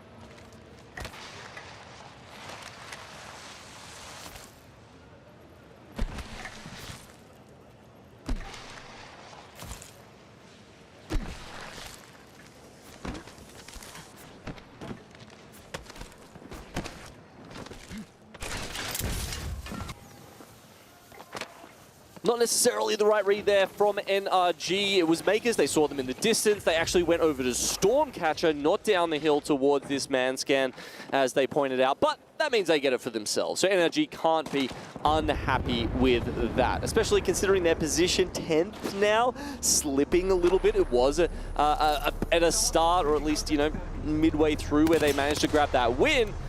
But they need to pick up the pace once again. Approaching over from that east side of the zone. Meanwhile, Navi Space Station, seeing as they've now rotated in Navi's direction. Navi a little bit behind them though, taking their time, coming up from right behind Space Station here. It's going to be a big deal considering the fact that they're ahead of them. They could try to gatekeep, but Phony was so incredibly low. He can't really be too involved in this fight and take this circle damage unless he's able to pop a med kit. Yeah, you can see Phony shuffling between resources, between meds on the side there, because he knows he doesn't actually have time to pop anything. He has to stay inside the zone, unlike Zainu, who had enough health to give him options. Now, Space Station have made it mostly out, and they're just playing the waiting game now, really. It's a war of attrition against Na'Vi. Space Station get that knock thanks to the ring helping them out. Na'Vi, this is huge for them. Like we said, every point counts for this squad, but Space Station having other plans. See Koi still trying to suppress them. Phony was able to pop that medkit when he was in the zone right there too. Knuckle Cluster also helping putting down that pressure, but with 17 squads left, Space Station recognizing that maybe a team could start rotating from the armory side of Jurassic. You don't want to linger for too long because of the resources that other teams want to take advantage of there in Jurassic. Well, luckily it's Zone 2, so Henchman does have time to go back and grab the banners. As he does that, Space Station make their way into Jurassic, where they'll be able to see Makers, who are just about to take an evac down towards the west, and the zone pulls very much on top of Cedo Station.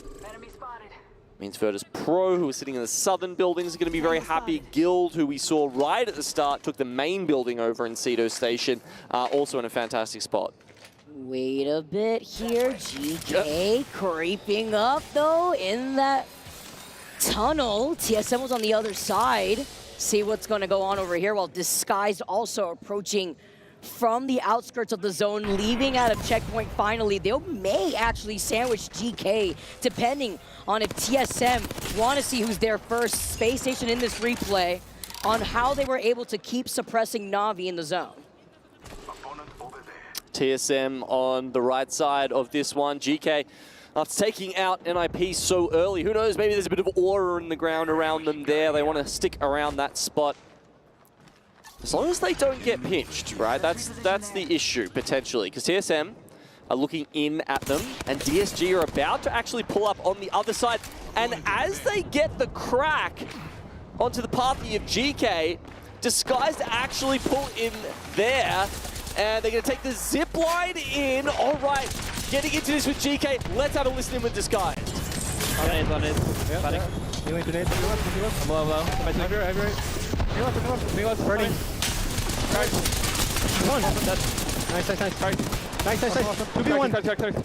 Study. 1. Nice! Res. You're fucking insane. Grab me a spot, please. Yep. Inside. Yeah, one more. He's not pushing. One guy. He's not pushing. Okay. I'm missing. He's not pushing. I'm grabbing his swap. I'm holding. I'm gonna bingle. Yep. Full heal. I don't have swap for you. Okay, I'm getting good. 30 Pop seconds. many. Yeah, Grab nades if you have. Do you have nades? No, They use ulted.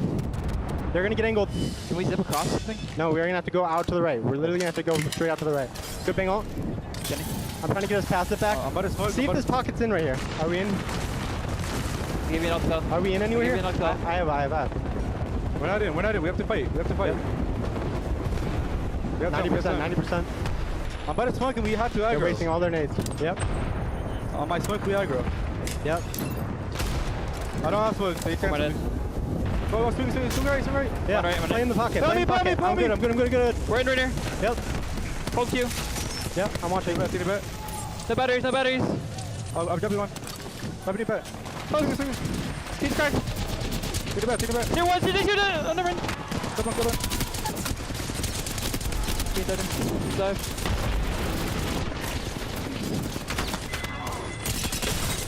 No. Fuck. How did they possibly hold out TSM there? Wow, Weibo Gaming, a big part of that fight, but I mean, it looked like that was a slam dunk for TSM walking in there. They missed their first chance already when DSG were resetting in the tunnel and they don't come in and finish them off, and that decision ends up being the end of TSM in Game 7. That was so messy from both sides. There was spaghetti all over the floor, like not even a cleanup on IO3 here for either TSM and Disguise. Even catching design in the middle of the startup of trying to set the zip line, and they still failed because Weibo came up right behind them to sandwich them and cleaned up the rest of that fight. That was so free from Weibo, but the same cannot be said about EVOS right now. Only solo left for this squad. At least he's got the Evo shield swap. Very difficult situation to be in when Na'Vi has taken the DBZ building right to the side. Gap, such a veteran of the scene, but not a veteran of a LAN competition. This, of course, was the first time that they qualled. It was as Lightning Unicorn, a team that many of you APAC South viewers would have seen over the years. But it's been a struggle for them here in the last chance elimination bracket. Space Station failed to shoot down the evac tower that Weibo had just put out, and now Weibo are flying right on top of Space Station. Imagine if they got rid of that evac, but it's fine. Instead, they're capitalizing off of this. Now with the Seer Tech, they get to see where they're at over by the side. They only scanned one player. They don't want to overextend. The bank was called in, but they still got the pressure from those nades. Pressure indeed. Going out frag after frag here with Weibo Gaming just trying to weather the storm. Oh, I think the Seer missed the tactical there, which means that SSG don't quite feel confident enough to swing, even though we, the viewers, can see those health bars. We know they're low. We know that probably would have been a good push by SSG, but it's fine if they've got the time to win this out anyway. Phony can dump the exhibit if he needs to, and the knuckle clusters will continue to hurt them in those small corners. I mean, it's rather isolated. It's not like the teams over at Cedo are actually going to contest this. There's so much open ground between the water and the bridge that if you do try to push this just to get aggressive for KP, it is just going to be way too risky. Not worth it here. So Space Station trying to take advantage of that. The evac tower is called in. The Seer exhibit as well. The trade for trade here, though, as Zainu gets boring on the other side. Weibo get taken out. Zainu with the clutch and the res, and they will be able to reset for now before Na'Vi may come in. Yeah, you were right. Most of the teams hidden behind the bridge, right? But the one team who could be a factor, Na'Vi, actually can dodge some of those sight lines going around the eastern side of it. And as they do, some shield swaps should have come through from SSG, but they probably didn't have time to get the med kits off. And as such, I think Na'Vi will be picking up a few more kills here. The actions here from Space Station as they were the team to try to gatekeep Na'Vi. Let's not forget this. They were trying to gatekeep Na'Vi earlier on. Took the rotate from Jurassic, and now Na'Vi ended up in the late game finding Space Station. Interesting that Legacy's got the Kraber there. Obviously, the Guild have been sat there for a very long time. But the other two members are on blue shields, and I do wonder if it could be worth shuffling the Kraber over to them to get that big injection of damage into your Evo and try and grab purple shields before it's too late. That's a good point here. He has been missing some of these Kraber shots. Let's see. Yeah, also he's not hitting any. That's another really good point. Sometimes you gotta drop it, right? I mean, especially if you could get purple for either your Watson or your Bangalore here. Let's see what Legacy could cook up. 8 squads left. VP also finding henchmen from Na'Vi. He knows that there is a solo on that side. It's not like they're going to push this, right? They're going to stay on this high ground as they should, but eventually we'll have to funnel out where VP are actually almost directly in the middle of the circle safely inside that building that you could see Guild ping. Yeah, Guild can, walk all the way up to the top of that building until they have to jump off. Pioneers, Fennel below them, and then quite a few other teams may have to make the first move. Space Station Gaming, I think it was just Koifel, was it Phony left alive, I believe, who's way on the outer. I don't see him getting much further than this top 8. See what the way that KCP are also coexisting with Guild, then on the low ground here. Bangle has been called in. Circle slowly coming in. It looks like somebody's, by the way, rezzing on the other side. That may be Space Station here? We may have to see. Yeah, it was Na'Vi bringing Kinda back in. Okay, so Na'Vi gonna be able to get their third back up. All 3 members alive, and nobody can really do anything except for Virtus Pro if they can find them in their line of sight from the building. Okay. Looks like he hasn't used another bullet since we saw a couple of shots ring out last minute. That one looked like it should have hit, but it doesn't. And it's Guild and Pinota who start this next round of fights off in earnest. Fennel have dropped just behind SSG, and Kurihara, still alive, despite being one of the deadliest players in the lobby right now, is gonna have to fight for his life. He's still alive. He got away. Legacy, what are we doing with these Kraber shots? That was crazy. I can't believe he's actually still alive. All right, well, Guild on the high ground eventually have to drop down. Fennel playing on the other side of the building that they were just evicted from. Yeah, look, only 3 clips left in the vault. Maybe that's why Legacy's got the Kraber there. He needs the extra ammo. Fennel will get finished off. Means they're not getting back up into that top 2 spot this game at the very least. Phony doing his best. Somehow he's ratted his way all the way to top 6. Oh, KCP moving in. Space Station finally get called out. 5 squads left now. And Unwed gotten knocked from the zone earlier too. Jet eating everything in their direction, trying to feel the fuse pressure, and they get eliminated. Northeption's still alive. He was doing so much damage with the utility that he just wanted to keep pumping it in, but you have to bring out your gun at some point, like using Peridata here, brings out the devotion. 2 squads left. Na'Vi won't win it. It'll be Virtus Pro moving up into 5th spot with a big dub on Storm Point. Just wait for the circle and for everybody to collapse right in front of you. You get KP, everybody gets KP here. Why overextend? Why leave that building? When your Watson is still alive, when you have the gen, when you have the fences already set up, and the circle closing in behind their backs allowed them to not even concern themselves if any rat wanted to come through the fence side. Now, Sharky has been on a tear this tournament. I know Virtus Pro may not have necessarily been the strongest team just yet, but Sharky was up there with 12 kills at the start of this game. It wasn't kills that really got them through this one, though. They pick up 5 as a team here for 17 points. Na'Vi picking up 24. But in Virtus Pro's position, the 12 placement points plus the 5 kills is a great boon and a boost to their chances.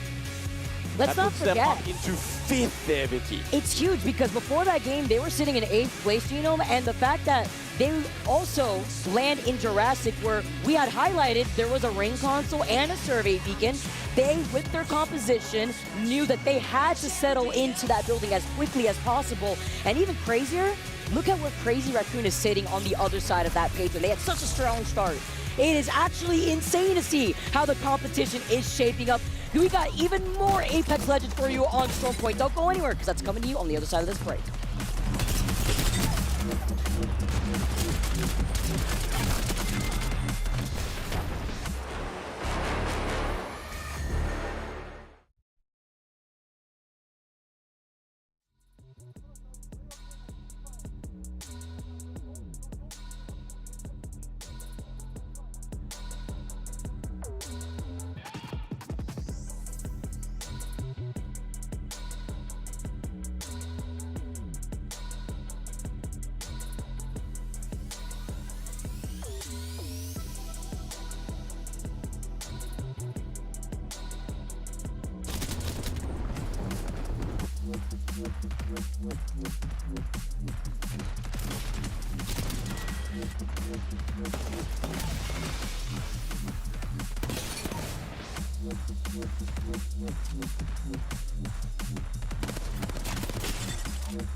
What up, everybody? I am outside the STC Arena here at the Esports World Cup with the one, the only Jumba.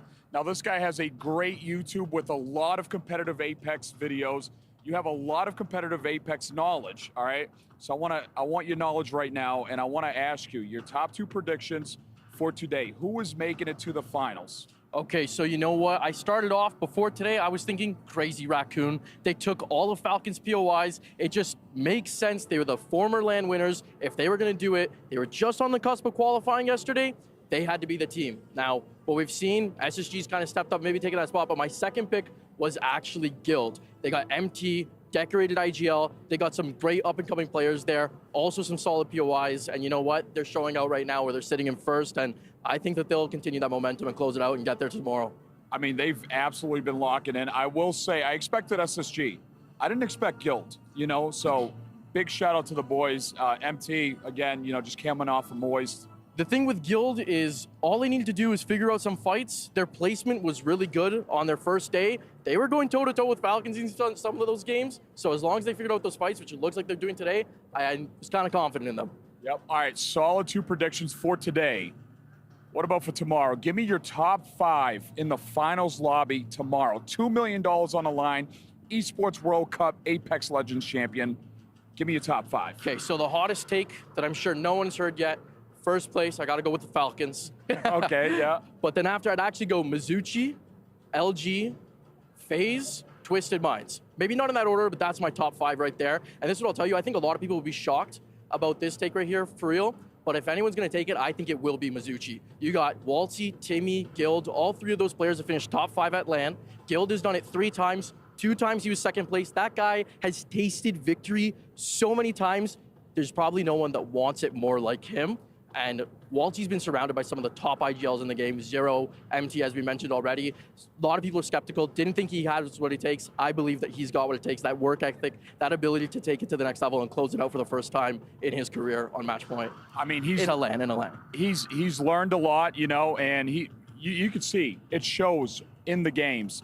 But guys, that is it with Jumba here. Thank you so much for watching. Studio, back to you.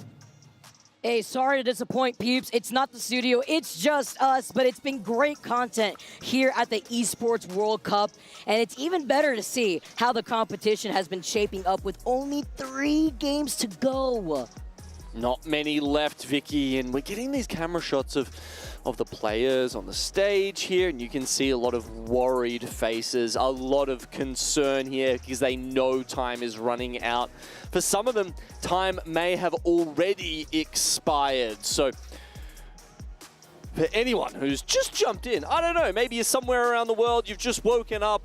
You know, one of the lovely things about Apex is what a global audience we've got. It's only the top 2 that matters here. That's the only way to make it through to tomorrow and join the other 18 teams that have already qualified for the finals here, who are playing for that big, big money. And Guild and SSG currently occupy those spots, but there's been a lot of leapfrogging, a lot of changing around, especially that second spot. And as you can see, a couple of teams are definitely nipping at the heels of SSG, Space Station Gaming. It's just the fact that looking at first all the way down to 6th place being Disguise with 50 points, and then first being Guild with 68 points. With 3 games left, this entire top 10 could just be completely shifting depending on how this last game on Stormpoint goes. If you are a type of team that finds that success on Stormpoint versus World's Edge, well, guess what? This is your last chance. It is time to lock in to see who are 2 teams will be moving on to the finals.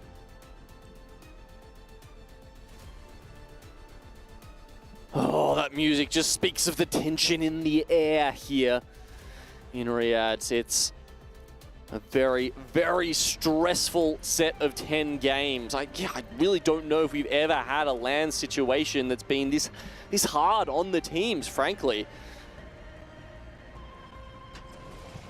I love it.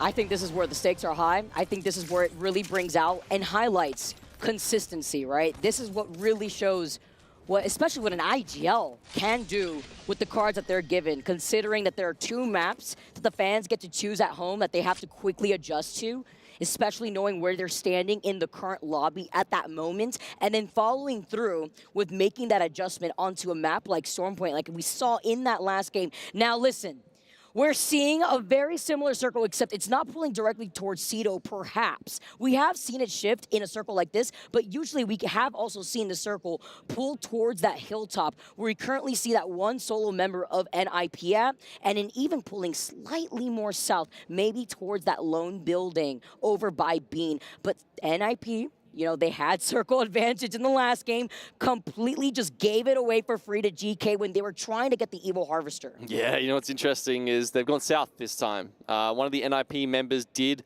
go for, I think they might have looted Bean first, or perhaps even grabbed the Trident down there, and that means they got the Evo Harvester to the south of Cedo Station. They haven't ventured north this time, which, you know, fair enough. Minor PTSD after going down to GK so early in the last game in what should have been a home zone for them. At the very least, though, at least they have the Evil Harvester over by Bean 2. I know there's an Evil Harvester by the Armory where we saw GK before when they made the rotate from Cascade, but NIP doesn't have to give away too much. And like you mentioned, they have the ring console there, so they have that information, and they may be going in for a quick rotate as they had called in the evac tower to already fly through to Bean. But they're not the only ones, Genome. It is also Virtus Pro, your winners of our previous game, Na'Vi with a quick rotate out of Barometer, because they also have a survey beacon and a ring console. See Guild go over to Godrock. Always nice if you can get up there, especially with the Trident. Just gives you a little bit of extra cover. Of course, Guild playing from Mill this game. Doubt they'll get that in the finals, should they make it. Ultimate accelerant here. They are on the pace to do that. And I'm sure MT has been watching a lot of those Falcons VODs and even, you know, going all the way back to Dark Zero VODs as well. They are the textbook on how to play Stormpoint from that POI. Gotta lock in. Get some of that history here. Wow, oh my goodness, with the quickness. Na'Vi immediately swapped over to this POV just for heroes to get deleted in your feeds. Na'Vi trying to get as much points as they needed. Remember, they were sitting at, what, second to last? Now they're sitting in 8th with 43 points. Like, they have just elevated themselves in the standings. That's how you do it. I mean, what did they get, 24 points last game or something like that, right? It was big, and a lot of that was off the back of the kill points. And it's the only way to catapult yourself up further. I mean, placement points are capped per game, Vicky, but kill points essentially uncapped. Gotta run with it. Gotta work with what you got, especially when time is of the essence, when you only have these 3 games left. After this one, just 2 games to go. Red Ram's gonna be able to take care of the wildlife. And before they start rotating here from the zoo station side, there is a survey beacon when you exit out of wall, which we know TSM are gonna be exiting out of too. TSM, a lot of talk around this squad with 40 points, sitting in 9th place with a quick pause for now. But talking about where this circle was pulling and the amount of teams that have already rotated, you're thinking of Northeption, Guild, NIP, as we saw them take an evac tower before. And the squads that were able to get that information over by Cenote, where there is a ring console too. So, similar area of the map to last time, but not necessarily a similar zone. GK Esports, the slayers of that team right there, rotating from Cascade Falls, have almost made it through towards Mill. Just about where the Spiders are, south of Checkpoint. Definitely a couple teams reading this as a bean zone, as I think that's what you said, right? Yeah, literally by that IGL southern Vicky? building where we Yep. saw Fennel actually make the quick rotate. But you know, Gino, we've seen very similar circles to this where we've also witnessed whiplash circles where a lot of squads predict one thing and then it ends up completely shifting in a different direction. In a similar circle like this, we've seen it pull towards the hill, but more commonly, especially after the changes, it has been on top of that building where NIP have already claimed. It's even safer if you're Fennel and you had the circle console and the survey beacon to figure out where everybody's approaching from or if they've already found their space there. Possibility where they are probably in the armory and they could actually put themselves in a position where they could get good KP, which is huge for a team like Fennel because they're sitting in 4th place with 58 points. And to highlight how close that is to the top 3, they're behind Northeption that has 62 points. That 3rd place team right on the bubble. On your screen right now, looking for kills on an evac. A single kill could help get them over that line. NRG to take it an early fight, try and help their chances move back up into the top 10, let alone the top 2. But, oh no, so much grief coming in from afar. NRG didn't account for that. But at least they were able to get the res onto Fun How, 5CG specifically looking to see, but with him being the only one alive from the squad, they rather play it safe. They're backing away because they're sitting in 7th right now too, so NRG get to count their blessings for now. They still get 2 KP and a full reset. Thank you very much, Northeption, for actually putting in some pressure from afar on top of the hill that we were highlighting before, Gino. It's a good place to play from. Crypto Drone We'll give Northampton a lot of info from where they are. Honestly, it's, you know, a couple hundred meters on either side. That's a lot of scouting to come out from them. This is CR versus Na'Vi. Na'Vi doubled their points, basically. Maybe even more than that in the last game. And they're trying to keep that momentum going. They've been hanging out here in Barometer for so long. Tafe trying to take a head glitch here with the circle closing in behind them back, but they can afford to take this by nice shots from Kinda, beaming onto Crazy Raccoon, a team that had found their stride early on, but it's only Matafe left. The door opens, though. That actually gives Matafe a little bit of an opening. They juggle it together. Matafe cannot string those last couple of bursts. You saw him shake his head at the very end there in the player cams. Na'Vi get taken out. They were in Barometer for so long. We saw them take care of Heroes as the first squad to go out in the lobby. Now Crazy Raccoon could restabilize. Obviously, no one around them to third party for now, and they'll have the Evil Harvester there too. So great rotates from Crazy Raccoon into that next circle because guess what? Thank goodness I'm not an IGL Geno and I'm just a caster, because this circle isn't even pulling towards Beanside. It's actually pulling hard onto Cedo. Remember that NIP in their POI of Cedo gave up the ring console because they hard predicted this zone to commit towards Bean, and this is actually just completely shifting in a very similar direction that we saw in the last game in Acedo's end zone. Wow. Look, don't talk down to yourself, Vicky, all right? Look, the best IGLs in the world, a lot of them are not calling this. That doesn't mean you have to hold yourselves to a higher standard than them, okay? I appreciate that, Genome. Sometimes you just gotta always look on top. That's how it's gotta be when the stakes are high like this. TSM versus Red Rams up in the trenches. 40 points for TSM. That's 9th place. They were up as high as, I think, 2nd or 3rd throughout this game.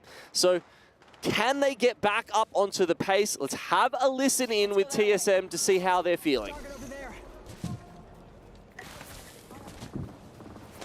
We just need to checkpoint for now. Yeah, we have to.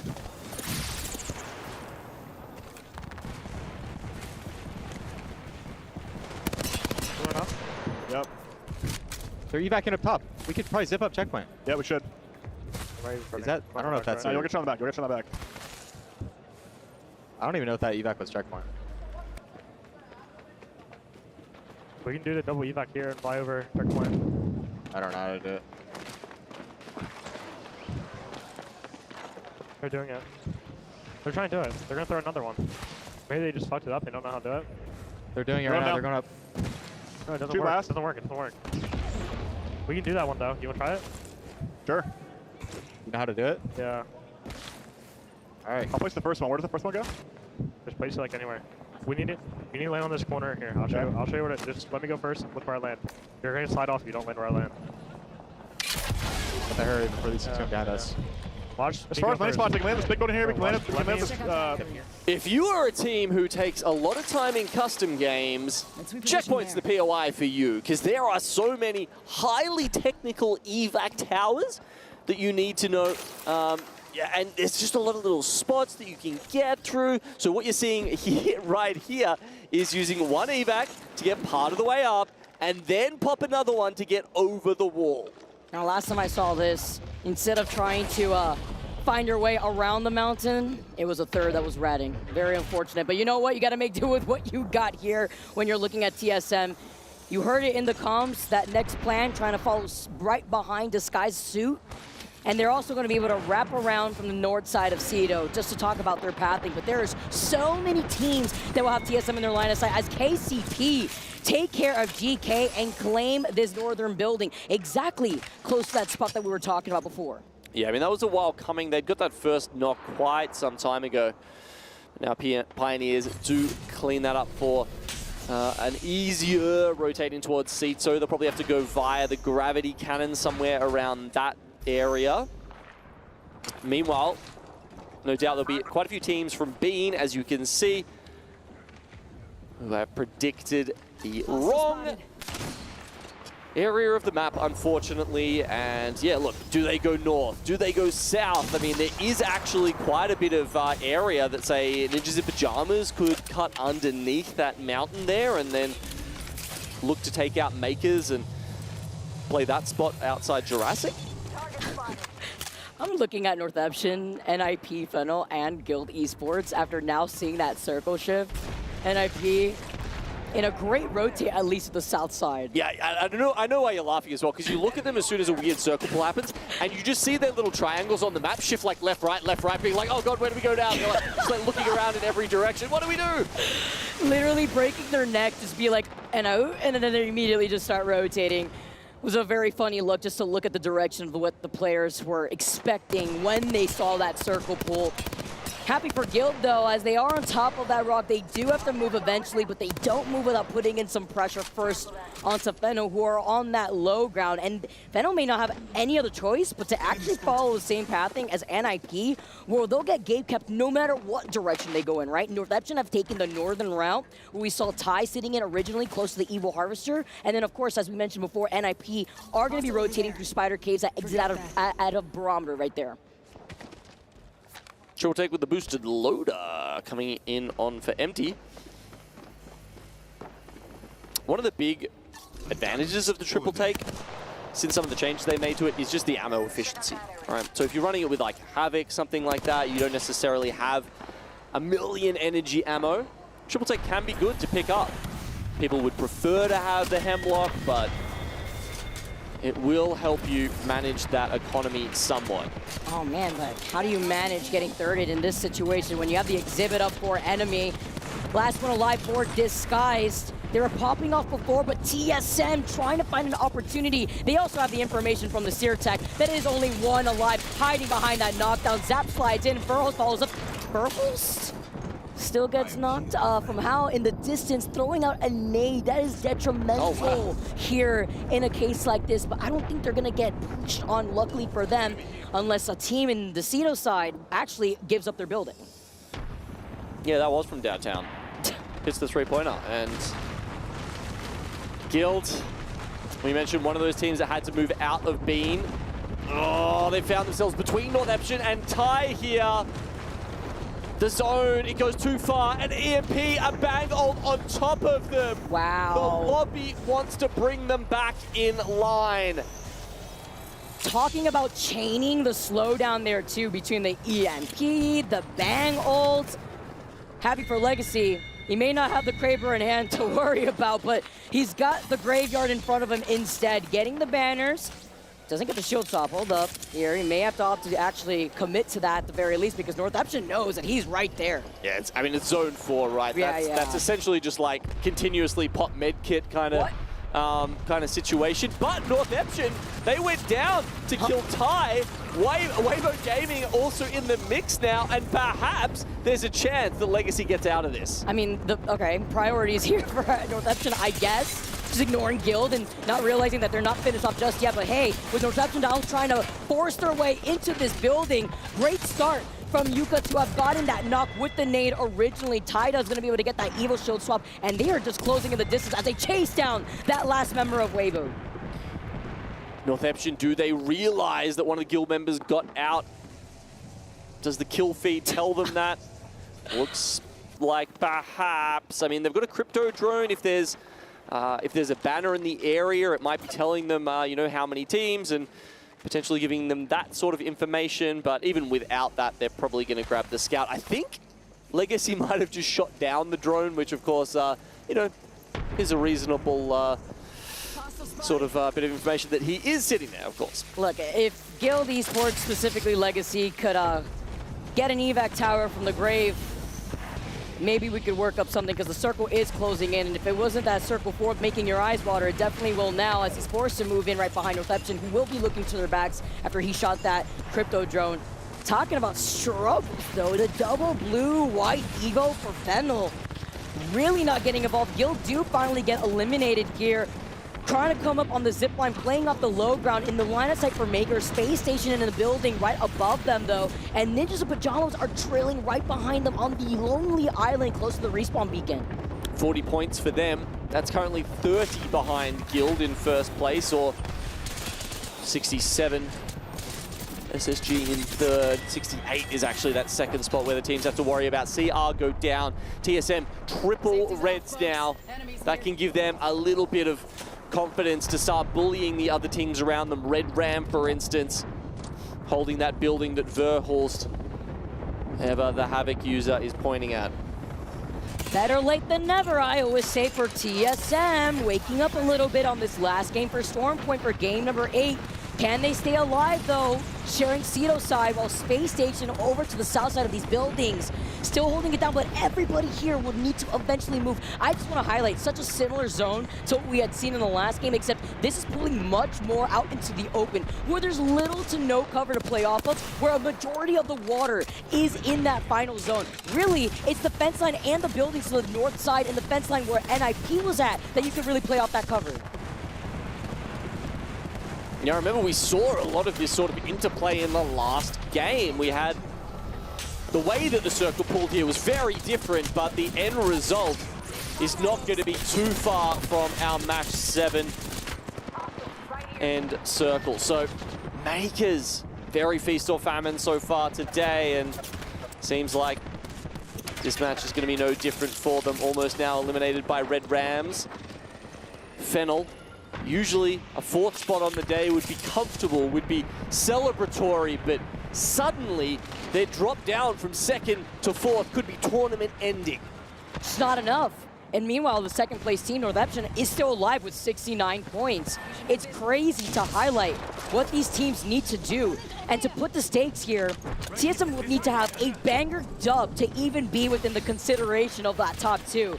And with 6 spots left in this final zone here, moving up, Red Rams take this fight versus Fennel. They're playing very split, though, with one member of Red Rams over to the north side to prevent TSM to try to wrap up around on the other side. They take care of Fennel. Beats of the Hunt was activated from Dajan, coming in from the skies, Northampton forced to drop down from the high ground. Northampton, the team who've taken over that 2nd spot now, eclipse 70 points, looking to potentially move past Guild if Razy can survive just a little bit longer.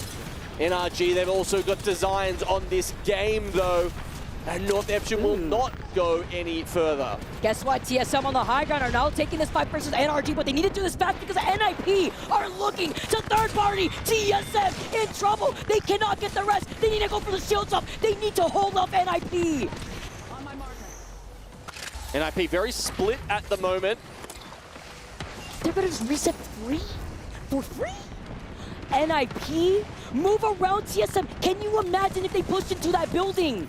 If they knew that information, but they didn't even scan them with the sear tack. Yeah, it would have been a great timing to do that. I'm not sure if he had it up or not, but Red Rams now have to move up across the bridge. And see, nice little spot there. Holding on the top of that structure does give them some good sight lines towards TSM. As you say, they get the reset, and this could be everything for TSM. They are in the best spot because when this circle starts collapsing now, as it is, Red Rams and NIP may be forced to collapse on each other first, depending on how Red Rams are playing the natural cover by the fence line closer to the building and the water. Or is NIP going to fully send it onto TSM? Verhulst goes back to try and deal with Nip. Red Rams, how long do they wait to try and get this third party? Surely they take the win now as the other two teams come to clashes. And with Verhulst and Zap, the only 2 alive, they lost out on Reps. No pressure from the Fuse, and Red Rams, the healthy 3-men have moved in. Pop Beast of the Hunt, pop the Mother Load. This is free for Red Rams, having the advantage, and they are your Game 8 winners. They were sitting in 9th with 51 points. They needed that dub. Before that game, Genome, they were struggling out here. They needed that so desperately. They were sitting in 13th. I mean, all 3 of those teams left alive at the end. We're in the middle of the pack. It was desperately needed. No matter who came out on top. Z-Dash struggling there. Hopefully he can get through that battle.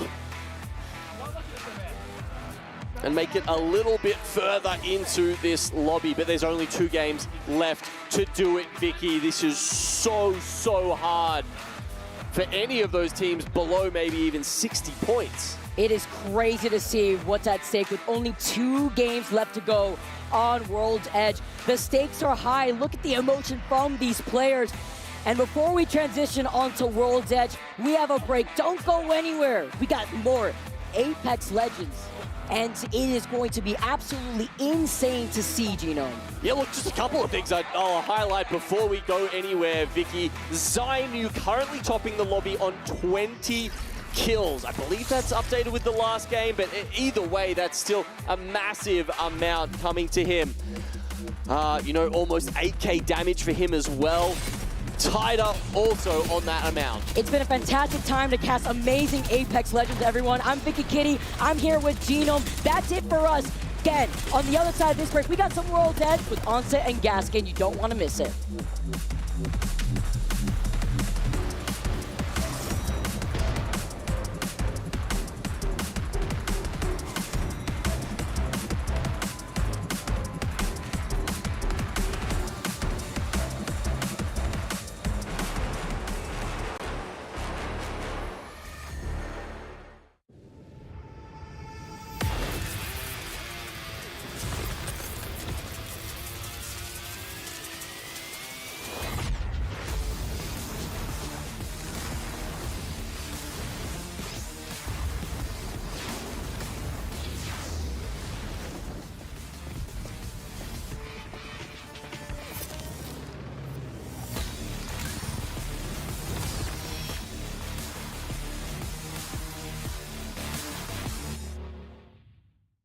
New adventures bring new challenges. Even as the heat rises, dandruff and grease won't stand a chance. With new Clear Men, powered by triple formula technology.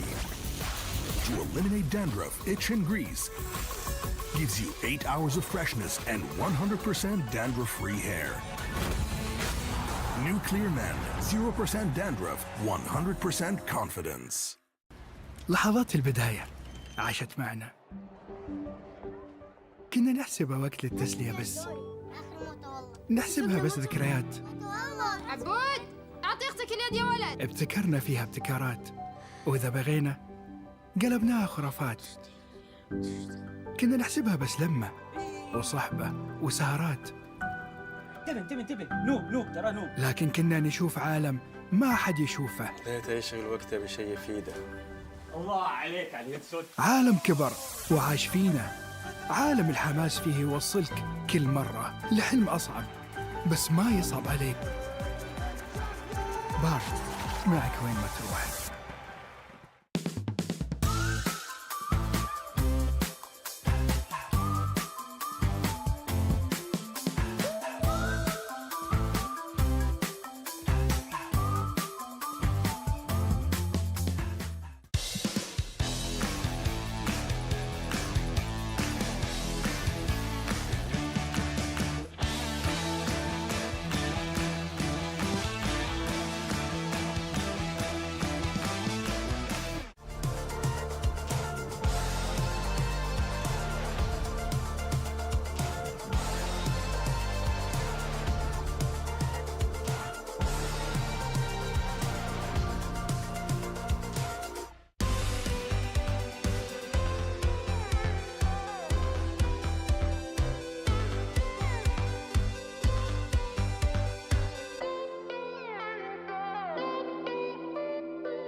しんないからヒューズとある？ない。あと20%。オッケーオッケー。ヒューズウルト溜まってんだったらどっちか来た瞬間にそいつらにぶち込むかもしれない。分かった。左の坂上もちょっと怖い。左にボコらないとかもあるかい。オッケーオッケー。これ上登り見るよこれ。うん。俺は角かなこの左の。ちょっと右奥行ってるかも。ヒューズウルト焚いてる。奥行く行く行く。いいよいいよ。バンガルトで押し込んでいいよ。バンガルトでバンガルトで。ここのエレ取るわ。ここのエレ取るよ。ゆっくり。ガチゆっくりだよ。張り付いてるかも。ダウンしてるダウンしてる。オッケーオッケーオッケー。オッケー。視界にいるわ。終わるかも。オッケー。ウルトワークウルトワーク。俺ウルトワーク。上に行く。やってた。ラストウルトワーク。オッケーオッケー。うん。もう一個も。スラップケアスラップケア。いっぱい決めた。ラストつかめよ。いいよいいよ。上がった。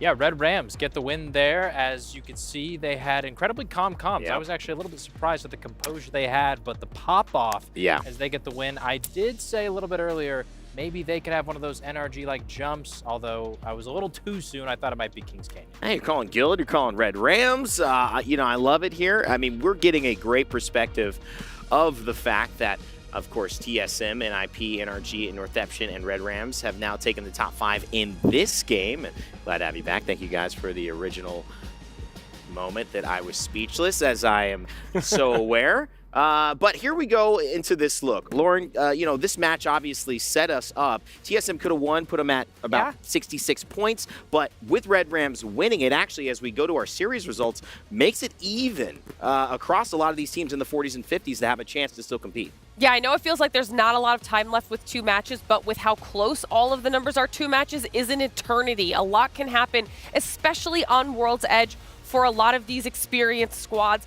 8 matches so far, 8 different winners, and we're going to have at least 5 teams that are well within striking distance of getting up into that top 2. I'm just really impressed, Zephyr, at how well these teams are playing. We have had 10 different winners and now 8 different winners across these 2 days with 2 games left to play.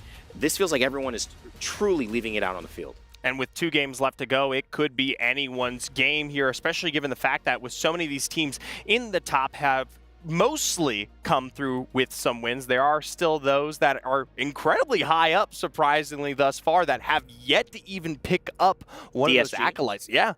I mean, you know, this is obviously going to be difficult. Jay, I mean, do you think it's possible a team at this point can get into that top 2 without a win? I mean, DSG, they are, what, 17 points away from top. I mean, it's not impossible, but you'd expect they'd have to get one in order to put themselves in contention. You'd expect it, but if new teams keep winning, especially teams that are a little bit lower on the leaderboard, like we just saw with Red Rams, I am wondering, is it possible if a DSG gets maybe a 2nd place, a ton of KP, one of those 20-point games, that can they jump up even without the win? Yeah, I mean, Finnell is the closest team as of now who has not won, who's been put in that position. Actually, I think TSM is very close as well. And of course, when you look at this, there are so many other dynamics that come into play. As we transition into maps, we go back to World's Edge. The other element is the nerves start to pick up because, you know, I believe that this is one of those moments where players start to look at what does the future look like for us. DSG is a good example to have this conversation.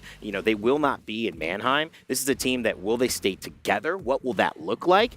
Getting to finals changes the course of your future, Lauren, potentially. Yeah, I could not agree with that more. I mean, you say that, and I also think of NIP, who we just saw have a win in match number 6. They even just had a really high finish there in that last match. This means more to those teams that we're not going to be seeing at the next playoffs. It's an opportunity to prove themselves and kind of reignite their snowball effect on their own gameplay. Momentum, momentum, momentum. Jayhawk, let's go to World's Edge. Let's talk about it here.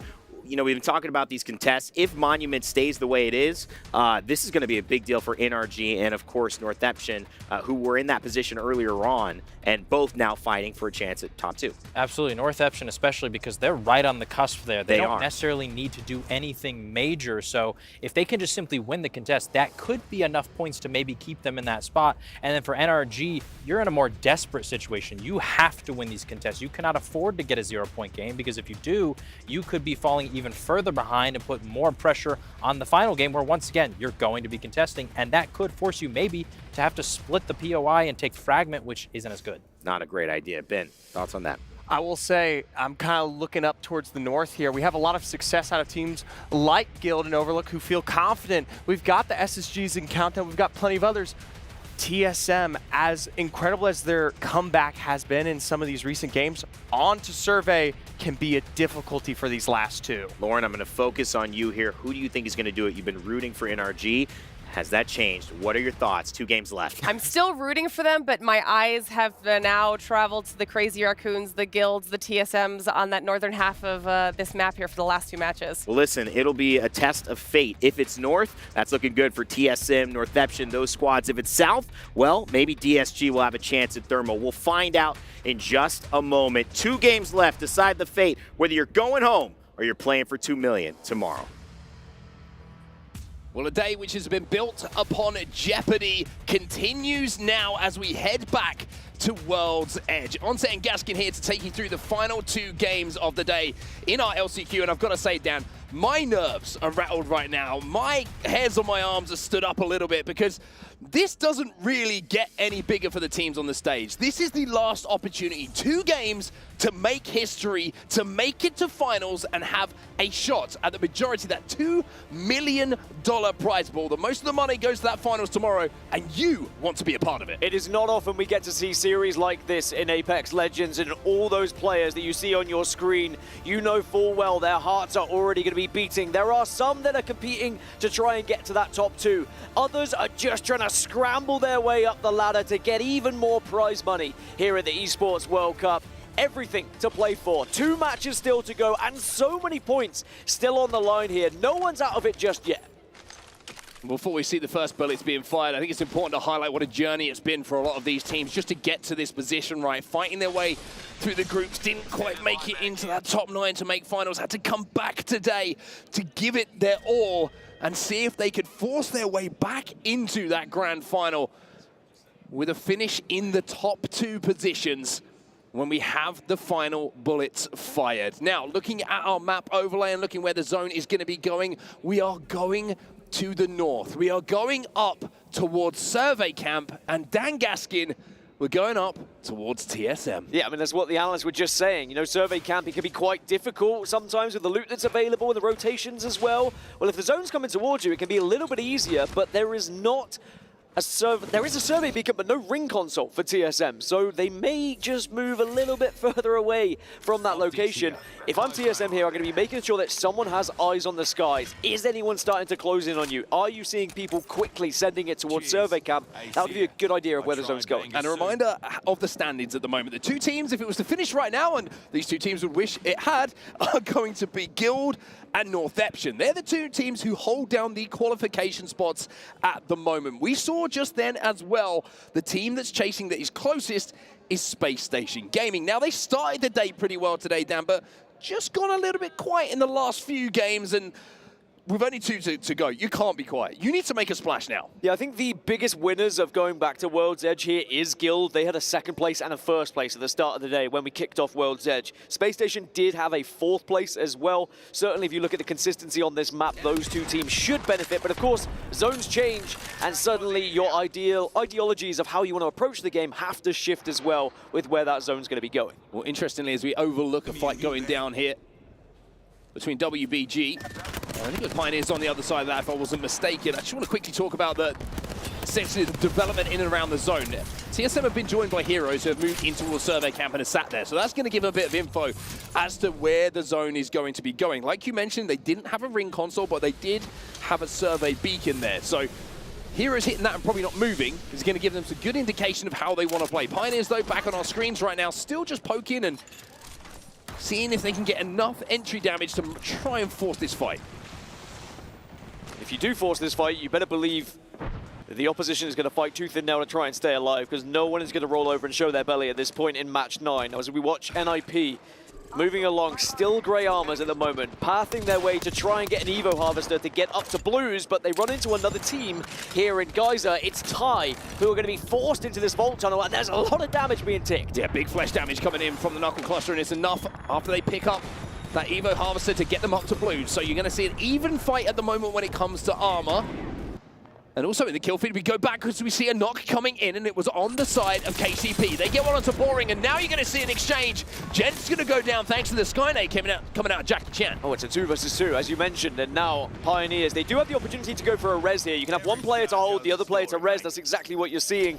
The smokes will allow. How did you hit that shot? The exhibit just helping out to see where that player is going to be in the smoke. Onmil just felt a little change in the wind there, and that's all he needed to pull the trigger and hit that shot. Elsewhere, you see TSM in a fight now, and they've managed to pick up a kill. I'm pretty sure it's Red Rams, the member that they managed to pick someone off of. All of the players still healthy here on TSM, and you can see from the position they have, I always say I love this position in and around the train carts right to the northern side of this zone. It means you're not stuck in the traffic of survey. It means you can use the rock formations to survive essentially without having to do too much. And then as teams rotate, you can do exactly what they're doing now. Inka's going to go down here from Red Rams. Zab got that knock, and he'll get the finish too. I don't think it's the end of the world that TSM did leave Survey and went a little bit further north, saw everyone starting to arrive at their POI, and now they're just holding this northern side, and it can continue to pull up this way. And even if it doesn't, as you've mentioned, you're in a pretty good spot to be able to get kills and get a little bit of a height advantage over some of the other teams as well. We can see that KCP are winning this fight convincingly now, as another knock and fin is going to come in thanks to Onmu. And Onmu looks like he's up for this game, right? A long way to go, of course, for them to try and turn this around. They're sat on 41 points at the moment, which is down in 13th position, if I'm not mistaken. TSM still a little bit of a pinch situation coming in from them. And this is the one difficulty, right, of holding this. You've got to watch the teams that are coming in from Climatizer, also the teams who are rotating in and around the tracks. And we had that balloon inside of the tunnel as well, which certainly can catch you off guard if you're not careful. DSG having a little look at Na'Vi right now as we're just outside of stage. Red Rams, by the way, were able to respawn their third back up. TSM couldn't finish them off because Evo started to get involved with it. So now Red Rams on that northern side will be back up to a full 3. So still 20 squads left. And there are going to be a healthy set of Red Rams, maybe looking for some revenge. Now, Designful's hit some big shots today with any long-range weapon in his hand, but especially that Sentinel. For now, these shots not really going to do too much. This is completely isolated at the moment. It looks like Na'Vi went over to Mirage Etoile to get information. There is a ring console. There was a survey beacon as well, but just slightly up on the high ground of the rock formation. So probably going to leave that one for now, as they are now on their way towards Lava Fissure, and Disguised are essentially mirroring exactly what they're doing. Now, on your screen, you can see where everybody is on the map, and you can also, like you quite rightly seen, get the indication that Red Rams are back up to that full 3. Back on board with DSG, we mentioned how they were mirroring Na'Vi. Well, Na'Vi have created a little bit of distance now, so it's all about the rotate for them and how they plan their next moves. And where does this zone continue to shift? Are we going to keep going up further north? And yes, we are. It is going to be a good opportunity for the likes of Crazy Raccoon, who can hold that train tunnel for quite some time. Any team that tries to approach from Skyhook, they can hold out. They also have the opportunity to jump in and third party any fights that happen on the north as well. So keep an eye on Crazy Raccoon throughout this game, but also TSM on that northern tip. But then you've got these 4 or 5 squads that have already found themselves within Survey Beacon, who also have a fantastic chance to win this game. Survey Camp. Survey I mean, if you could be within a survey beacon, that would be even better. You'll know where everything's happening. Anyway, Guild, this is a position that TSM are going to have to be aware of, right? Because playing up on these rocks, as we can see here, it provides so many angles for Guild to do damage to all the teams in the surrounding area. And I like how they're commanding a lot of space here, right? It's a good thing about the height, of course, is to just be able to fire shots on multiple targets, but also you can drop down, you can escape different lines of sight that fire onto you, and you can get back to your teammates, and it makes it a little bit more simple to command that space. Elsewhere, we're going to see a continuation of the conversation, shall we say, between DSG and Na'Vi as we see all they rotate, and now we're going to see KCP creeping around on their tippy toes. They're trying to catch someone off guard here. Weibo just respawned their 2 teammates as well. So we're back to the 60 players in the lobby, but there's going to be less, I think, here. Pioneers have lost 2. Omnu going to be the last remaining player. Omnu's left on his own, like you say, and it's going to be knockdown shield play, which is going to have to be how you win this fight. The Thermite is going to be good to force them out, but the damage is coming in. There's 2 players still alive. It'd have to be a 1 versus 2 for Onmu, and it's not going to be that. Pioneers are eliminated, and Makers will get the rest. And as I mentioned earlier, even though some of these teams are still quite far behind the leading pack, there is so much prize money up for grabs here. Every position gained is going to be more cash dollar to take home at the end of this tournament. So that could be a massive fight for the likes of Makers. DSG passing their way towards zone at the moment, up to Purples, which, as we've already seen when we've checked in with the teams in and around Survey Camp, Purples at the moment is, I would say, a head start on most of the armors you're going to be going up against. A lot of Blues inside it and around Survey Camp. SSG, the closest to those qualification spots, yet not inside of them. 3rd place in the overall standings as it stands. And playing on top of Grandma's house right now, trying to hold out a couple of teams. Now, DSG, we saw they're going to be close and maybe having a look. VP also just across from them in the train station. So that's why you can see they got their head on a swivel a little bit. You can feel how tense it is in this lobby just by how everyone's avoiding these fights at the moment, trying to cram their way into the next zone. Don't want to get caught in between any gunfire as well. Only 1 team that's fallen so far, and that is KCP. Now for the Northeption here, it's got to be about playing that survival game. Not doing anything too risky to put yourself in a vulnerable spot where you could be third-partied. And if you can find that same consistency they've had throughout the majority of the day, I mean, several second places, top 3s on the board as well. One more, top 2, you'd think should be good enough to get them up there. I mean, I'm not the biggest crypto fan myself when it comes to compositions, when it comes to legends, but when you are trying to hold down a first or second place as a qualification spot and you're inside, the ability to just see where teams are without having to take too much of a risk to overextend, to scout, like if you're on a Bangalore, for example, just means you have that extra level of safety to decide what your next play is going to be. So maybe that could be a little bit of a contributor towards their success here. Na'Vi outside of the train tunnel for now. Crazy Raccoon, like you mentioned, are the team who are going to be inside it. Na'Vi will be safe, but they're just checking their backs right now and making sure that nobody rotates behind them. Well, Na'Vi, it looked like they were down and out a little bit earlier. 43 points now. They are still within a chance of getting into that top 2. If they can find a victory, they would be well on their way to qualifying for the grand finals. And I think there's a lot of teams that feel that way going into match number 9 here. Get yourself within a shot as you proceed into match 10. You don't want to be too far behind where you have to have some record-breaking game to try and break your way into the grand finals. At least get yourself within touching distance, and certainly Na'Vi, they have rescued what was a very poor start to today. I mean, the fact that we haven't had a repeat winner in these games so far kind of sums up the likelihood of having a monster game, right? It's just, it seems out of the realms of possibility at the moment with how tightly contested these teams are and how the skill level seems to be very, very tight between them. Obley on the Bloodhound, with Crazy Raccoon in 15th position overall at the moment. Crazy when you consider how they started today with a victory. It's been the opposite of what we saw from Na'Vi. It was a very fast, passionate start from Crazy Raccoon, which they have not been able to find the momentum from.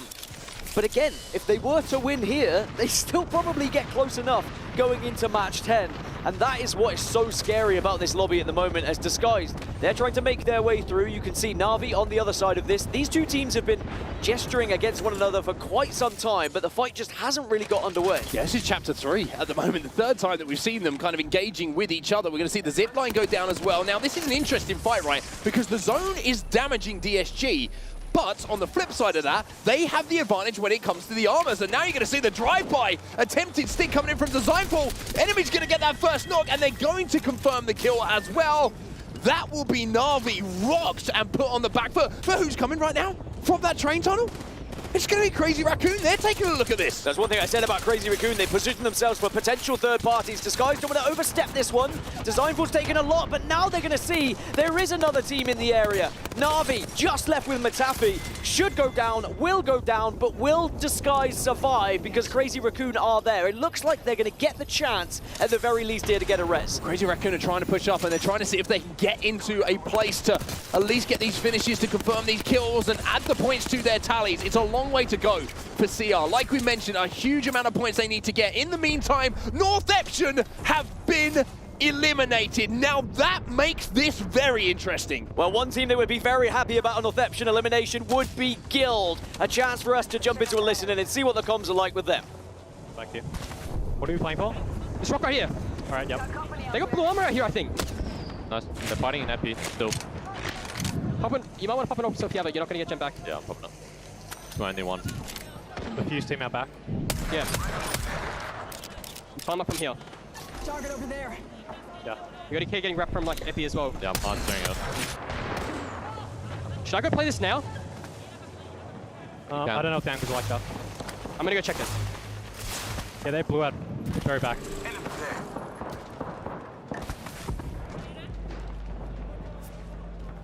Is K getting wrapped from Epi, okay? Yeah, I'm going back up behind on you, Jessica. They're sitting on the blue crates. Empty. It might be Northeption at the north. I don't think it is, it's fuse team.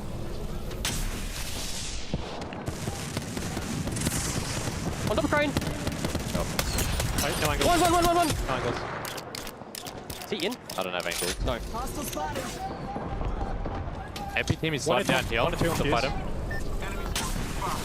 I don't have angles on the new. Yeah, it's fine. I'm sitting on top of the rock. There's a team holding them out as well. 3 teams in FP.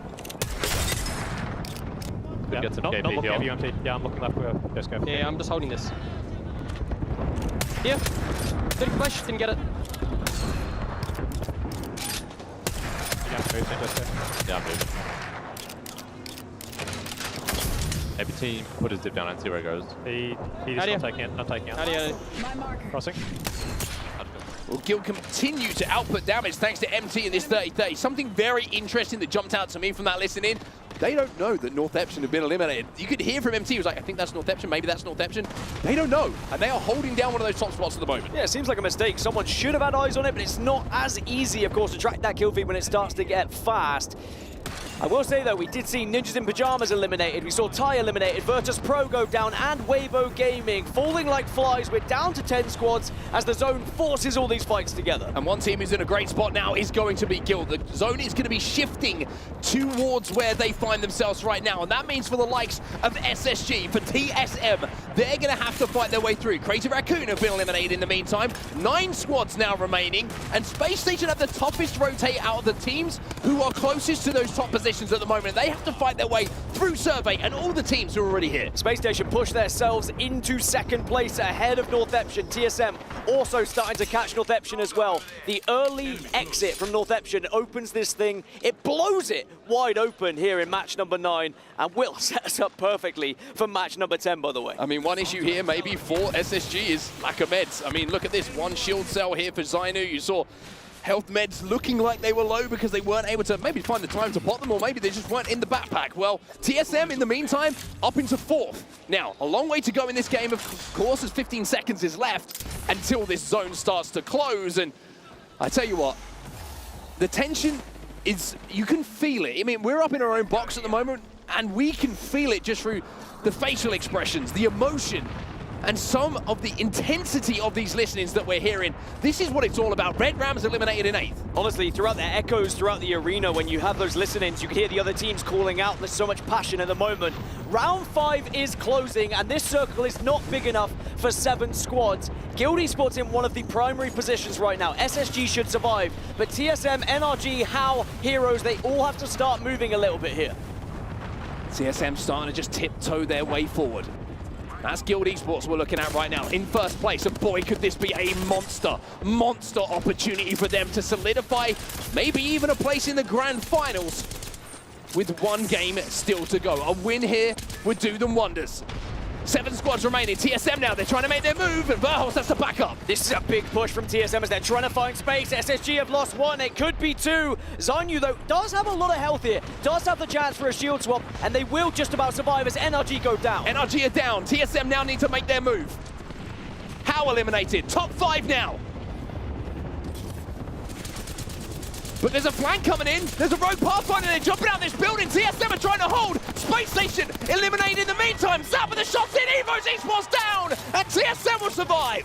Is anyone there to actually get a third here? I don't think they are. Heroes are in the building. Guild have height, and TSM will reset. And all the meanwhile, TSM jump up into one of the top 2 qualification spots here in match 9. Now, these are big, important points for anyone who can grab them here. Heroes fighting to get more prize money, to get closer to those top 2. But for Guild and TSM, this could be the points that just get you far enough away from 3rd place. I mean, the craziest thing about all of this is usually when you see that kind of fight happen, TSM will get 30, but the lack of teams that's left in the lobby, they've been able to fully reset here. Loot those boxes, get those meds popped, and nobody has tried to push that advantage just because of the space they have to play. It's a 3v3v3. Guild have Godspot. They have so much space to play with, and you almost feel like it's up to Heroes and TSM to decide who gets second here. Yeah, TSM, I'm curious about their decision-making here. Do they try and flank on the west side to maybe catch the individual player on Guild Esports on his own, or do they just send it onto Heroes and say, look, second place would be everything for us here. The points could be massive. Do they believe they can win this game is the biggest question. Zap's looking for angles. TSM will have to move first. They will have to leave the building as Guild move down onto the loot pills. Gen goes down for them as well, and TSM are making their move. They think second place is their best chance at points in this game. It isn't looking too healthy for them. TSM eliminated as Guild now look to third party. Surely it's a win for Guild. Should be a win for Guild. It's just a matter of time. They can't really throw this one away, but Heroes will still try their very best. But sadly, the grenades are hitting hard as Guild now, they are dominating this lobby and they will put themselves in prime position going into match 10. They will know, just convert here, even though it seems simple.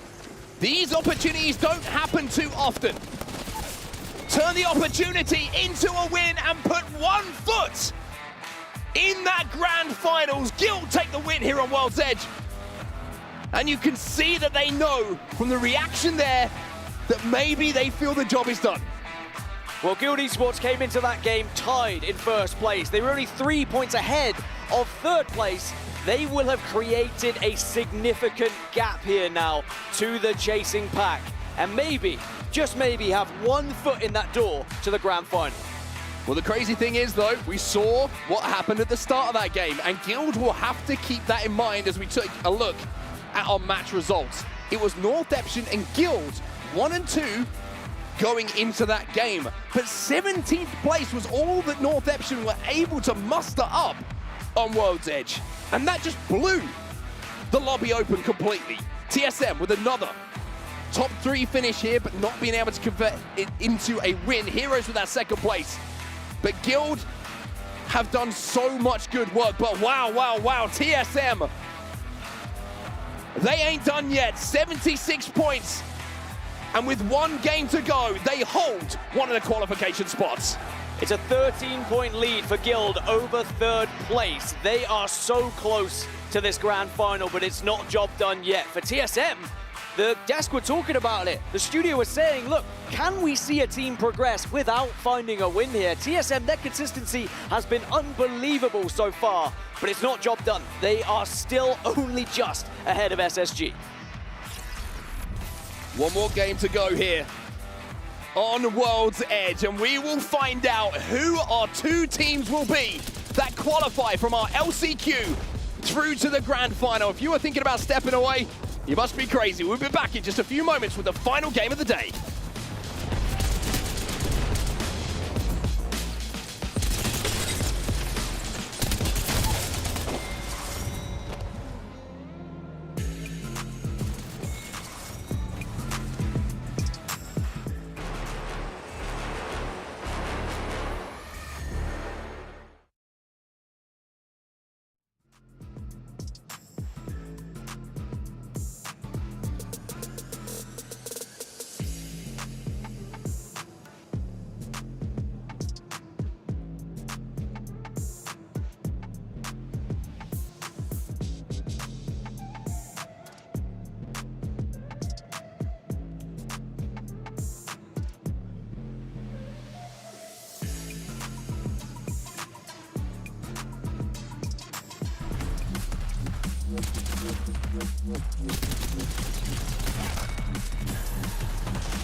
He's going back. Is it? On each other. Yeah. 20 push. 40 push on Watson. Nading inside. Nade them. No nade. Surgeon. No, they shouldn't be. There is. Grabbing the thermite. Yeah. I got it. I grabbed another one. 95 on one of them. Underneath. Yeah. Scanning it. They did it. Watch the guy running underneath. Running out. I'm peeking over them. I'm on top of them. Crack them. Swing. Let's fucking go! Let's fucking go! I did nothing. Welcome back, everybody, to the E-World Cup. I've got to say, Dan, before we get into this, I am so nervous. Genuinely, like, I am so nervous right now because this is the final game of the day. This is probably the most I've felt it, like, as a commentator in quite some time. Like, we do finals lobbies and all that kind of stuff, and we're sat there and we're like, oh, this is exciting. We're looking at who's going to win. But, like, I feel like this is going to be so much heartbreak for so many of these teams after this next game is done. I mean, one team who probably is going to avoid that from the work they just did in that previous game is going to be Guild Esports. A huge win in the penultimate game of the day on World's Edge. They are going to be the only, I would say, semi-comfortable team in the lobby right now. They have a 10-point lead to Guild, and that is over TSM. If you thought they were done, you better think twice, because TSM now find themselves in second place, 10 points behind first, but 3 points ahead of third. Now, it is no means done and dusted for TSM. They need a big performance here, still going into the last game. But even those extra 3 points could be massive for their chances of getting to the grand finals. For all the talk you say about, it's so nervy, it's crazy how tight a lobby this is just the LCQ. We've got the grand final tomorrow. That's what's terrifying. The fact we can only send 2 of these teams to that grand final just shows how competitive this lobby is. But you can look at your leaders, right? You're most likely going to see Guild, TSM, SSG, or Northeption. There's an outsider shot at FL, at VP, DSG, HOW, maybe. There is a lot of teams that could have a big game to push themselves in. Well, the Esports World Cup Apex Legends has not disappointed as yet. And as we head into the final game of our LCQ, you're looking across this main stage right now, you're looking at these players, and they'll know more than anyone right now. If you're watching at home right now, you can probably feel the emotion on that main stage. You can feel the nerves, you can feel the energy as players are kind of, looking at each other, hoping their teammates perform, hoping they don't let them down, hoping they make the big play, which lets them come back onto this beautiful stage tomorrow to be part of that grand finals. So much money on the line tomorrow in that grand finals, Dan. You make it through this last game and you find yourself in that top 2. It's a huge moment for you and your team. You almost could double your prize money by doing so and put yourself in contention. Of course, the lion's share of $2 million as well. And for every team, every fight, every placement point here in this LCQ could be the difference of thousands and thousands of dollars. So it is going to be an extremely nerve-wracking situation for them, as we'll get a lobby restart here for all of these teams and players competing. And that just adds a little bit to the nerves for these players on the stage, by the way. Does it lower the heart rate or does it increase it? Maybe it just gives them a few more seconds to breathe before, of course, they're going to have to lock in for one final attempt. A reminder for everyone at the moment, and we're going to keep reiterating this before we go into this final game. The 2 teams right now who will qualify, if it stays as it were, are in first place and second place respectively, are Guild Esports. The return of MT, by the way, to get them through that grand final would be absolutely immense. And TSM, who just won't die. They have come back and found, one thing I will give them a huge amount of credit for is the steal they showed in that last game. It's one thing to know that you need points. It's another thing to see a zone come towards you and know that's our opportunity. This opportunity might not come again in the final game of the day. And to convert it into points, yes, it wasn't a win, but it was enough to get them into second place, into a qualification spot. You cannot give them enough praise for being part still of the conversation heading into this last game. Well, speaking of MT, whilst we're waiting for the players to get ready, he actually caught up with Peeps, or Peeps caught up with him a little bit earlier. Let's have a look, see what he had to say. What up, everybody? I am here with MT, the IGL for Guild Esports. You guys are playing phenomenal, currently sitting in first place. Earlier in the year, you were playing with Moist. Now you're playing with Guild. What has been the secret to build team chemistry like that so quick?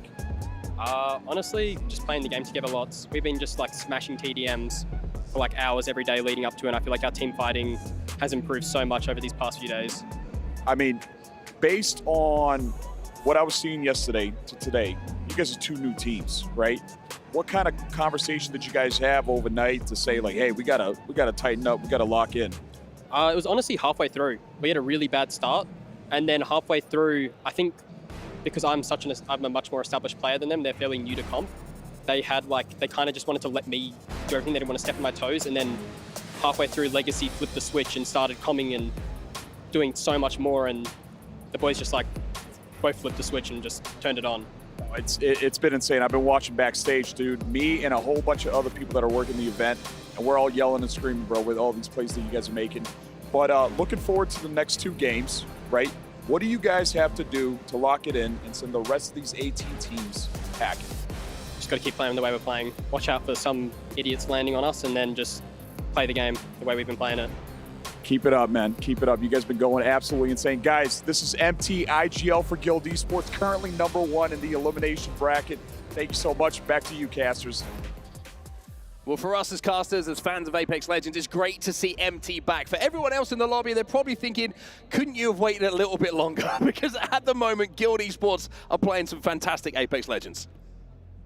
And the further we get into this wait, the more I can look at the numbers as well. Between second place and the rest of the lobby, how much realistically do you have to do to get there? There is less than a 20-point gap between second all the way down to around 7th. And that means with a victory and averaging, around 7 to 8 kills as well alongside it, which is something we can often see with a win, a 20-point game is achievable, and that could send you up into that top 2 if we were to see one of the 2 teams eliminated early. Well, here we go then, everybody. The wait is over. It's game number 10, and it is the final game of our last chance qualifier. It's win or go home for a lot of these teams as we get into the dropship and we see our players on screen. It's your last shot to make a finals. Make it count. 20 teams started, but only 2 can go through today. 18 teams will have their keys crushed and their dreams crushed as they will be sent out of this tournament. But 2 teams will have the chance to compete tomorrow on that main stage in the grand final against the best teams in the world. It's Apex Legends at Esports World Cup, and it begins right now. Well, we're going to start off by watching Guild. Why wouldn't you? #1 coming into the final game of the day, the winners of our penultimate game of the day here on World's Edge as well, to give them the best shot, but not a guarantee of making it through to that finals tomorrow. Now, let's take a look at zone and all that good stuff as well. And also, actually, before we do that, we've got a little bit of a scuffle going on over at staging. Well, I was saying teams like Disguise, like Fennel, there's an outside shot of them still getting into that top 2. And I tell you what, kicking things off with a victory in a contest could be everything. Those extra few points. Also elsewhere, NIP are fighting Ty as well. People are on a madness. People are dropping on each other. People want points. People are desperate. It's as simple as that. It's not BM, it's desperation. They know that there's a certain amount of kills they need, even with a win, to give himself a chance of being here tomorrow, and DSG know they are one of those teams. At the moment, 1 player out of the lobby. Designful trying to chase this second player down as well. Pinator's going to fall, and it looks like Qzia gets that knock with the wingman, and you can see that Designful wants to swing. He wants to try and claim another point here for DSG. He'll fly in, he'll hit the hip fire, and I'm pretty sure that player has no weapon whatsoever. And I'm fairly certain that Fennel were not expecting this one from Disguised either as they get the opener. Now this is a big fight. If you win this fight, you get a ring console and you are very close to where the zone is going, because we will be heading towards Mirage Etoile. Now, Fennel have 1 player alive here, but I'm not sure you're going to be able to do much. I've got to say, as we see Kurihara try and kind of escape for a moment, this zone as a final zone to qualify for our grand finals tomorrow is one of the craziest. It is a Mirage Etoile zone. We know how tough this zone can be to navigate. The extremeness of the height makes it difficult to play underneath. And for Na'Vi, they're on the hunt at the moment, and Sang-Yoon has gone down now for CR. Wow, Crazy Raccoon eliminated, and that means Crazy Raccoon's tournament is done. There will be no chance for them to get into the top 2 after a win today. In the first matchup here in the LCQ, they bow out first here in match number 10. There's the circle that we were talking about. That is going to be so difficult for some of these teams that are on the eastern side. But one thing we did learn earlier today, it means Evo shields. It means you have the chance to path a little bit differently, level up, and have an armor advantage when you do get to that final circle. SSG, you can see third place at the moment. Coming into this game, are already inside of that zone. They're going to be playing on the high ground overlooking Mirage and that rock formation that you can see on your screen. Keeping our eyes on TSM as well. They're over at Grand Mars at the moment, getting a little bit of information. Not sure if it's a ring console or a survey beacon at the moment. We'll find out in a few seconds when those markers move out the way for us. But either way, information is going to be gathered. But as they turn around, they've got to be careful because Evo's Esports are inside of that tunnel and Na'Vi are moving their way towards that harvester as well to get their Evos up. So TSM, got to be heads on a swivel here, and it looks like they've realized then they are out of it. That looks very ugly up there on the northern side. Remember I mentioned earlier NIP had got a kill onto Tai. Well, it looks like it has gone the other way here because NIP down to just 1. And I say about tournaments potentially being over here, Amphi has the tournament life on the line for NIP. L-Star and a Hemlock. One good thing for him is he's got a gold mag on it, so that thing is going to shoot forever. But it's maybe not the weapon that you would want in most circumstances. However, you give this man a pair of fists and he'll get the job done a lot of the time. Guild now making their rotate past TSM, and we've got first and second rubbing shoulders as they try and rotate. And NIP, Ninjas in Pyjamas, will be eliminated, and that will be them out of the tournament. Fennel respawning, by the way, respawning both their teammates, able to survive and keep their chances alive. They were in that top 10. They were still in striking distance of top 2.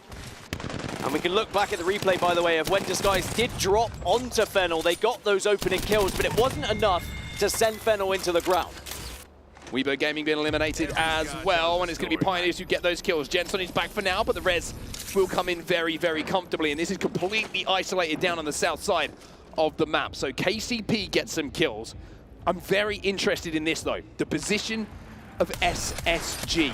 This, like I mentioned, is such a tough zone to access and play late. There's limited spots to survive from these extreme height variances that we see. SSG are in one of them. If you're a TSM fan right now and you're watching, I would be worried because SSG have one of the primary spots and they are the team who are closest to threatening that qualification place. Say about primary spots, how are dead on top of Mirage Etoile, but no armors to play with. So that is a position that could very much be targeted by other squads arriving late. As Northeption now approach the western side, and they're in 4th place. They have potentially allowed other teams into that race for the top 2 with an early exit in the previous game. But they can make up for that here. A big game, and they send themselves right back into that grand final. I mean, I was going to say to you almost what you said there. It's like, how do you think that they're thinking right now? They had it in their hands. They had the opportunity in their hands.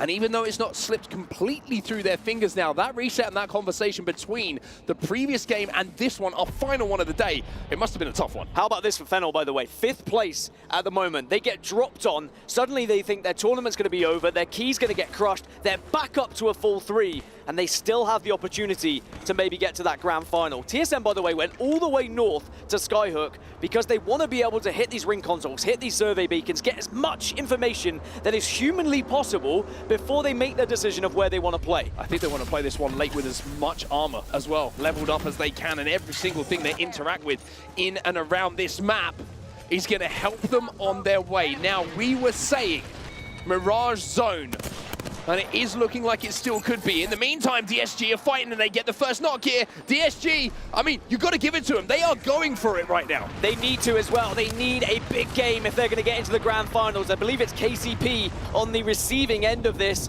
And Disguised are very much on the hunt, but they need to be aware of surroundings here. Is there anyone else? Are you going to potentially be third party? And that's why they're sticking close together, making sure they use every bit of object they can to give them that cover. Back to TSM then. They're now wrapping their way through Lava Fissure.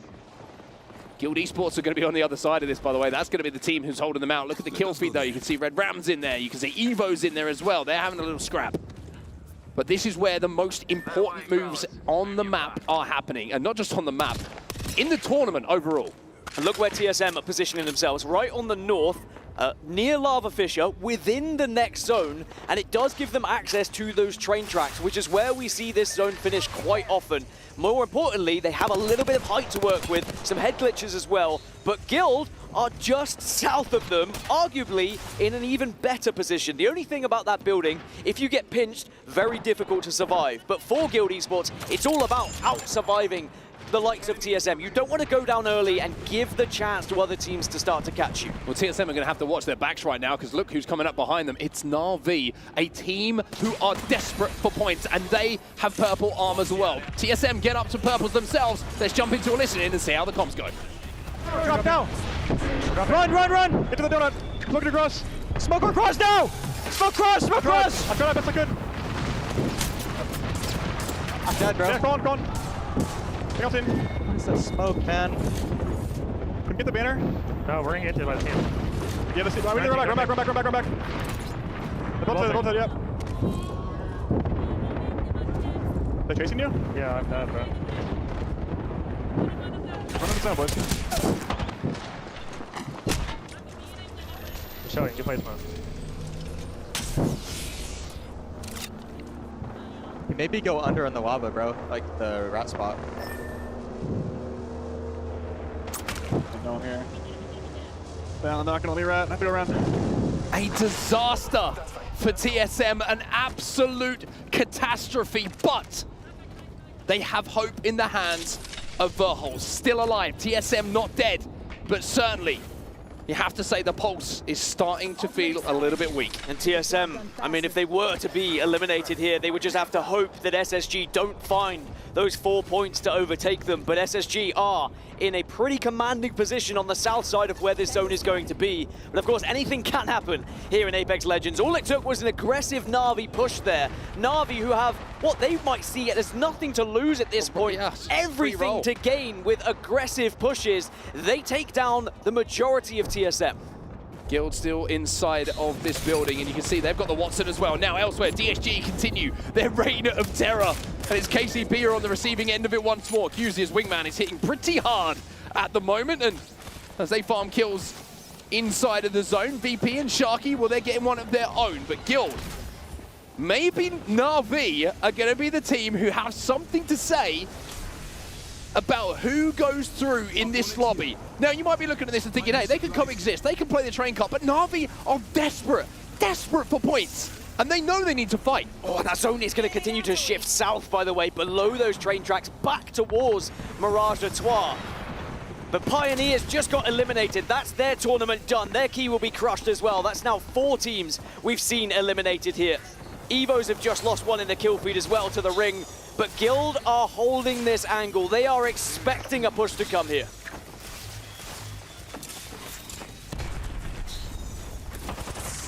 Thermites go down. It's going to start burning Na'Vi, who now have to back up. Guild trying to hold their ground. Now they're going to flood. And they get the knock as well. Kinda will be taken down. They have held out Na'Vi. They have got the kill that they so desperately needed to keep themselves alive, and no one has gone down. Yeah, Guild are doing it at the moment. They are doing enough to stay ahead and keep themselves in that first place, and with 1 foot in the door to the grand finals, but it's that second place that is still so hotly contested. It's TSM who hold it right now on 77 points with 1 extra placement as Virtus Pro get eliminated, but Verholst is trying to survive. You can imagine the heart must be beating fast as Na'Vi, still as a 2, are trying to haunt the dreams of other teams trying to survive right now. Nocturnal with a knock in the kill feed as well for NRG.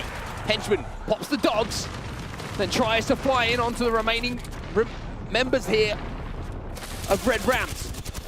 Good shots coming in with that Vault. They're not perfect, but they're good enough to break the shields, and the follow-up from Ntafe will secure yet another KP here for Na'Vi. As a 2, they are the boogeymen of the lobby right now. Anyone who sees Na'Vi knows that they're coming at them. The only team who's held them off is the team in first place. That's Guild. Guild in first. SSG still alive, by the way, in third position behind TSM, and Guild are still having an impact as well. Red Rams eliminated, sent home, Key crushed, 14 teams now survive. And this is where SSG currently hold. On the southern side, as we go back to Disguise, they probably killed someone else. Guild still getting kills in the kill feed, by the way. And finally having a little bit of revenge for the rest of the lobby. Na'Vi lose a member, it's Henchman who went down. Disguise now know they have to take more fights. There's a zip line above them that they're going to have to be aware of. Heroes eliminated in the meantime. Matafe takes over the kill leader here for Na'Vi with 4 to himself, by the way. But SSG still sat up on this extreme height to the south of Mirage Artois. Makers have been eliminated in the meantime. That will be them done. SSG still, though, 3 points behind TSM in second place right now, and Verhulst is still alive and within the next zone. So there is still a chance to pick up placement points, and maybe, just maybe, you can do enough to keep ahead of SSG. You hope that they get pushed. You hope that they make the mistake.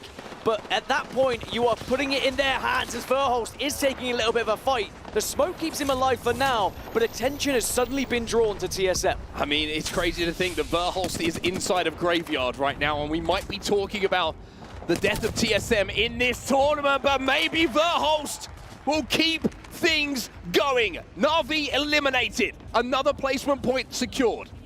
Revenge for Verhulst, but will they rue the day that Na'Vi pushed them that little bit earlier? Na'Vi, of course, eliminated. Their tournament's done.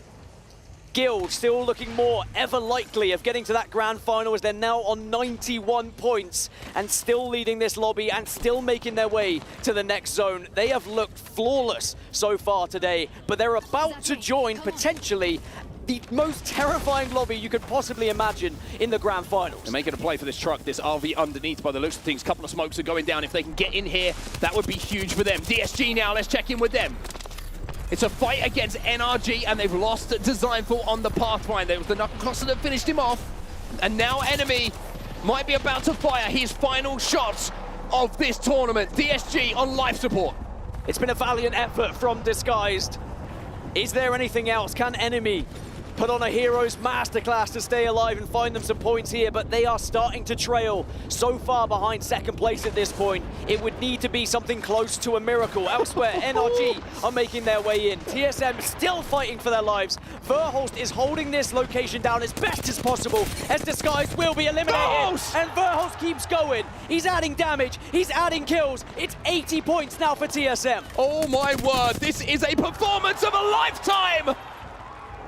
From Verhulst, he wants to drag TSM through this, but so much work still to do. 8 squads remaining. SSG still on this height.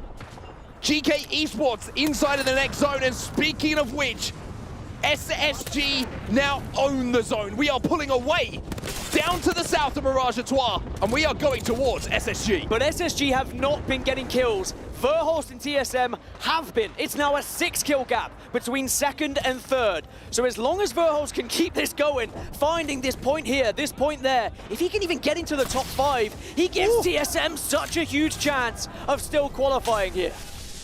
And also, do not forget Northeption, by the way. Remember, they were in 4th place, 72 points. They are not so far behind. That charge rifle hurt, but it wasn't enough to end this run from Verhulst. Guild checking back in with them, playing underneath Mirage. They know they have to move as well. And it looks like they know they've got points. They're trying to fence this team inside to stop them escaping. And now that door's gone thanks to those fences as well. Jesco trying to get some angles at the moment. It looks like Guild are thinking about taking this fight, and they kind of have to. They've got no other choice. Guild trying to survive, but this is a dangerous moment for them because as soon as they push out, as soon as they expose themselves, they are vulnerable to other squads. They have to time it perfectly. Take advantage of when the zone is also moving. The team's around you. Verhulst is dancing, he's dipping, he's diving, and TSM eliminated. 81 points. Can SSG catch them? Can Northeption catch them? Could Fennel even catch them at this point? A heroic effort from Verhulst. But not all heroes become champions in Apex Legends. Now we watch on SSG, Northeption, and Guild Esports will deal with Fennel. Ammo might be a little bit of a problem here for SSG. The revved up Rampage shows that they wanted this position early. They were willing to sacrifice the loot they had to pick up to get into this position. No mags, no ammo. 6 squads remain. A win here for Northeption could send them into the grand final. A win here for SSG would send them into a grand final. But can you do it? Do you have the ammo to do it? Do you have the meds? You're looking at the 30-30 ammo here, the heavy ammo. And boy, is that low. Now, don't get me wrong, you can still do some damage with that if your name is Koiful. He's going to hope and pray there will be an opportunity maybe to pick up a little bit of ammo on their way towards the next zone. Here come Northeption, though. This is a massive moat for them as they swing down to the low ground, and they look to take a fight, but Tyder's gone down. Crazy will get one himself, and they will take out Ty and Guild Esports fall at the same time. 4 squads remaining. SSG, the door is open for you. SSG still alive, but so are Northeption. TSM watch on. They hope, they pray that both of these teams are eliminated, but now we're into the top 4. Points have been secured. You start to catch up the likelihood of SSG finding TSM, finding that second place, as SSG have held this position throughout the entire game here, and they have Look at the damage, so much damage, and they're into the top 2. Northeption eliminated, How eliminated as well, and SSG, anonymous, in the group stages, have stood up when it matters most. 2 squads remaining. GK Esports inside of this building. And we are learning so much about the mentality of this team. Sometimes it's been questioned, sometimes it's been doubted. But when the pressure was at its highest, Zainu gets that first knock, Zainu gets the second, and Koiful will do it for SSG! What a comeback for the 3 guys on your screen. And SSG will be going into that grand final. TSM fought tooth and nail. Verhulst put those points on the board for them. But SSG, they're trying to work it out. They're trying to do the math, but all they needed was a win. It'll be Guild. It will be SSG. 2 teams who have looked phenomenal today. But of course, that means heartbreak for 18 other squads, but 2 in particular. The likes of TSM and Northeption, who were so close. Of course, we'll get confirmation when it's on our screens. But look at that, it's an 8-point lead for SSG in the end, even with all the heroics from Verhulst. It was not quite enough for TSM. Guild, incredible. SSG, when you needed the perfect game, they provided us with the perfect game. They made the decision early of what spot they wanted to play. They sacrificed their loot path to get there before anyone else. And let me tell you, when they would have had their map open in-game, waiting for that shift of what way it was going to go. Was it going to go to the north, towards the tracks, or was it going to come back to them? SSG saw it come back to them and saw their tournament life continue alongside it.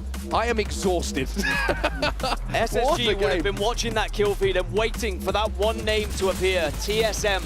And as soon as that elimination happened, SSG knew it was just a win they needed. In the end, it was just a top 3 with the kills they had that they required, but they wanted to put on a show for us all here today. It was a valiant effort from Northeption as well, getting that far into the game, getting that close, but it felt like they gave it up in match 9 with the early elimination. For TSM though, they fell early, but with SSG, they will be in the grand finals. They will be amongst the 20 incredible teams here on Sunday to compete for the lion's share of $2 million. Say it one more time. Say that number. $2 million. $2 million is what they will play for tomorrow. And yes, we're talking about SSG, but Guild Esports, they will make it as well. Peeps has got an interview down on our main stage. Brother, take it away. What's going on, guys? I am standing with 2 players from 2 teams that are making it to the finals tomorrow at the Esports World Cup. Dude, I gotta ask, once you guys picked up Koi, right, you guys were known as the second super team right behind the Falcons. Was it a surprise to you that your road to the finals took you through the elimination bracket? It was a surprise. Like, we were very confident going into the tournament, and once we were in the first group, we kind of couldn't mental reset after game 4. We were making so many minimal mistakes that we weren't making inside of scrims, knowing we were doing so good in scrims, first overall on average. It was stress-inducing and it was hard to do, but like I said, I told my boys today, it's literally do or die. We have to win. There's no other doubt about it. I see it in your eyes, man. The hunger, dude. I love it. So historically, Storm Point, not your greatest map. You guys arming on it. No swear, no swear. No, I will say, historically, not so great. Today, you guys absolutely balled out. What was it? What was the difference? We did a lot of rotates before, where we were early rotating and missing a lot of Evo, missing purple, and rotating the zone from launchpad. What we decided to do today for the elimination bracket was basically rotate all of Northside, get a lot of Evo, rotate in how launchpad's supposed to be played, and farm the way that way, especially with 2 fraggers. I mean, you got 2 of the best in the world right next to you, man. We were talking about this at breakfast today. And how did you guys handle the pressure of a 10-game marathon with little to no room for error, and you made it? I really have to thank my wife for that. She literally helped me last night mental reset. It took maybe 2-3 hours for me to actually get out of it, but like I said, it was do or die today, and I'm glad that my boys came with the same energy because they wanted it just like I did. So you're thanking your wife right now. What do you want to say to her right now? I love you, and our favorite song, My Eyes Are Dory, very first song, I love you, and thank you. Crowd, you better make some noise for that, man. I love that. Best of luck tomorrow. Absolutely ball out, my dude. All right, and now we got our first place winner. We got Legacy. First and foremost, I gotta ask, what was up with those Kraber shots off the top of Cedo? Yeah, I'm not picking up the Kraber tomorrow. It's not happening again. Missed them all. It happens, man, and you just got to come back and you got to swing. So how has been picking up MT been for the team, as a team? How has that been? The vibe's definitely changed. We're far more confident going into fights. Our movement around fights, what we're doing, what we're not doing. He definitely brings even more consistency than what we had before. It's very. Yep, and MT mentioned that he has a lot more comp experience than both you guys, right? Having a veteran like that by your side, does that give you the confidence to just go out there and swing it? Oh, definitely. We almost had to overcome that hurdle ourselves, myself and Jesco, with counter-coming or giving our own ideas because he has played so much longer, achieved more. But I think now we're getting to the nice medium level where we can all contribute. Absolutely, and he mentioned that as well. So I gotta say, you just booked your ticket to the finals of the Esports World Cup. You have a chance, all right, at $600,000 from the $2 million prize pool, but a chance to make history. What do you guys have to do tomorrow to make sure you're locked in and getting that done? Apparently the exact same as today. Start out strong, keep it going, keep consistent, no 0-point games. I think our lowest was 2, then maybe a 6-point game. That'll be nice tomorrow. Yeah. Absolutely. I wish you guys the best of luck, man. I know you guys got it in you. You heard it here from the 2 winners of today from the elimination bracket. You will see them on stage tomorrow for the finals. $2 million, Esports World Cup, 1 champion. That is it. Studio, back to you. Thank you, peeps. $2 million, that's right. 1 champion. But hey, second place is $300,000. So, I think they'll be feeling like champs as well. Big prize pool. That's what EWC is all about as we close out tonight in Riyadh. 2 teams from 20 move on to our finals, and that's match point finals tomorrow. It'll be Guild Esports and SSG. And man, I think they deserved it. Jayhawk, Zephyrcast, Glitter Explosion, Rain Day here on the studio floor, ready to talk about this game and how it progressed because it was close. It was a nail-biter from the very beginning to the very end. We had 9, 10 different match winners, it felt like, but as we got to that 9th and 10th match, we saw the repeats. It was Guild, it was SSG. That is ultimately what separated them. Jayhawk, let's walk through these match results as well because this was the nail in the coffin for many teams like TSM. Absolutely. This SSG win, I have to bring it back to the very beginning of the game, the chaos that we talked about potentially unfolding. Na'Vi goes on a warpath to the north. They're at Lava Fissure and Mirage. They leave the POI to start getting kills, hoping for a huge game. DSG does the same on the south side, and all of a sudden, all these teams are dying around them. SSG is just able to walk into Godspot for free, saying, we'll take that, and then they get the win. So a huge game from SSG capitalizing on that chaos. It's such an interesting point. We had really talked about what happens when the chaos occurs, but let's just focus in, Ben, real quick on the SSG stats. 3,400 damage, only 4 kills, not a big game, but it was really about the placement and the effectiveness from just holding on to the spot that would ultimately be where the game was won. There you go. That's the sentence you need to focus on. Hold on to the spot. For a team that had worked so hard today to stay competitive within that top 2, to the likes of, say, Guild as well, who were just there, maybe a little bit more confident in their ticket forward to finals, delivering forward on something just as simple as good placement. Maybe not the KP, but that damage to pressure and find your way up to the top into first is all you got to do.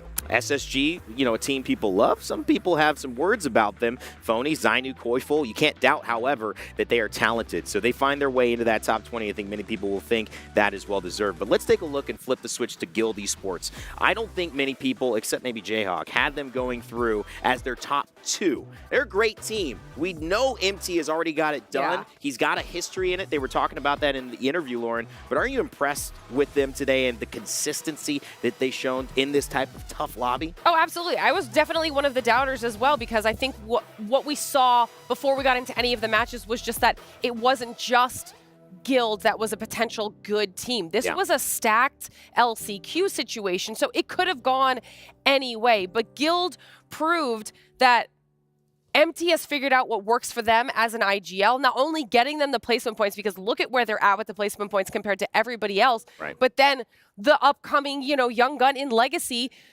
I don't care what Peep says on the stage, they were all slaying out. Guild crushed it today. They absolutely were great, and I think, you know, this is where you start to look at what are the pieces that fit well together. MT obviously no longer playing with Moist, but finds this kind of niche here with Guild and ends up working out in a tournament that, you know, now they're playing, like he had said, for $600,000.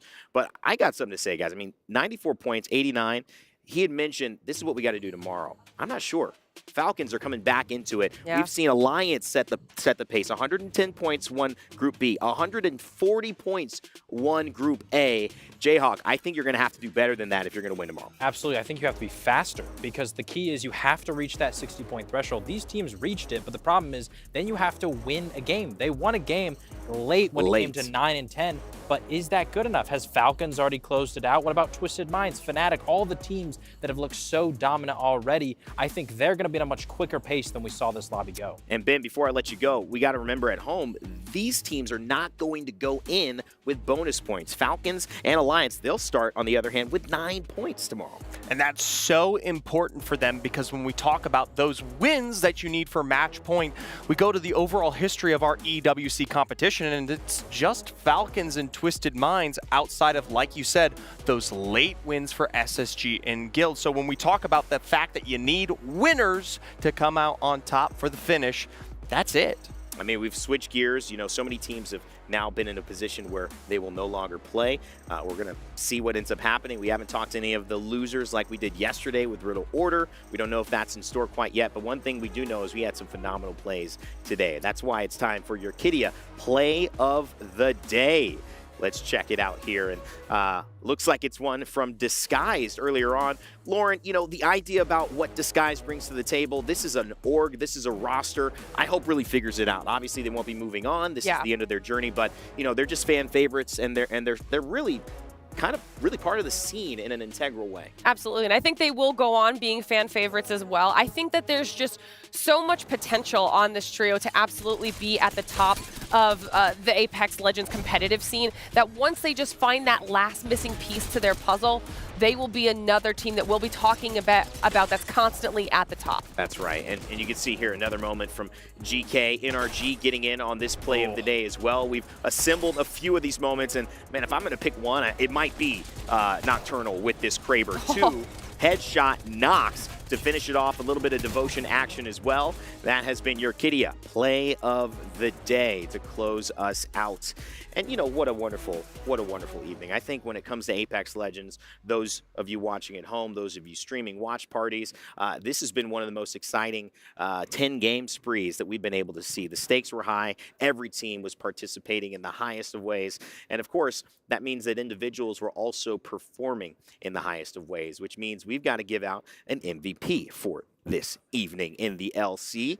So let's go ahead and reveal our PlayStation Tournament's MVP. It is none other than Zainu. 23 kills, nearly 10,000 damage, 46 headshots. Yeah, that's well-deserved, Jayhawk. Absolutely, and we cannot forget, Zainu is a LAN champion in his own right, and that was a major factor in why so many people were expecting this Space Station team to be the one to challenge Falcons. And so tomorrow, does that play a factor? He already has the experience being able to close it out on match point. Phony, in my opinion, one of the best match point IGLs in the world. He's been able to close it out in regional finals in North America. Hasn't quite been able to do it at LAN, but he typically makes it to that threshold and has games in hand to potentially win. So with Zainu on his team now, adding Koifel, does he have the firepower to truly finish it?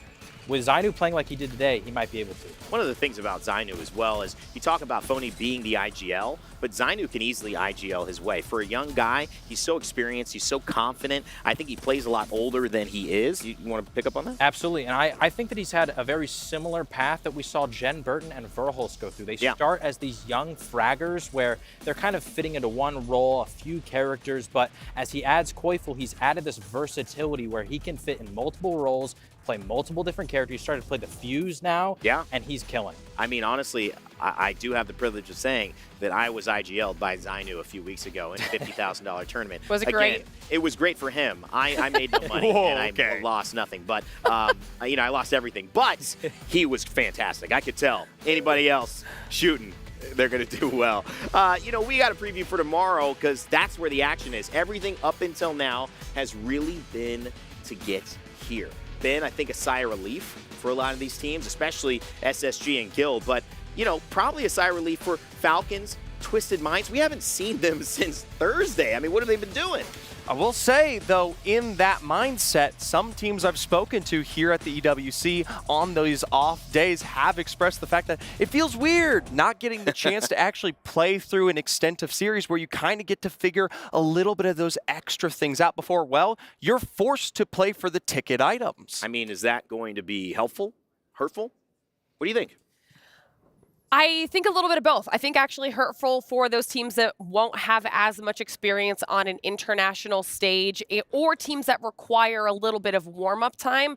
Definitely helpful, one, for the teams that already have those bonus points, like you've mentioned a couple times, because even if they have a rough first match, they're going in with 9 points regardless at the very tippy top, or even some of the teams in the middle, just a few at least under their belt. But also more advantageous for those experienced teams that can pressure the teams that are struggling right in the beginning, not really knowing their footing. The beautiful element of kind of the hurtful, helpful thing is even if you are a little rusty, but you are in Group A and Group B, you got a few starting points, right? So that means that if you're rusty, that's that 5-point game, that 6-point game that you need to have if it's a bad one. You already have that. So I think we will see all of these teams come ready to play, but if you don't, you've already put yourself in a good position to succeed. Now, 18 teams were eliminated just now. Can you believe it, though? 19 teams will be eliminated tomorrow from the championship. This is the fate that they would like to avoid. Right now, we've got some live footage of Keys being crushed. We said Keys and Dreams. It's true. This is one of those moments where you're going to look at the hydraulic press, and it's just going to start bringing up nightmares here. You know, these guys are going to be sleeping, going, man, I do not want to see that blue box anymore at all. SSG actually are going to be the ones doing some key crushing as they were one of our 2 victors alongside Guild. I think they're standing by. It's something you'd never expect to happen to you. One of those moments where you see one of our key holders take it away and then, well, find its end. It's going to be a long night, though, for some of these teams, and especially SSG and Guild as they'll be participating in that. Well, you know what? At the end of the day, we're going to save you a little bit of that because, you know, it's hard to see teams get their keys crushed. Yeah. It is a little rough. I mean, that's the thing. EWC, we said this was brutal, but I think what it is it's competition. It is ambitious. It is excellence on display. And ultimately, we are only praising those who get to the highest of the high peaks in esports. 21 different games, 8 weeks long. This is the 5th week. It's Apex Legends. We will be culminating tomorrow. That's right. It is more, but even better, because what happens? $2 million are on the line. $600,000 to first place and $50,000 to tomorrow's MVP. Lives will change. These players will go down in history and become an esports world champion. Jayhawk, Zephyrcast, Glitter Explosion, thank you so much for everything you guys have done today. We will see you tomorrow. All of our casters, our production, all of you watching at home, we appreciate you, we love you, and we got to remind you, same time, same place, we're going to get the action going as we crown an EWC champion. So stay tuned, and we'll see you tomorrow night in Riyadh.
something in his eyes.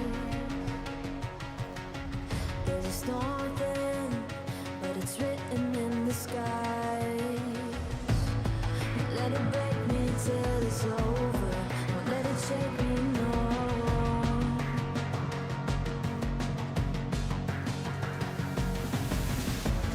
Won't let it make me go under.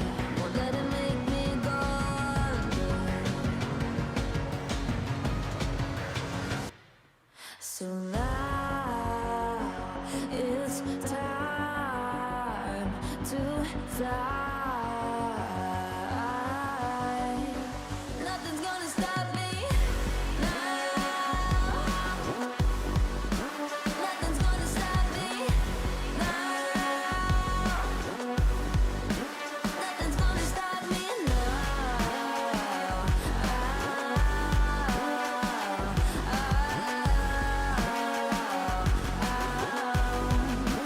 Nothing's gonna stop me. No one will ever get left behind. A million more before I've tried. Won't let it break me till it's over. Won't let it shake me, no.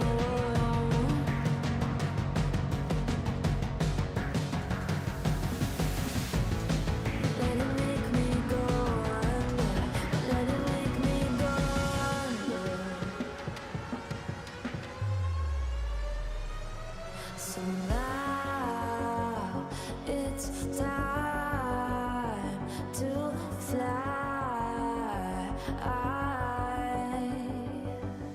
So now it's time to fly. Nothing's gonna stop me now. Nothing's gonna stop me now. Nothing's gonna stop me now. Nothing's gonna stop me now. Nothing's gonna stop me now.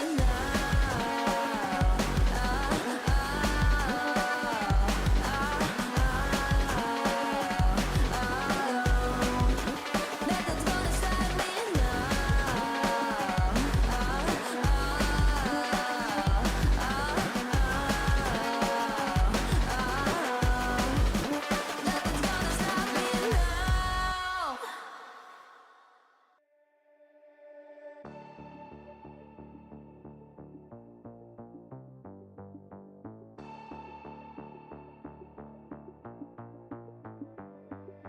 Why, one by one, you always come back like a curse? Lurking in the dark, your soul is blind. You lie, time and time again, and I am not your fool. Not this time, 'cause I'm the wiser of us two. I'm the one of light, the antithesis of you.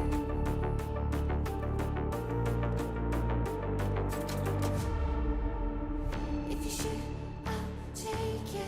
If you run, I'll chase you. If you scream, I'll whisper. La-di-da-di-da-da-da. This is all you ever wanted. Take it all, you deserve it. This is how we're gonna end it. La-di-da-di-da-da-da. Take it all, you deserve it. Take it all, you deserve it.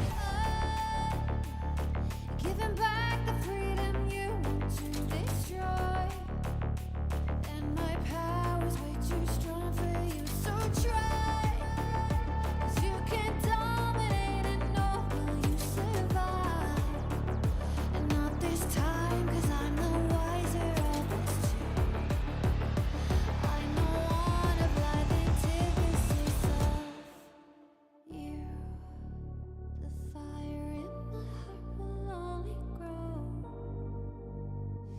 If you shut the gates, I'll burn them down. I am 1,000 steps